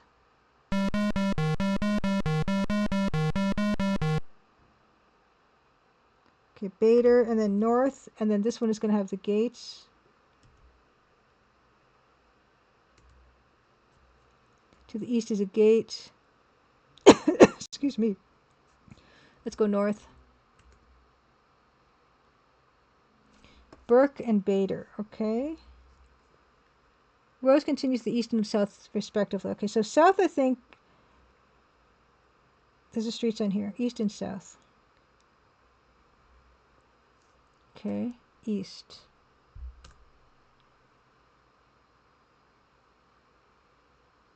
Okay. Okay, top of the drive is Gothic style mansion. Road continues to the east and west. If I go south from here, is this the same as the mansion? Yes, it is. Okay, good. So those two hook up. Okay, good. Okay, west. Medium boiled egg in the middle, really good. Ooh, I like that. I like that more than the hard boiled eggs. Okay, so go west. Okay, and yeah, runs from north. North. Okay. Roads continue to the east and south. Okay, right. So east is going to be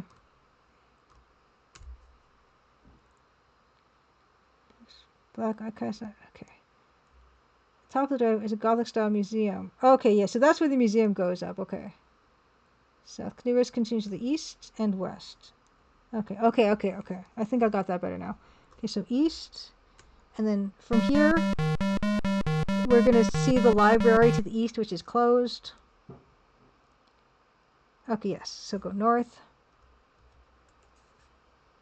From here to the east will be Duval's. Yes. Okay, so let's go north again.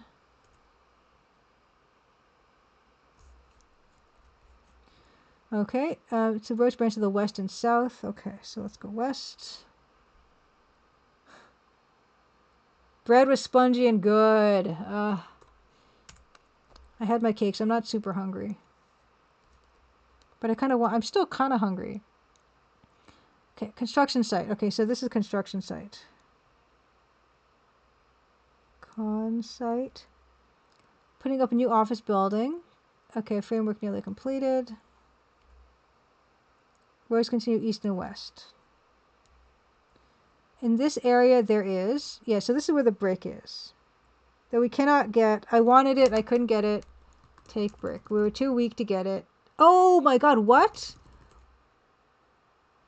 I couldn't get it before. Oh. I've tried to get this brick before. Is this a different brick? Okay. Gotta save. Now we're going to try to throw this through Duval's store window.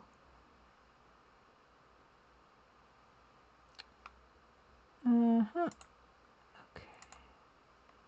Save state. Got brick. Go to Duval's. Okay, let's go to Duval's. East. South. East.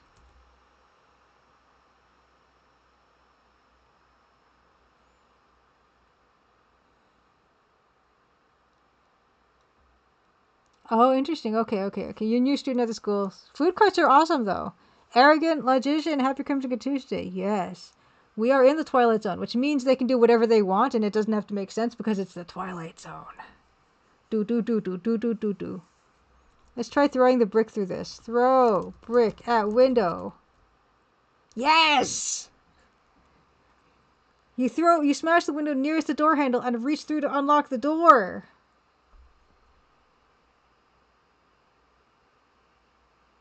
Oh, you had a piece of blueberry cake from Tous les Jours tonight. It was nice. Blueberry cake. I also like red bean. I smashed. Okay,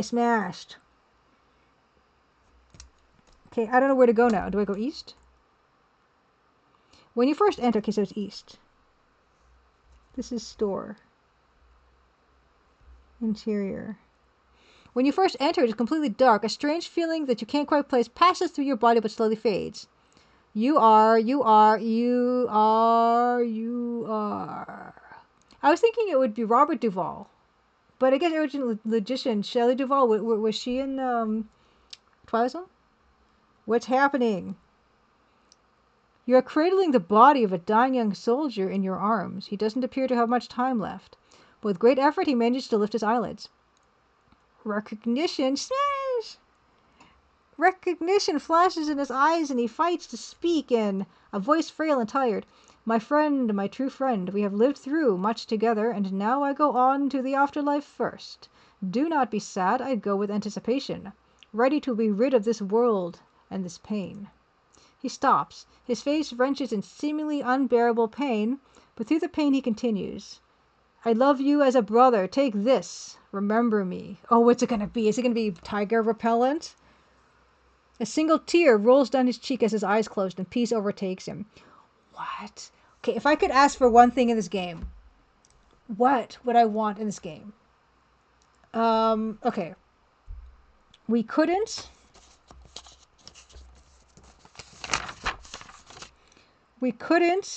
kill the Grim Reaper. I would want a gun. Or shoot the hunter. Or shoot the tiger. I want a gun. Santa, can I please have a gun? That would solve all my problems. It might be a gun. He's a soldier. It might be a gun. I cheat my eye. Arrogant Magician. This game is like a lot of fun. It's hard because the parser is not super flexible, but the graphics are really good. I actually shared Patrick Moran is the only person on the credits of this game that hasn't made just this game. There are 5 or 6 people who made this game. Here it is. I got it. I got the game, and this is developed by Gigabit Systems, and they didn't make anything else. They only made this, and 5 of the 6 people who made this game didn't make anything else, except the artist who made some Berenstain Bears EGA games that look amazing. The kid did shoot his eye out. What? Yeah, I bought this for $20 at a flea market in Northern Ontario. And it was a steal. I think this was the original saran wrap that was in fact. Cellophane. And speaking of that, Arrogant Logician, if you like that one, maybe you'll like this one. At the same flea market, I got this Indiana Jones and the Last Crusade in some sort of battered cellophane that is in beautiful condition. I got that also for $20 Canadian, which is crazy. I already played that one, though. I streamed it. I'm not going to play it again. Okay, so what are we going to get? He's going to give us a gun. That would solve every one of our problems in this game. Let's go.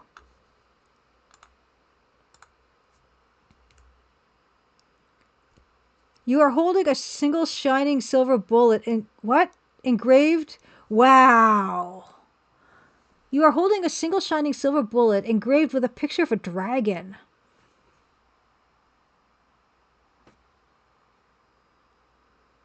It's almost a gun. You are in a large bamboo hut. Look how good this looks. Okay, I gotta do a screenshot. Ann K recommended this incredible like utility, and it's awesome. It's called Share X or something, and it takes a bit of setting up, but it's actually really cool. Capture active window, shift.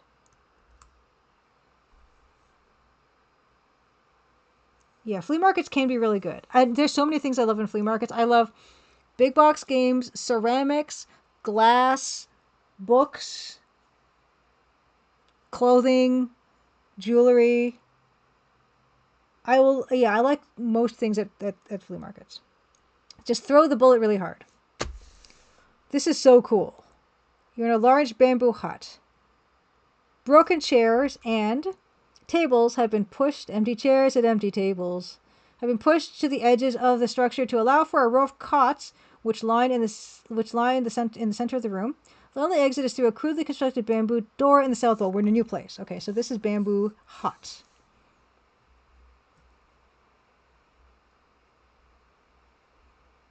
I don't know. Okay, wait. I should put this in the middle of the paper. Bamboo hut. And then there's south. Okay.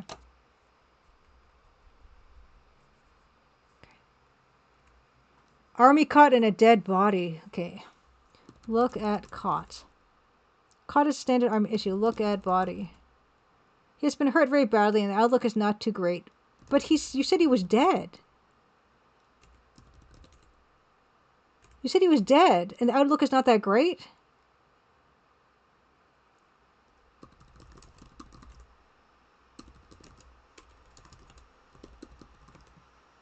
The bullet's made of solid silver and has an intricately carved picture. We know it's a dragon. Dragon bullet. Talk to man. He's dying. He already said his bit, right? Take this. South. You're standing in the middle of a small rundown village. Okay, village.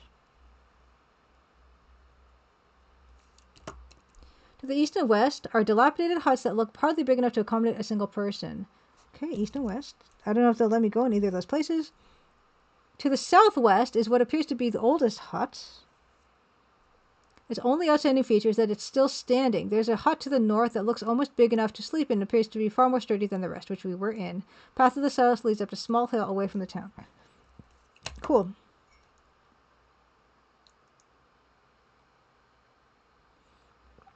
Okay, let's go west.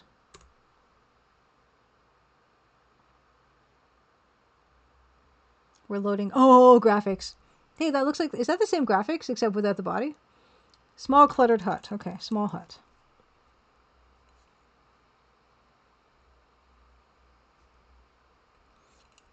It is crude, having only a dirt floor and no windows. Is that not a window? I guess that's a picture. It is not very high, so you cannot stand upright. Garbage is strewn about the floor. Only exit from the hut is through the eastern door which you entered. You see a farmer's shovel and a gardener's hoe. Okay.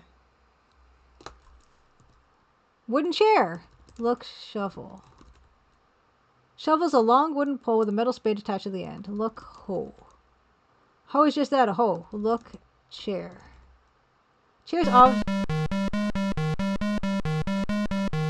obviously homemade. It is all wood held together by only a few nails. Oh, can we get nail? What do you want to get? Do we want a hoe or a shovel? Get shovel. Quickly snatch it while no one is looking. Get hoe. Let's get them both. Get chair. I got the chair. I don't want the chair. Drop chair. Okay. Do. Okay, let's go east. Let's go to the other hut.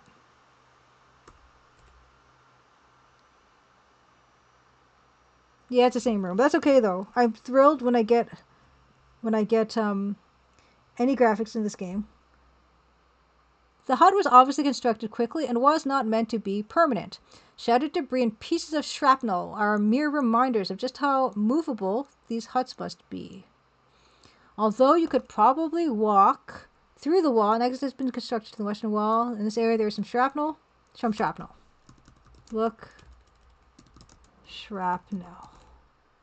Shrapnel's everywhere in all different sizes and shapes. Get shrapnel. I want shrapnel. Great. Okay. West.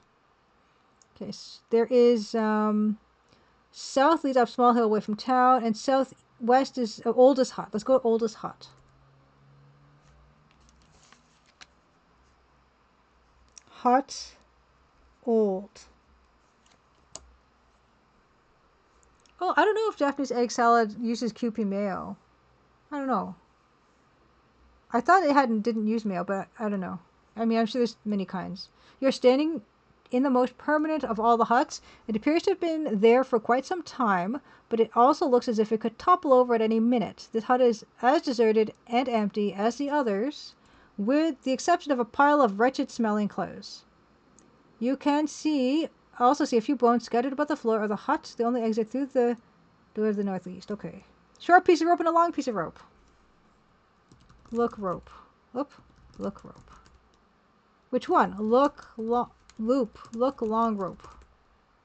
The rope is enough to make a coil. It's thick and strong. Look short rope. Only the length of your arm, but very thick and sturdy. I want both. Get long rope. Get short rope. We have so much stuff. I'm going to save. Select save slot. Save state. Looted huts have ropes. Okay. Northeast. Go south.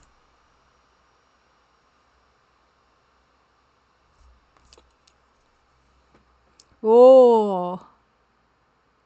You walk up the gently sloping path. Until you reach the crest of the hill, where you stop to survey your surroundings. You are standing in an open area. Open area. The ground feels very moist. Thick clumps of grass seem to be growing everywhere.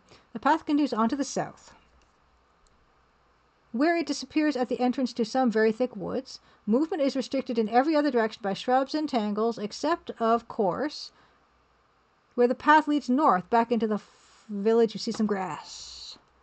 Look, grass. What? Get grass.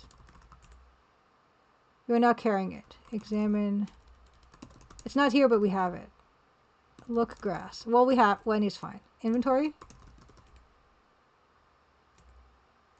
Yeah, we have it. Don't worry about it. Look at the little. Oh, this is great. I'm taking in all the techniques here. Okay, let's go south. Let's continue south. The woods are too dark and foreboding for to allow you to enter them. Okay, so foreboding woods. Foreboding. So we're kind of stuck. Well, we can dig. We have a shovel, right? Dig. Dig grass. Okay, dig hill. Dig ground. Use shovel.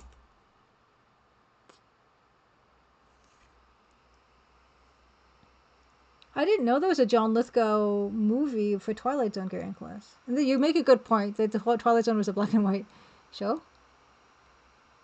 Dessert sandwiches. I know Japanese dessert sandwiches are a thing. I don't think I've had them. Okay, this has a hill, right? Just clumps of grass seem to be going everywhere. The ground is moist.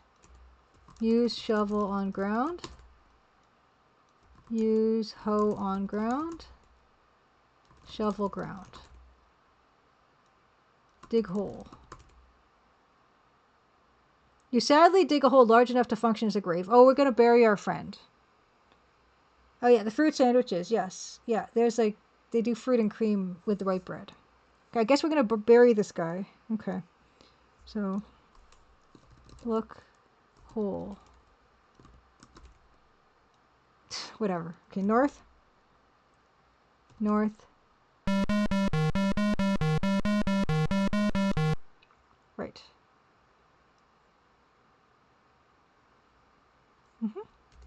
Okay. Get body. Carrying too much. Drop. We don't need the shovel anymore. Oh, we do. Drop hoe. Okay. Get body.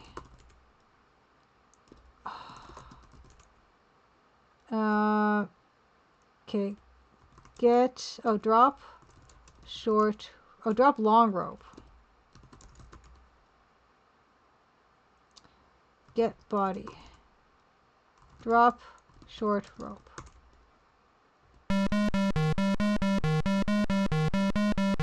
Oh, is that the movie where something bad, the tragedy happened? I get it. The Twilight Zone movie. Get body. Oh, wait.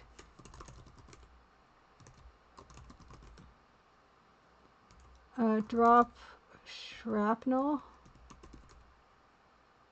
Drop grass. Get body. You heave him over your shoulder. He seems to weigh quite a bit. Okay, let's go.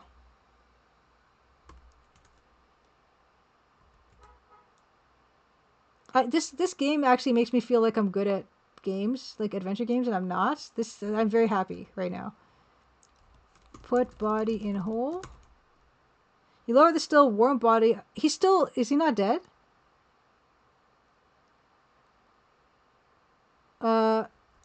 Examine body. He's not, okay, well, he's not dead. What are we doing? I'm not supposed to bury this guy, right? Talk to man.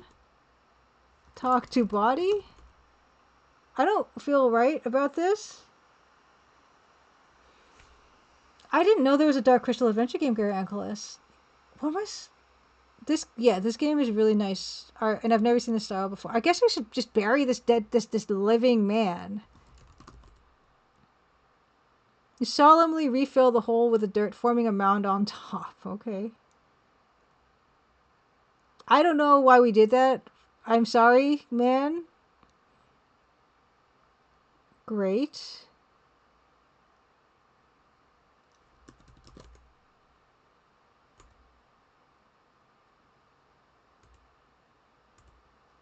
Okay. I get my stuff again.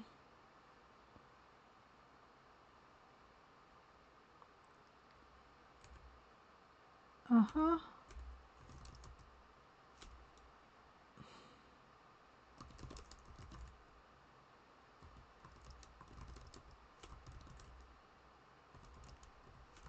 I don't know. I don't know. Maybe I gotta hoe it? Hoe the mound? Wait. Oh, I forgot. Okay, look. Okay. Search caught. Okay. Dark Crystal game made me want to watch the movie again and see details I hadn't thought about. Like, I gotta see what this looks like. Dark Crystal game. Let me write this down.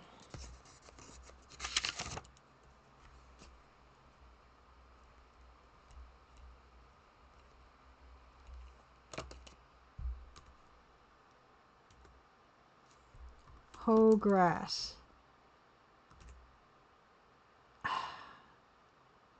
Okay, I don't know.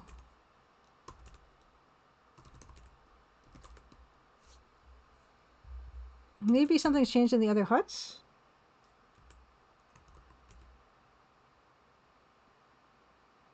Oh, it's a Sierra High-Res Adventure game. Why don't I remember this? Look, close.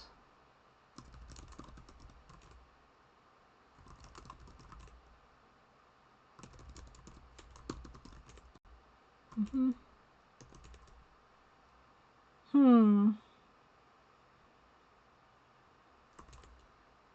Is there anything? Did anything else change? We buried a living guy. What else is there to do?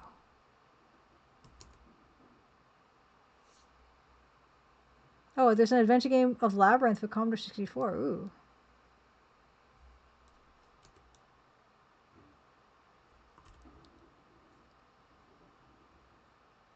I don't. Yeah, I'm a bit out of a loss now because we seem to be stuck in this little pocket dimension. Oh, are we supposed to put the? He gave us the bullet, so we're not supposed to give it. Did we? Were we supposed to do something else with the grave? Oh, thank you so much for the follow, by the way.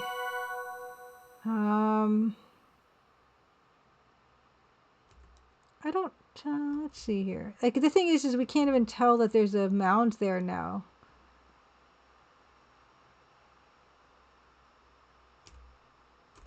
Look mound. Look grave. Look hole. Yeah. Yes, Tenacious Explosivo. Happy Crimson Tuesday. Yeah, they made a game for the Twilight Zone. They made this and yeah, here it is.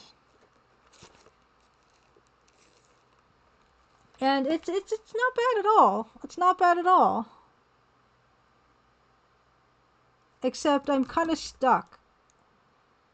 There's a few different places that I've been that I can't really seem to make much headway.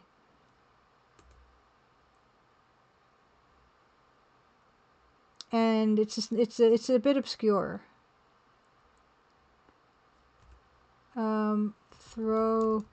Put grass on grave. Okay, yeah. There's a few places we're kind of stuck. There's this area where there's this village, and we just buried our still alive but nearly dead comrade who gave us a silver bullet. There's another area that's a deserted island that there is not deserted. There's an island that this rich hunter guy lives on. He's hunting us for sport, and we get away from him and climb a tree, but then it's dark and we don't really have a way out of that. And then the other scenario is we're getting off of this train. We get on and off of a train, and the Grim Reaper is there, and he keeps killing us.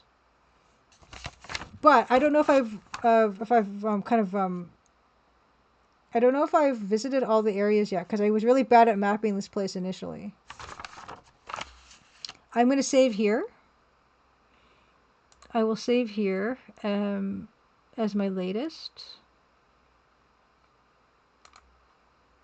DOSBox X has save states that even though it throws up an error whenever I do this, it seems to work for this game, and I'm very happy about that.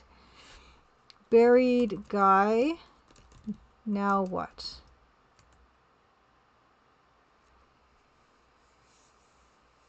But before we go, I'm gonna at least try to finish off this map, because just my process of remapping this area has kind of helped me to discover this whole of these locations. Like I visited the mansion, which I hadn't, the museum, which I hadn't visited before, which I could not get into, and we got into Duval's toy store, which led us into this area. There's more. Maybe there's more that I have not seen in this game. Okay, so got brick. Go to Duval's. Actually, yeah, let's just load the drop brick, go to Duval's, because I can just throw the brick and then come, like, just don't enter the room, and we can just have that done already. Yeah. I will be back. Happy Crimson Tuesday. Yeah, so from here, yeah, so we have it, I think. Yeah, and we're just gonna throw the brick and then come back to this area. East, south, east. Yeah, I'm enjoying this, but I'm almost feeling like maybe next week I'll have to start looking at a walkthrough, because I'm at a bit of a loss. Throw brick at window. Okay, yeah. So I'm gonna save here as well, because going into the next area sends me to the hot area. So let's see here. Save state. This is broke Duval window. Can go east, but I won't. I won't, because I still have some exploring to do. So west of Duval's is this, down east and west. So we can go west from here. So let's go west from here. And here we're at Denton Street. To your south is the lake. So this is lake. We cannot go there. And road continues east and west. Okay, so lake, we cannot go to lake. Yeah, okay, so west is our only option. I don't trust anything in any of this game. It's probably a creepy doll. West. Okay, so this one, you come up to intersect across street, signpost up ahead. West is small corner store, which we cannot go into, which I will try again. Roads continue north, south, and east. North, south, and east. And just to try go. Oh yeah, and also this is where there is the tricycle and flowers. Tricycle, flowers. Okay. Yeah, west cannot go in that direction, that was the direction of the store. West is a small corner store.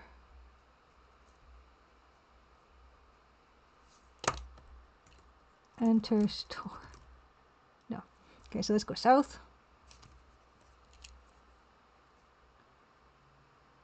Okay, and the south is our house. Back to our house.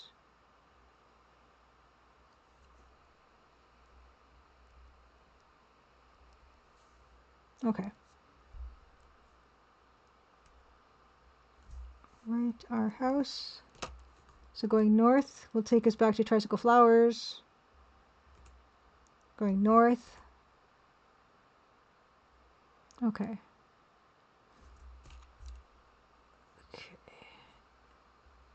So there is a vandalized street sign right behind the stop sign. Vandalized sign. Streets branch to the... Okay, we can go north still. South is back to the house. And east. Okay, east is where the construction site is. North is at the front end of a large... goes to a large building. And this is the train station. Okay, yeah, this is train station. So that's where we run into the Grim Reaper. Train station. Okay. Okay. North is a glass door.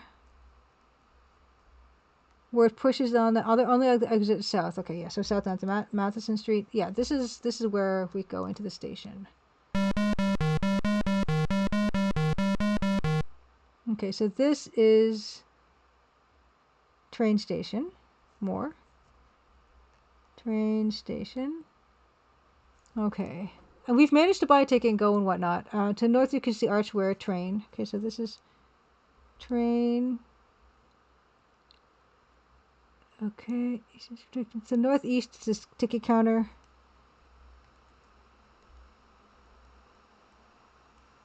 Okay. Lined up passively. Okay. To the south is after the building. Okay, yeah, so this is northeast, is ticket counter. Right. Yes. Okay. So that's it. That's the whole game, as far as we can tell.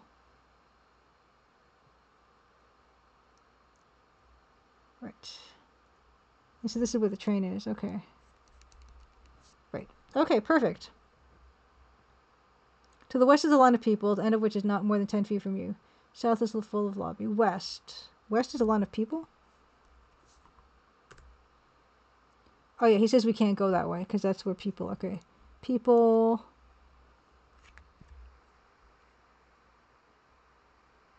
getting on train, right? Yeah, people getting on train. Okay. Yeah. You can't not read the text in Rod Serling's voice. I've never actually seen The Twilight Zone. I know it's a classic. Ooh, is that him? Is that Mr. Serling? He kind of talks in a clipped way, if I can think. And I think of like Tiny Toon Adventures or Animaniacs, and whenever they kind of do the Twilight Zone, they do a clipped voice that stops and then talks a little bit more. Such and such. If I had to guess. Yeah, that's Rob. That's how I know him from. I know him from like cartoons.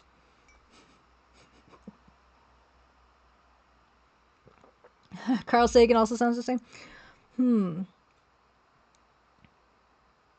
I'm thinking like next week might be the week we pull out the old walkthrough for this one. I fully explored the place. I'm kind of stuck because each of these places I get stuck in. I can't get out of them. You know, like it's not like I can bring the shovel and the hoe and the bullet from the huts back into any of the other areas, right? So that's kind of what makes it tricky, but also probably makes it easier because you don't have as much contamination between different sites where you can bring stuff from one area that you can't really use in another area and get confused. But yeah, it does make me feel somewhat limited in that those areas are very discreet. Because even when going to the train, like there's a pendant we can get at the train and a business card with the Grim Reaper's name on it and stuff, but we can't actually leave that area because he's barring our way and we haven't figured out a way to get out of that. Same as with the Hunter and his islands, where we can pick up those books if we wanted to. We got the books, we got the matches, we got the cigar butt, all these things, but we cannot bring those things to other places to solve those puzzles. We only can have those inventory items for those areas, and I feel like I'm kind of stumped. Twilight Zone is marathons every year. I bet we had that in Canada too. Looks like next week I will, maybe just to get me going, right? Just to get a bit of a what is it? A few hints in the right direction might be helpful next week.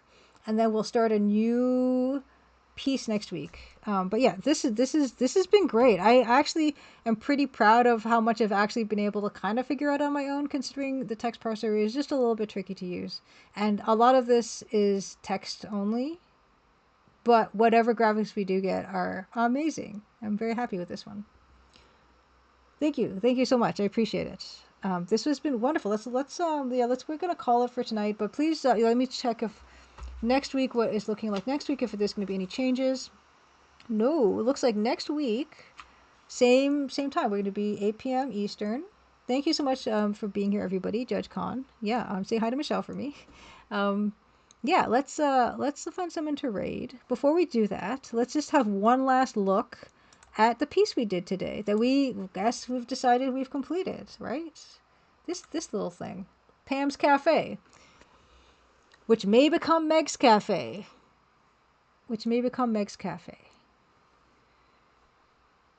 But yeah, that's what we have.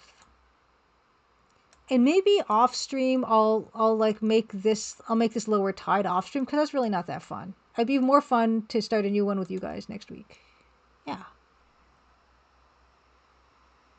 If you don't remember, yeah, Judge Khan, I'll hold it against you if you don't remember. Yeah. I'm really pleased with it. Thank you guys, and you guys have helped me so much with like suggestions for this stuff, and that's always been nice. But yeah, I think that we can call that one. We have this one also. Next week something new, more Twilight Zone, but we'll hopefully, yeah, I'll hopefully be able to get a walkthrough. There's walkthroughs for everything, right? Nowadays. Turn on the background music. Let's find someone to raid. Oh, that's not the right scene for that. Right.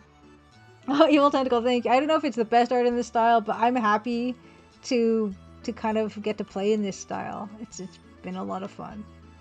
Let's find someone to raid. First thing I look for, of course, is anyone streaming the Crimson Diamond. The Crimson. Thank you also, P.S. Garrick, again for the raid. I really super appreciate it. Also, thank you guys so much for the follows. And for just the hanging out. Okay, no one's playing Crimson Diamond. Colonel's Bequest?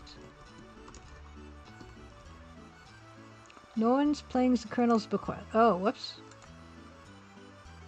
No one playing the Colonel's Bequest. Next.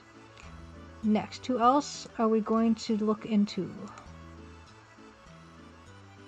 Who are we going to raid? Oh, I guess just before I get into this, remember, like, we're streaming horror, and we're not streaming. We're doing VODs of Horror Month at the Level 0 NPCs. There's a playlist for the Crimson Diamond, but also we've been working on. We're playing currently Phantasmagoria 2: Puzzle of Flesh, which has been hilarious, and we've been playing World of Horror actually for Horror Month, which is an amazing game. So come join us for those on the channel. Yeah. And of course, like I said, Crimson Diamond's on sale, 20% off, Steam and GOG. Who am I gonna raid? Who am I gonna raid?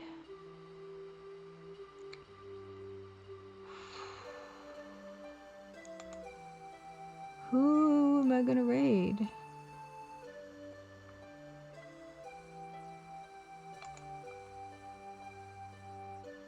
Oh, interesting. Okay. Someone who I don't think I've ever raided this person before. A friend of Ann K's, actually. Speaking of, like, oh yeah, another one of my hobbies that I have is bird watching. Songbirder is streaming. Songbirder has a lovely podcast where he will just live stream walking around in parks and identifying birds. But also he's an NES player, right? A retro NES player. Playing something called Ogre Battle for spooky season. Let's go raid Songbirder. Let's see here. Gotta make sure I get the name correct. Let's do this. So come join me. I like to prep my VODs for the night. While I'm on stream, so I'll be hanging out in chat. Let's go over there. Raid Songbirder.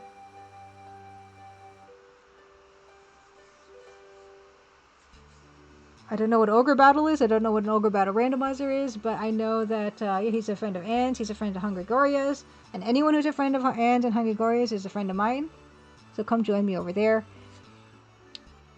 Happy Crimson Tuesday. Have a wonderful rest of your week. I'll see you here next week again, 8 p.m. Eastern. I don't think I'm going to go to any flea markets in the interim, but maybe some more mushrooms. We'll always find something to do here. And more art stuff. Yeah, good night. Eating with, it's always good to see you. Yeah, my gosh. Daylight savings come up, huh? Canadian Thanksgiving come up. see where we get.